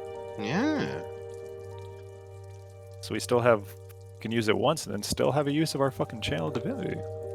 Oh, unless you've already done it once. Uh-oh. Well, time to square up Delorium in this 5x5 hallway. He is... He's gonna let you take the lead. As you start to move down here, the light of your lantern spotlighting your small group in the dark, you hear echoing from the darkness further down the tunnel into the webbed chamber. Speech that you heard when you first entered this underground area. This one reverberating with unmistakable arcane power.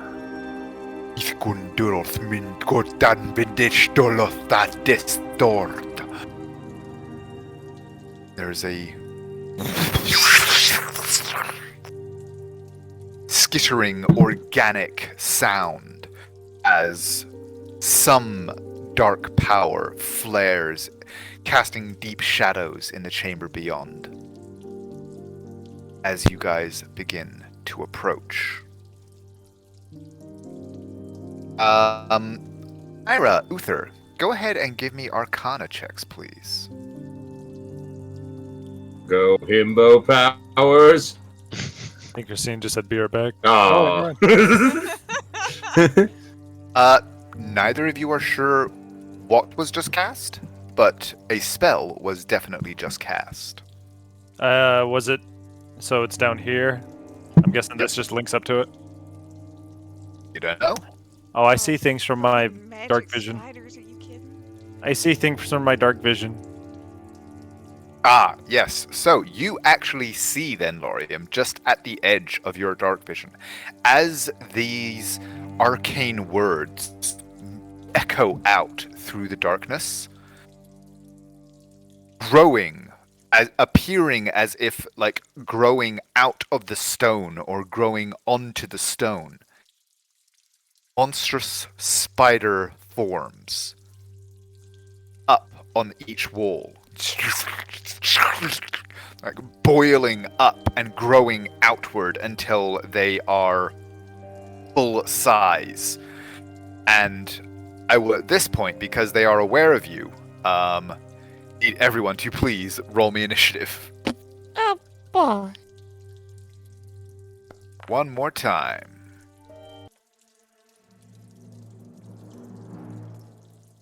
Good thing you rolled well, Wander, because he was about to ask you to mount up. I don't want to roll high. Brazen? I know, right? being a cleric and rolling high. It's like, oh no. Yeah, that's why I didn't take alert. I was like, I don't want to go first. However, Wander, you are in fact first. God damn it. You have heard this words of dark power. Mm-hmm. Nope. Just two. I'm here with mine eye. I can't really. Well, I'm not gonna do much. Yep. You can that's hold all I'm just doing. hold your initiative if you prefer. I would like to do that. Okay. That will permanently move you down though. If you do hold your initiative rather than your action. I'm super okay with that. I'll hold to Okay. be right before Uther. Okay. I'm just gonna adjust your that Uther, I'm gonna technically move you to 8, but like we'll just remember that you are 9. Sure. Just so I can put Wander in at 9.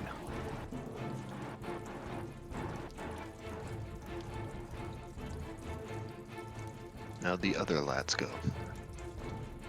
The other lads. Hey. Oh, 1 second. I just got to sort out. There we go. So, coming flashing out of the darkness, skittering along each wall, these 2 great spidery forms come rushing forward. Perfect. 2, 3, 4, 5, 6. That's a And big one. it approaches there, it kind of rears back, the fangs at its front unfold, and you see this kind of a gland below its mouth bulge, and then this spray of webbing comes flashing out at you, Lorium. Please give me a strength saving throw. Okay.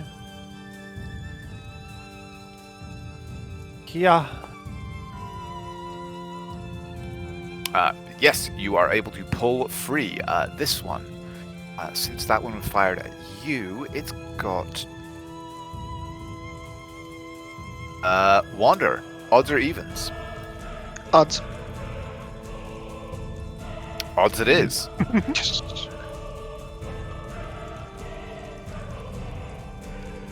Please give me a strength saving throw. Yes, sir. +3. Hi. Saving throw. Hiya. You don't even need it. That's fine. You are restrained. Hell yeah. Myra, please give me a wisdom or charisma save. With advantage, because you are next to Uther. Oh, never mind. You are fine. You are able to act and move as normal.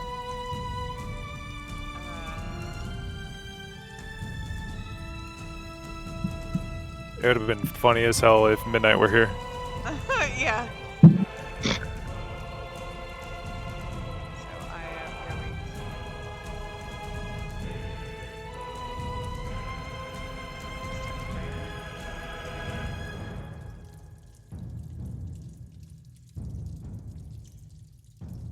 Okay. Yes. So I'm gonna step 2 there, and I'm gonna fire at this dude.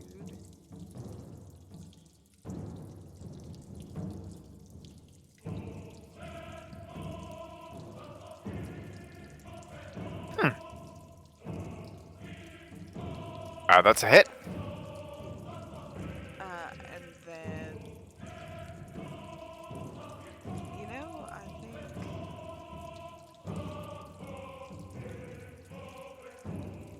I will say,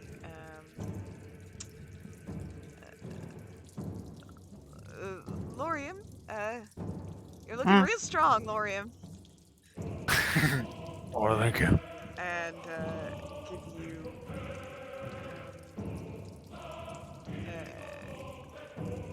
my bardic inspiration. There it is. Huzzah! Hell yeah. Danke. Well, Lorium, you're looking real strong, and you're up. Yay! And Well, is your bardic inspiration 1d6 or 1d8? 1d6. it's about to ask that as well. You will get right. Is this still out of range of both of them? I mean, you don't know what their reach is, but that is True. within reach of your glaive. Yes. And he will first bonus action Hunter's Mark? Question mark? Last for an hour? Yeah, I'd say that's still up. Okay. This boy. I mean, it's getting toward the end. This would probably be Yeah. the last encounter where you could use it, but yeah. 17. 17 hits. Oof. Oh, 14 on this one. Okay. It is still up, but your glaive bites deep and it shrieks in pain. One more. Kill it. That is also a hit. Same damage. And just for fucks and giggles. Again. 12. And that is enough. Your stab, twirl, cleave down, and bring it down from the wall. It falls to the floor, legs twitching and kicking above it, but dead nonetheless. And he will Anything else you want to do on your turn? attempt to step back 10 feet. Step back 10 feet. Okay, that's his turn. Okay.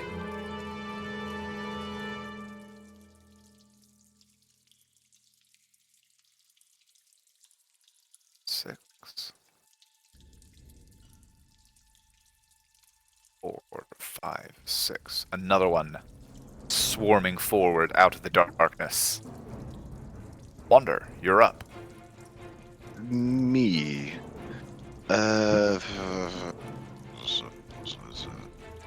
5, 10, 15, 20, 25. I see. That is oddly disturbing to look at. Sure. Give me this one. Give me a dex save.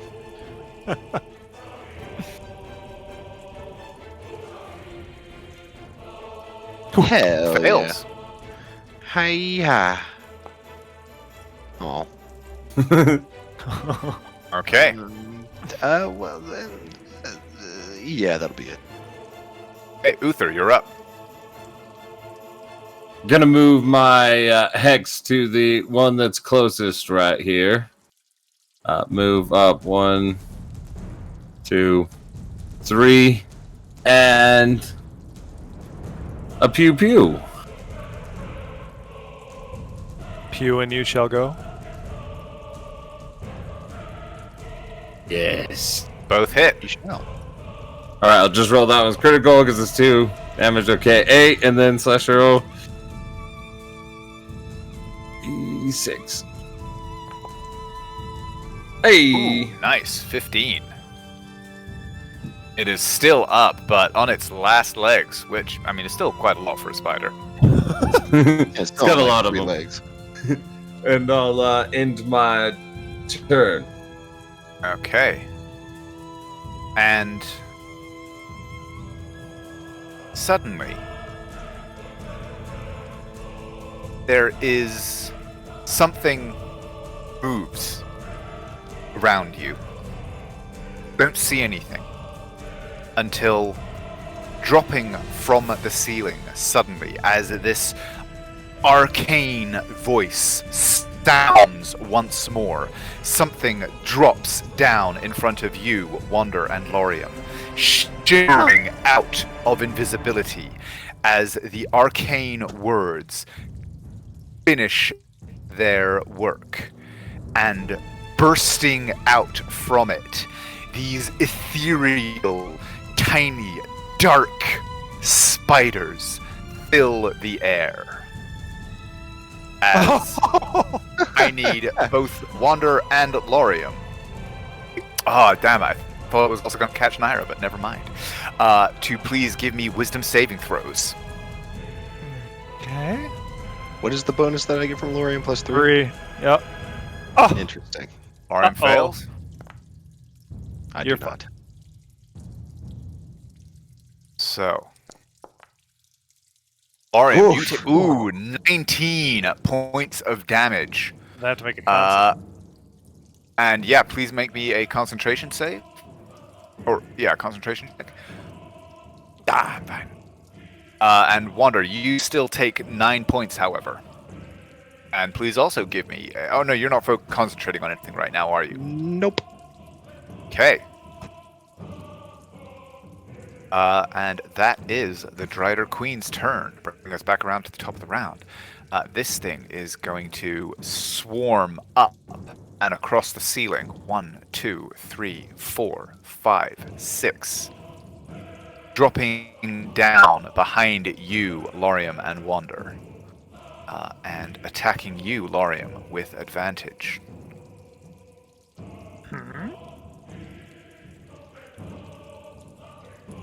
That looks like it's really gonna hurt. If it hit. Missing. Second one's dead. Naira, please give me a Wisdom or Charisma saving throw with advantage because you are within 10 feet of Uther. With these tiny spiritual spiders just inches from me. It was quite the DC, but that makes it. You can move and act as normal.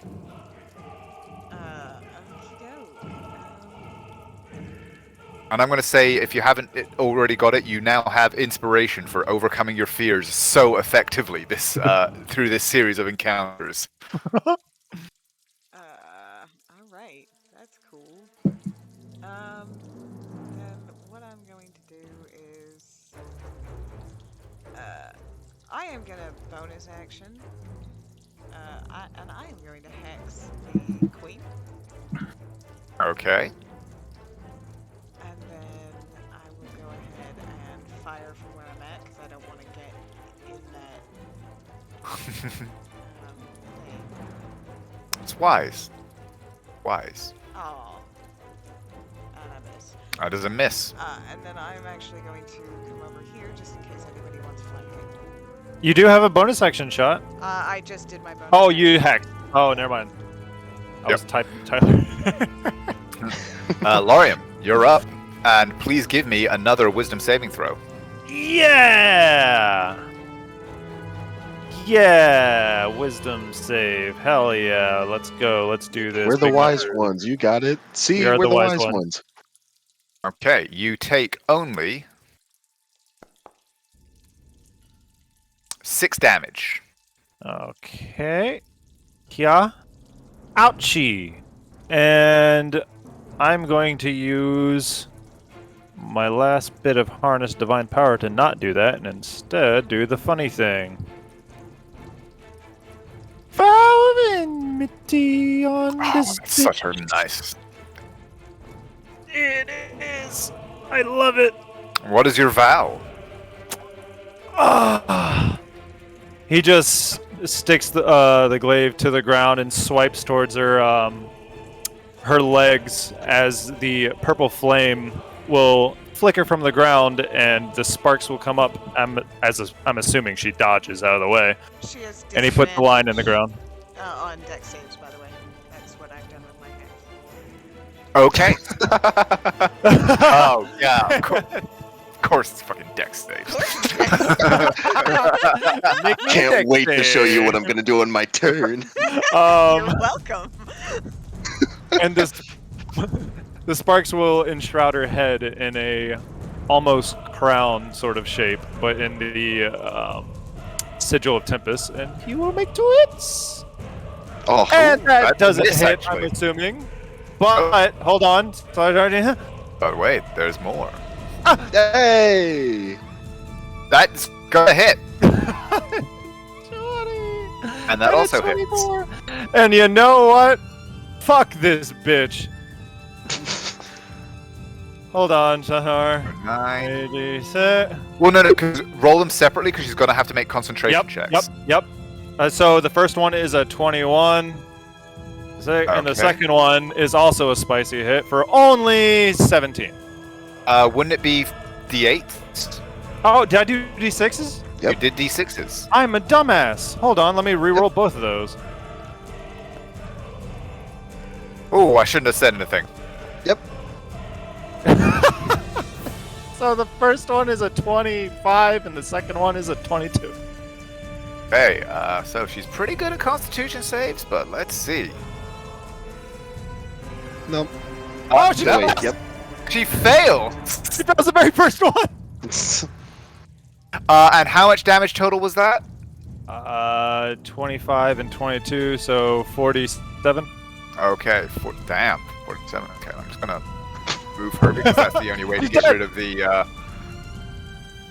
She phases out of existence. She's a phase spider. So, sorry, how much damage was that? 47. 47. Good grief.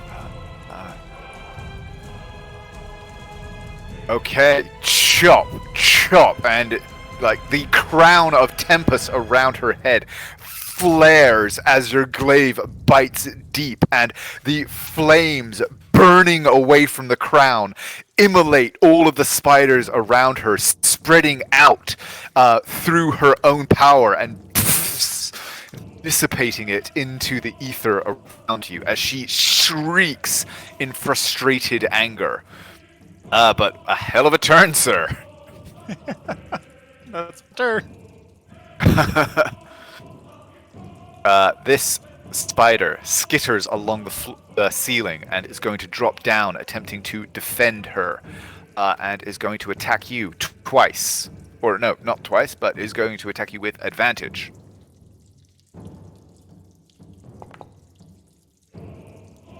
Ooh, And yeah, that hit. hit. And I need you to make a Constitution saving throw. C. I'm so glad I moved. 14. You're fine, but you do still take Lots of damage. 5 points of damage. Okay. Ow. And I have to roll another con save.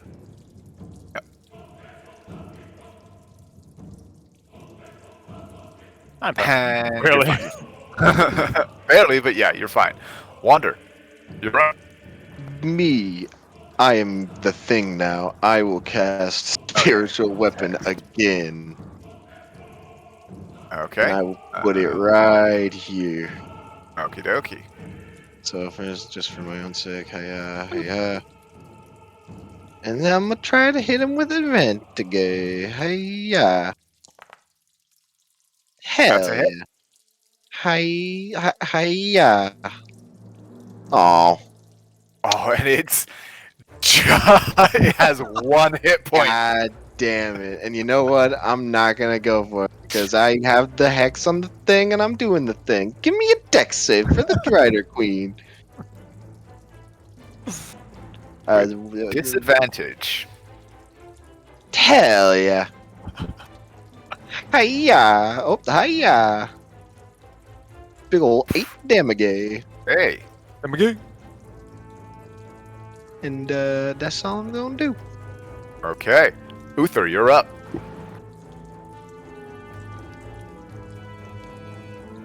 Ooh. Alright. So, what I'm gonna do is first thing, I'm gonna point my blasting rod at the queen. And I'm just gonna go, "You're pretty dumb. You really should have left, and now you're gonna die here. And all of your friends." And I'm gonna use some unsettling words. And then, so that'll get taken away. So she loses 4 points on her next saving throw. Okay. Speaking about next saving throws, I'm gonna use this one. And let's go because I can. Let's go 3rd level. And I'm gonna roll me some damages. Saving throw. -4. Oh! Damn it, that's Oh, what she she makes needed. it. Oh, Oh. 11. Still takes 11 points though. Owie. Almost. Then I'll end my turn. Okay. Top of the round, the spider here. Lorium, they still think of you as the by far the biggest threat. It is going to attack you with advantage. You skipped her turn. Oh, did I? She Yeah, got because you deleted from the deleted thing. her. Oh, So yes. they had to get rid of Thank her. you. I just Thank wanted you to so remind you very so that much. you can kill me. I am. Oh, well, I mean, yeah, so the top of the round, bottom of the round doesn't really matter for her, but she's going to be there. Spell. Okay.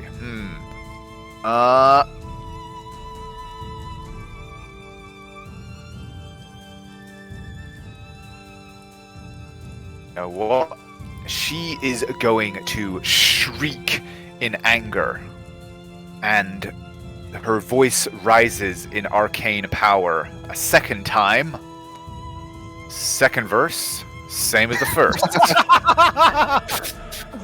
You And bet. then she moves up the wall and onto the ceiling, moving forward above everybody to there. And I need all of you, please, to make me wisdom saving throws.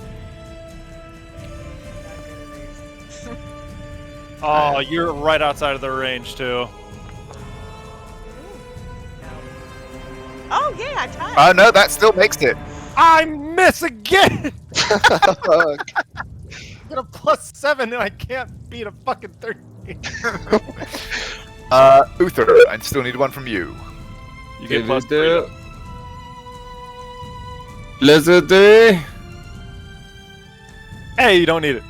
Okay, so, Lorium, you take 14, everyone else takes 7.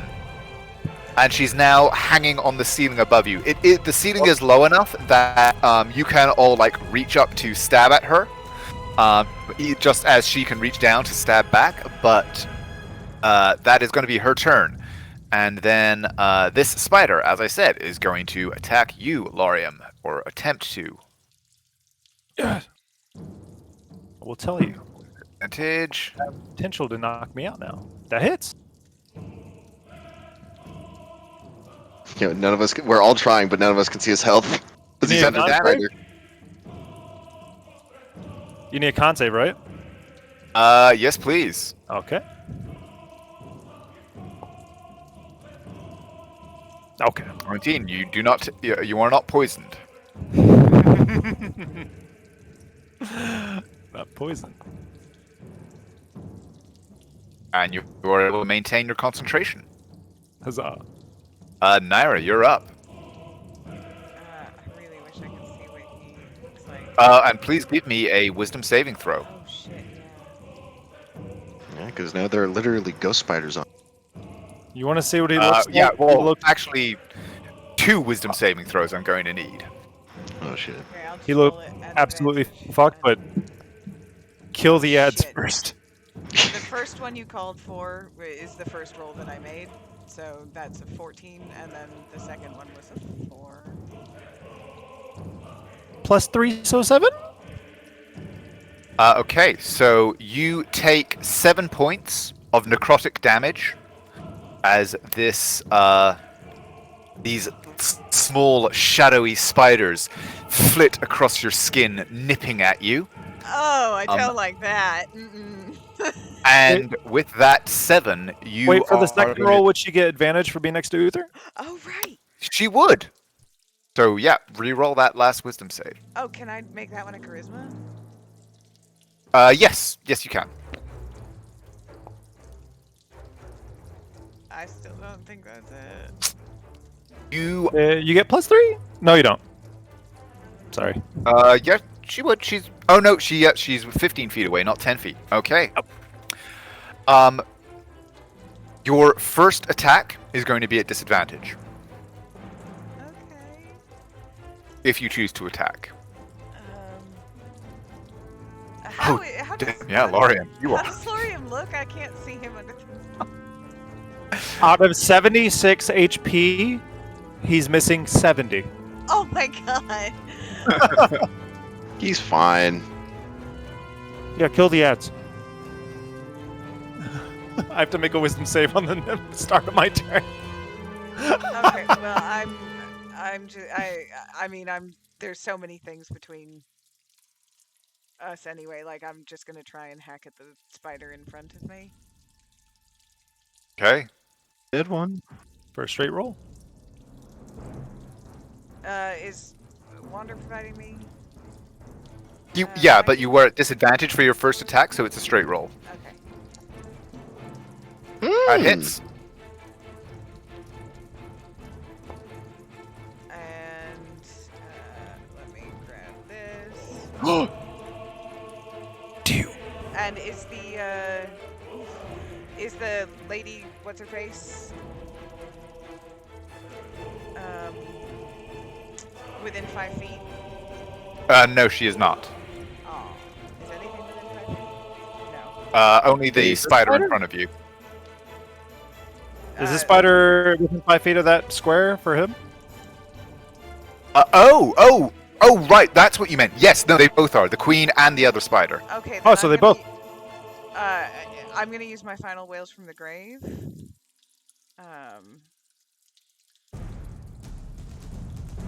It says I have no uses available because I accidentally used one. Oh, yeah, I remember. No, yeah, go ahead and use it and just don't. You can just override that.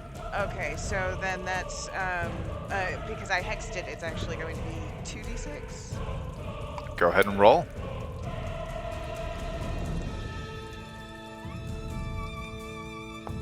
So that's on the queen.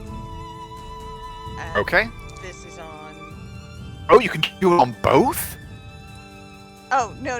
Sorry, no. I rolled sneak attack twice. Shouldn't have. So 7 sneak attack went onto the spider, and then 8 necrotic damage as a spectral Naira goes up there and stabs it. Okay, and she needs to make Constitution save that you guys really need to hope she fails. Fail.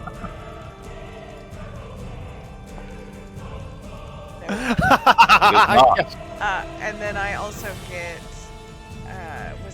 Does the whale from the grave count as a bonus action, or does it? No, it's just immediately after, so I still have my bonus action. So I'm actually going to use my hand crossbow, and I'm going to shoot at this spider. Okay.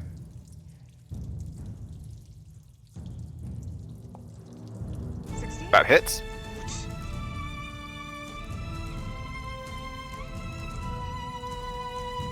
And down it goes. Yes! That's what I was hoping for. And then... Is that out of the... That is. Lorium, please give me a wisdom saving throw. I don't think it will matter, Dad. You never know. You don't. No. Oh. It don't. Lorium goes down. Lorium goes unconscious. That's my turn.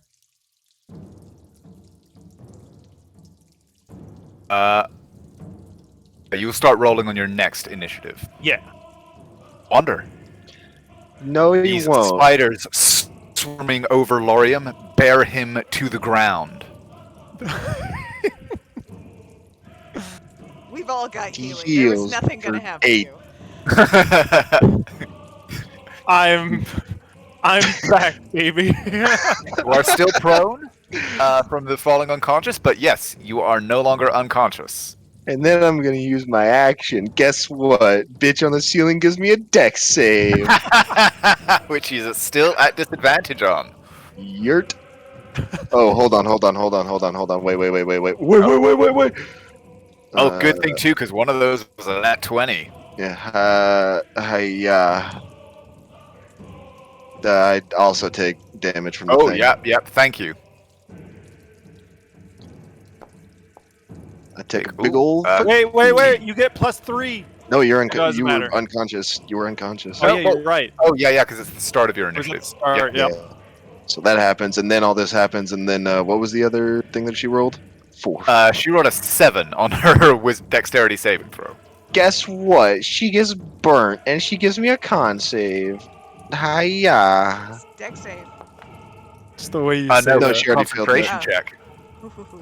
She Okay. is burnt. 30 and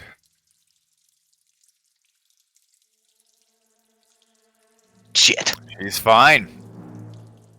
Well, that's Uther, all I'm please doing. give me a wisdom saving throw.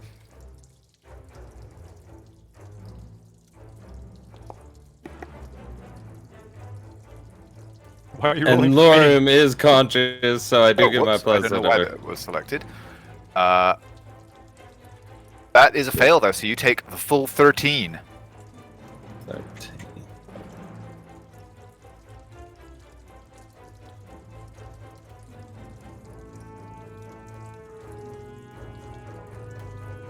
But you may now use your initiative.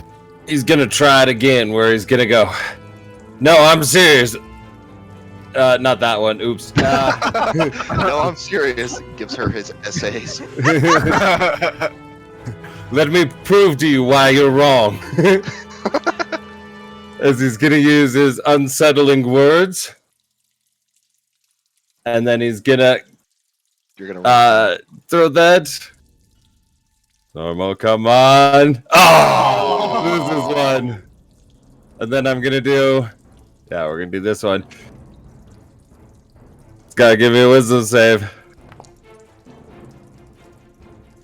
For okay damage. Oh, She makes it, though, but she does still take 8. And she does still need to make another concentration check. Fail. Yes. Oh, it was enough. And End my turn. Hell yeah, boy. Oh, it's her turn again. Yep. Got it too. that was pretty fucking clutch there, Uther. It's her turn now. Oh yeah, It because is. all of Yep. us would have had to make the save. Yep. Oh. No. Just as you went back through the initiative orders. But if she casts it again, That was actually her last 3rd level spell slot. yes. He said time for 4th level. But she does snarl and hiss as she draws from behind her another sword that looks as though it is carved or grown from some kind of strange bone. And she is going to slice at, well, Uther. You just pissed her off.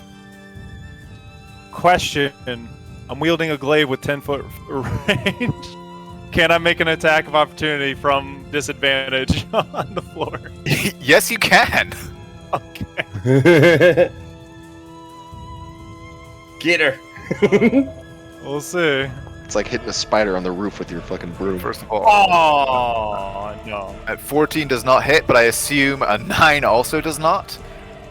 But It she's does. going to attack. She swings again. Misses again. And hissing in frustration, her pincers open, and she lunges down at you and will attempt a bite.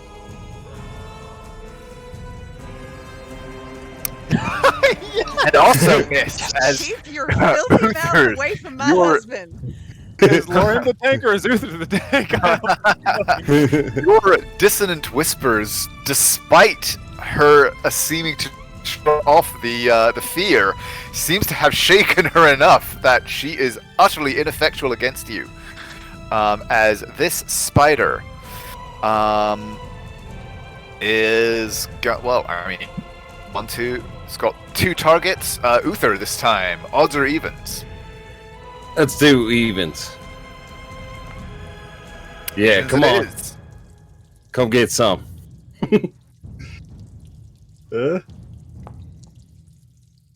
15? Nope, another deflection. And yeah, with elven agility, Uther dances aside from yet another blow. Naira, go ahead and give me a wisdom saving throw, please. With advantage. Or charisma. Yay. Yep.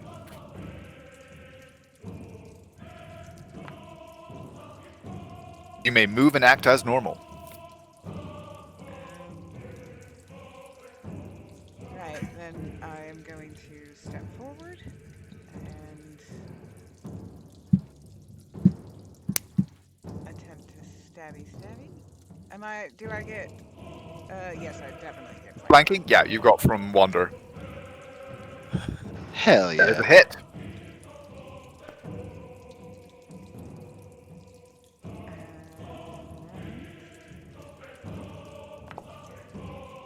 Oof. That's enough. And then I am going to aim at the bitch that just tried to kiss my husband. That's what Naira saw there. That checks out. 19 hits. Yes. Oh, Oh. but and actually I do as extra damage because I hexed her. Yes. Oh, yeah. Yes. And okay, she is still on her feet, but she is looking rough after the beating that she has taken from your spells and blades. And now She was bolts. looking- Naira's She was kill looking like count she was about to is- get revenged by William. Naira's kill count has gone back up in this little tunnel, hasn't it? Yeah. Yep. I just looked something up, and you'd think that Valve Enmity would drop if I fall unconscious, but it doesn't. Oh shit! Okay. It's only, it is only until they fall unconscious or die. Then, Lorium, this crown of purple fire still burns about her brow. So he stands up. And it says, "That fucking hurt you, bitch." And we'll attempt to retort. Da-da-da. Who saved you from a nat 1? Hit Yep. and hit. Normal damage, and I don't know what she's at. I don't care. He's using his last spell slot. Making it And spicy. sir, how do you want to do this? Hell yeah. He just stands up, blood fucking everywhere. Says his little thing, and then just reaches up, swipes at her right legs to cut 3 of them down. And as she swings down, he will pull up the glaive again, bat it away, and then like a pinata, just go straight across the what's it called? Abdomen. The butt of a spider? The abdomen. Thorax. Yes. Thorax. Thorax is actually the chest of a spider. I have no idea what any. Oh, how do you know that? He's very knowledgeable. He is Yes, very he will smart. just He is got- glide across that and cut the whole fucking thing open straight to the chest. Okay, yeah. You slice through her legs with your first blow, and she swings down, left legs scrabbling desperately to try and maintain purchase, presenting this beautiful target as you come in, slice across. For once, Naira, you are not in the blast zone, in the splash zone, I should say, as gore just rains down onto you, Lorium, as you carve through, and then just kind of lever the entire body onto the floor beside you.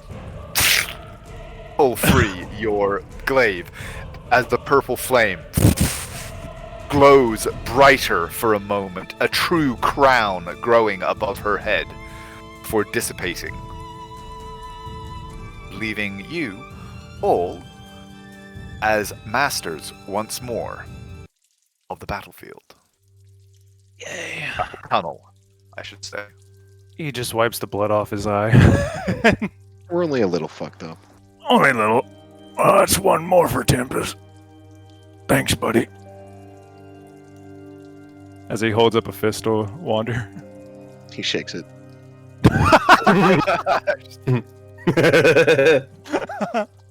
Not what I was expecting, but all right.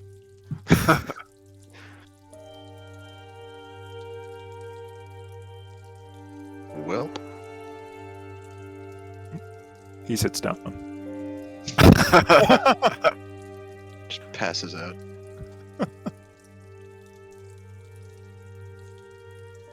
Hmm.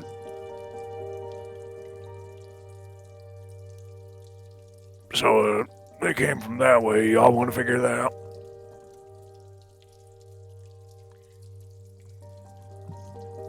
I'll stay.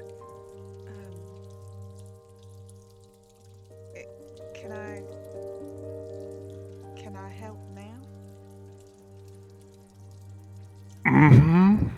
And she will cast Cure Wounds.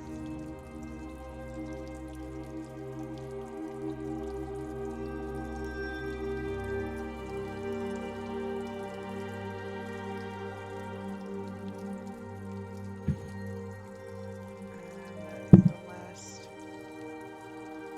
personal spell I have, so I can do a little bit. I almost hit apply damage. That would have knocked me back out. I've been like, what? No! Undo! Alright, thank you. And I You know what? I think I have some healing potions. Oh no, he was actually just about to say, you know what's funny? I still got one of these, and he pulls out a greater healing potion. Where he always uses his bonus action for something else.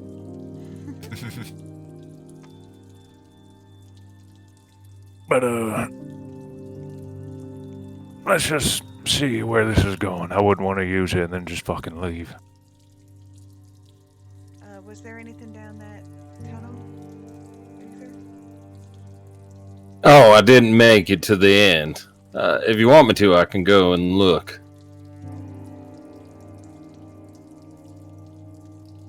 Yeah, you have a look. Stay safe. Smiles, turns, and begins creeping. Go ahead way and roll me down. a stealth check.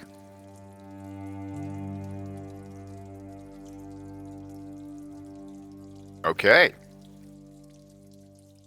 As you move down the tunnel, the further down you go, the more kind of strands of webbing and signs of arachnid infestation that you see. You don't see any more that are large enough to cause you concern, but many more do skitter away from you as you find yourself having to like duck and move folds of it away. But you are able to continue down to the tunnel, which turns off to the right as you approach the end, opening up into what you see.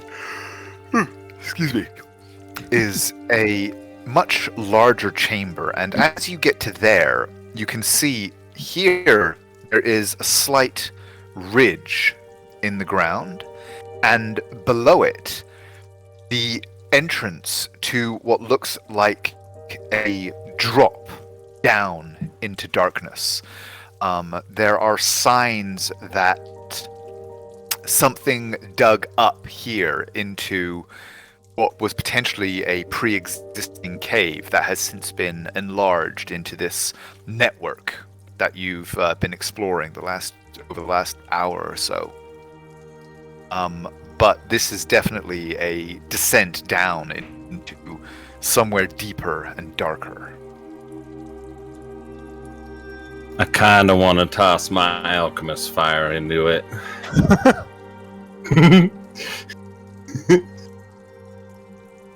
As I would just send out, seeing the light up in this direction, and just whistle and go, loops around, back down to here. I think this is where they're coming up.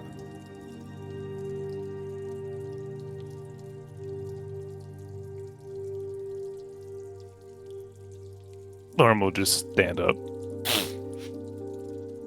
pat his boss on the shoulder. By the way, while you guys were waiting around there, you did notice that this Drider, just like the other one, does have like a small kind of what looks to be like actually manufactured.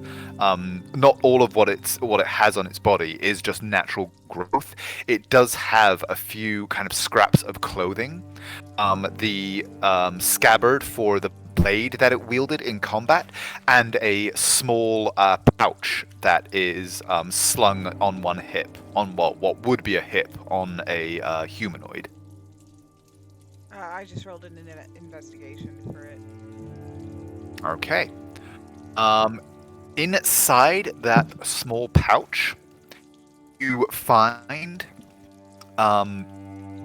actually quite almost immediately, you find a number of fairly large gemstones.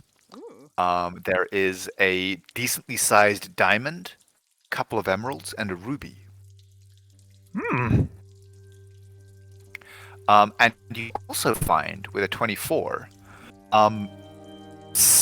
almost stuck to the side of the pouch on the inside, with strands of webbing that at first make you very much not want to touch it. The shape of it is clearly artificial, something that has been created by like an artificer kind of thing. And as you kind of pull it free of the strands that encase it, you see a thin, very intricately carved wand of some kind of bone or chitin.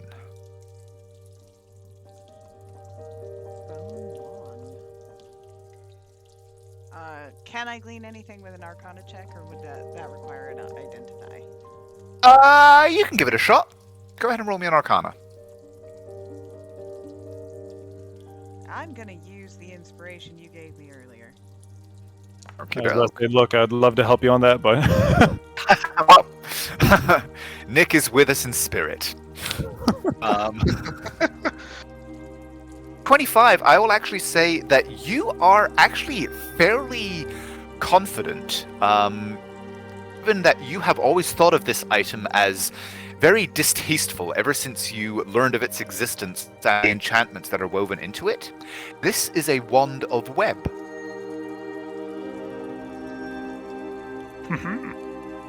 Hell yeah. concentration-free webbing. I think it still requires concentration. Because you just cast the web spell, it doesn't say anything about not needing concentration. That is the case. Damn it. Well, not if we take a random commoner with us and have him cast it. Just There give we it to go. Paul. Teach, Give it to Falco. Teach Falco, that's what I was going to say.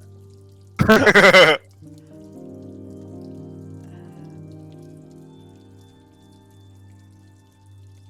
love that Uther's just in the web. He's just bouncing on it like a trampoline. See, the trick is you stand on the support webbing, not the sticky webbing. And then he falls through. Just palming the alchemist fire.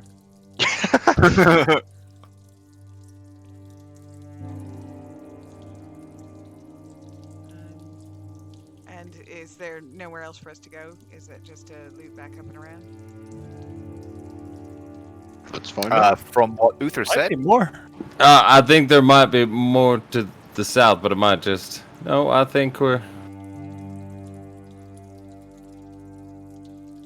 I think it just winds back towards the entrance. We skipped on by accident. That'd be funny. Or perhaps a dead end. We'll find out. Or another loop? Huh? Maybe. Hey, we're back. Okay.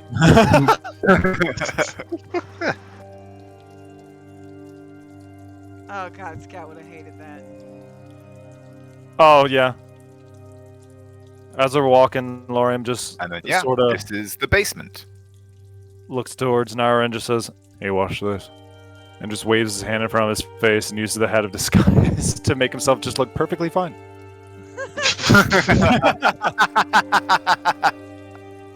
Show you a moment later. Hold on. Okay. Do I know that's what happened, or do I think that he? Oh yeah. Okay. Actually, okay.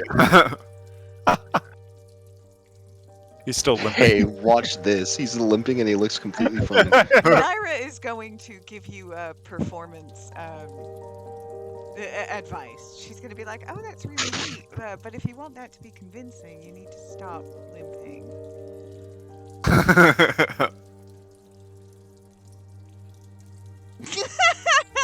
He continues. Also, you're dripping blood. I mean, the disguise is great. Yeah, it's, but- it's coming out of nowhere. It's not mine. It's the caves. That's even more concerning, frankly.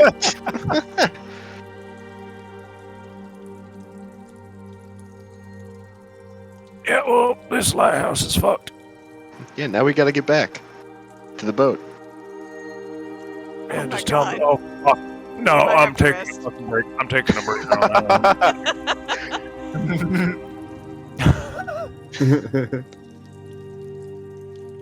Oh, do I think I can extract any venom or poison from this thing too? You can give it a shot. Sleight of hand? Sleight of hand. And again, you would either roll sleight of hand at disadvantage or expend a use of your healer's kit. What is its armor? Is it plate? It's actually just like natural kind of chitinous armor that is Ew. part of its form. Yeah.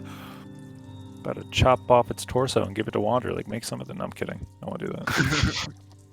Do it. Do it. Further If descent. anybody would prefer to help me rather than. Have you actually used your greater healing potion, by the way? What, me? Yeah. No, Why not? because he won't use it and then just to leave. That makes sense. Yeah. That's what he was Sort of saying. like a dragon. Gotcha. He was going to hold it. Yep, exactly. Yeah, come on, man. What the hell? Why don't Okay, you use your yeah. potions? With that, I'll say you actually are able to kind of, the blow that ended it actually sliced open a portion of its kind of head and neck, and you are able to identify what you believe to be the kind of gland of poison, and fairly neatly snip it free, bind it up in some linen from the healer's kit, and yeah, you have a nice little present for midnight. Gonna use the quill specifically to label which one is which. So, I know the difference. Okay. Drider poison and lobster poison. Yes. Although I believe I knew it was called a chul, so You do. I refer to it as donut. Jesus Christ. Yeah, Tyler, I didn't even get a chance to use it. Donut. God damn it. I literally took 35 damage in this straight round. How Thinking dare you about not use your potion? Yeah. How do we get back up? Oh, there's the stairs. It's literally the Okay, and are you guys just going to head back up? Sure. Gonna tell him to Is fucking there collapse this anything time. for us to find? We don't know. I don't think No. we want to go into the underways. And the only thing I kind of did want to do was push all the corpses into the entrance and then throw down the alchemist fire. But it seems like a waste of alchemist fire, so we should go. I like the way you think about saving your resources. I suggest that we barricade the door just in case we missed anything, but and have a rest. Ooh. Hi, Valco. I got recentered onto Valco, who was in the ocean. Oh. No! He jumped overboard. Why are dogs He's so fine, he's right dumb? there.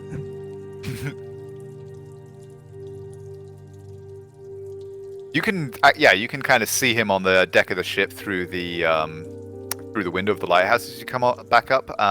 He's just there chewing on a giant lobster claw. Hmm. How the fuck do you get... You check your pocket and the one that you had is gone. No, it's not. He's a blink dog! Oh, Valco levels up. Let's go! So, we're taking a quick breather before we head out, right?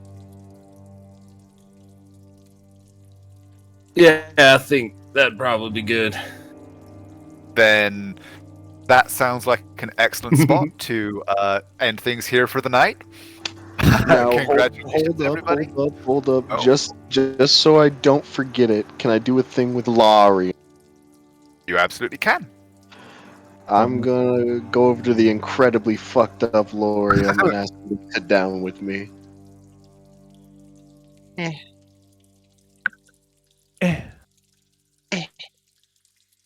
I'll say, how much do you want to find Vincent?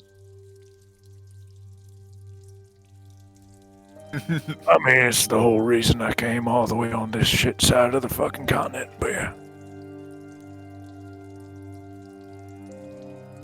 He'll nod and then he'll say, "Join me," and he'll just sit down and cross his legs and kind of put his hands together in front of him.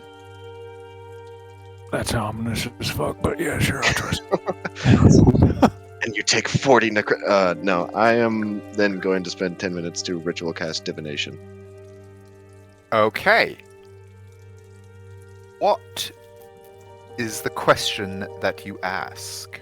So first there's that, and then the question is, I'm gonna And DM you the and do you have the incense or what sacrificial offering?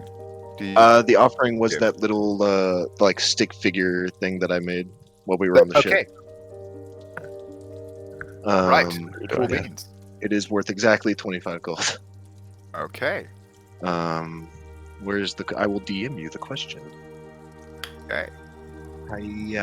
Nope, that's not what. That's everyone but you. What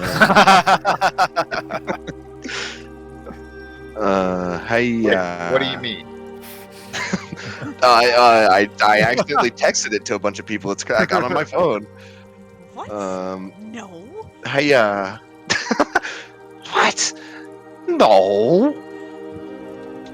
Okay, I will DM you back. You cast this, and actually, do you focus on any particular divine presence? I try with Lorium in front of him. He tries to focus on asking Tempest. Okay. Okay. I will DM you back the reply that you get. Oh my god. Oh my god, you're talking to my god. Oh my god, start fangirling. I'm a simp for the other god. I slid into his DMs. Time to go warlock for Timp.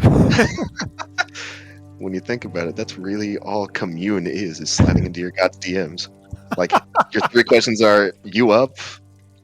Want to play? See you tomorrow. That's not a question. There's a question mark at the end of that.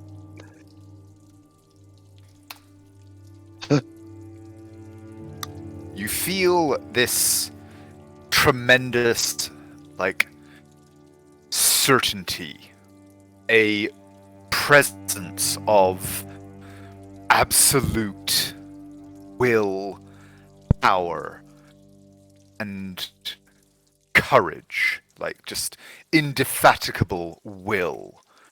Kind of a sense of it turning to you for a moment in response to your plea. Moment of recognition for the presence that accompanies you. And then those words appearing in response to your query, flung out into the ether.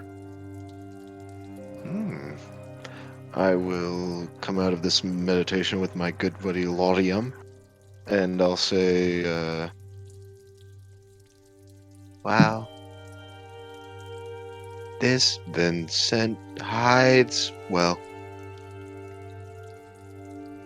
Yeah, he's good at it.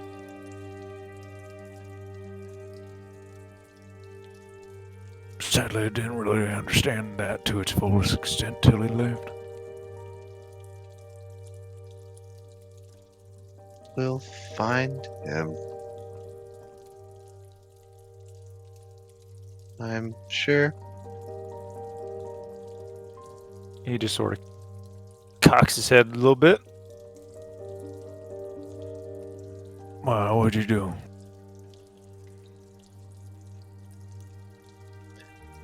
He just shakes his head a little bit and just says, nothing.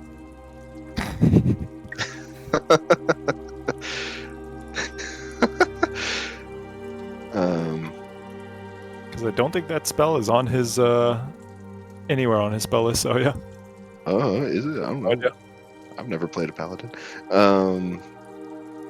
Yeah, he'll just stand up and help you up. Your old man walk now. Right. Grab it for him. Yeah. I appreciate the sentiment, buddy. I am sorry. For what? Nothing. Uh, by the way, I just realized that the wording that I used, the response that like the feeling of the response that you got with it, this was not an I don't know. Hmm. This was a very an almost derisive, as in like, oh, that guy, in tone. But this was not an I don't know. This was intended as information. Okay. Oh, wait. Okay, then, retcon, we're still sitting down. Yeah, because I just realized why you reacted that way, and I wanted to make sure that was not the impression that you got. Cool. You say, what did you do? And he says, I asked for help, and Tempest answered.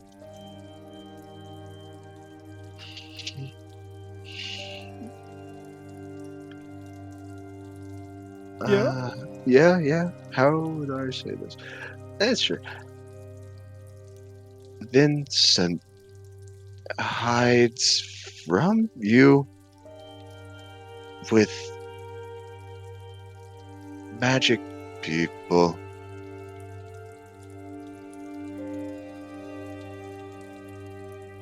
When you say that you got help from Tempest, his eye sort of like widens a bit. What, you don't get help from Tempest? No. Yes. Power reasoning uses spells, but the fact that he responded is more the feeling you get as to his surprise. So we has friends. Perhaps.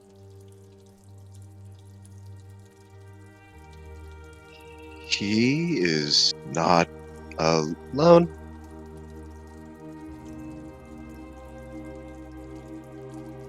That's good. I see him just Maybe. sort of relax. And then you say maybe. Yeah. Stiffens up a bit. Maybe alone or maybe good. Maybe good.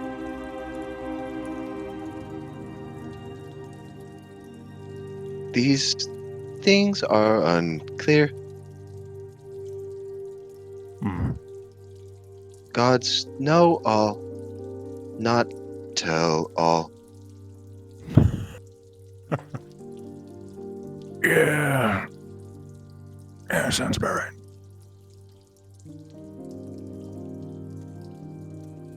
Thank you, buddy. Thank you for coming with us. To your TED Talk, I mean, yeah, I never miss those. I never miss your TED Talks. I come every single month. I mean, yeah. It's no problem.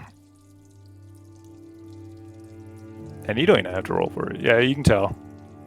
It put him at ease a bit to know that, like, he's still hiding and not necessarily found by the thing, but also the thing's still here. Potentially having help puts him at ease, but there's the still uncertainty to him. And then he stands up and helps you up, and Yeah, we do that. yeah, and then he's help up. And big ol' hug. Oh, you hug him?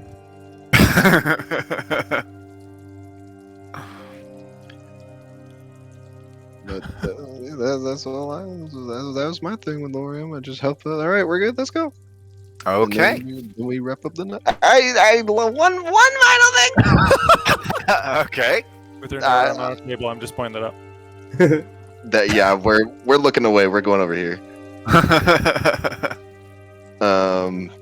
But the last quick thing, I was gonna use sending to tell Midnight where we were and what happened. Okay. Just to be like, hey, we're not dead. Are you dead? No. Cool.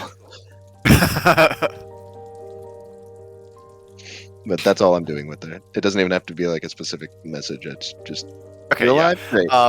You do get a response from Midnight, indicating that he is in fact not dead. And if you wish for any specific information, DM both myself and Nick, or well, actually DM me, and then I will give context to Nick for that DM as well as their response to you. Perfect. All right, now that's actually it. Okay, and with that, we will wrap things up for the night. Look at that, 2 a.m. early night tonight. Thanks for coming, everybody. I hope you had fun on this somewhat slapdash session of the Land of Sundered Crowns. That did not come across as slapdash at all. No, Yeah, no, not at really. all. You Well, I'm glad almost you all got had us. fun. So close. Spirit Guardians, man. It's a good spell.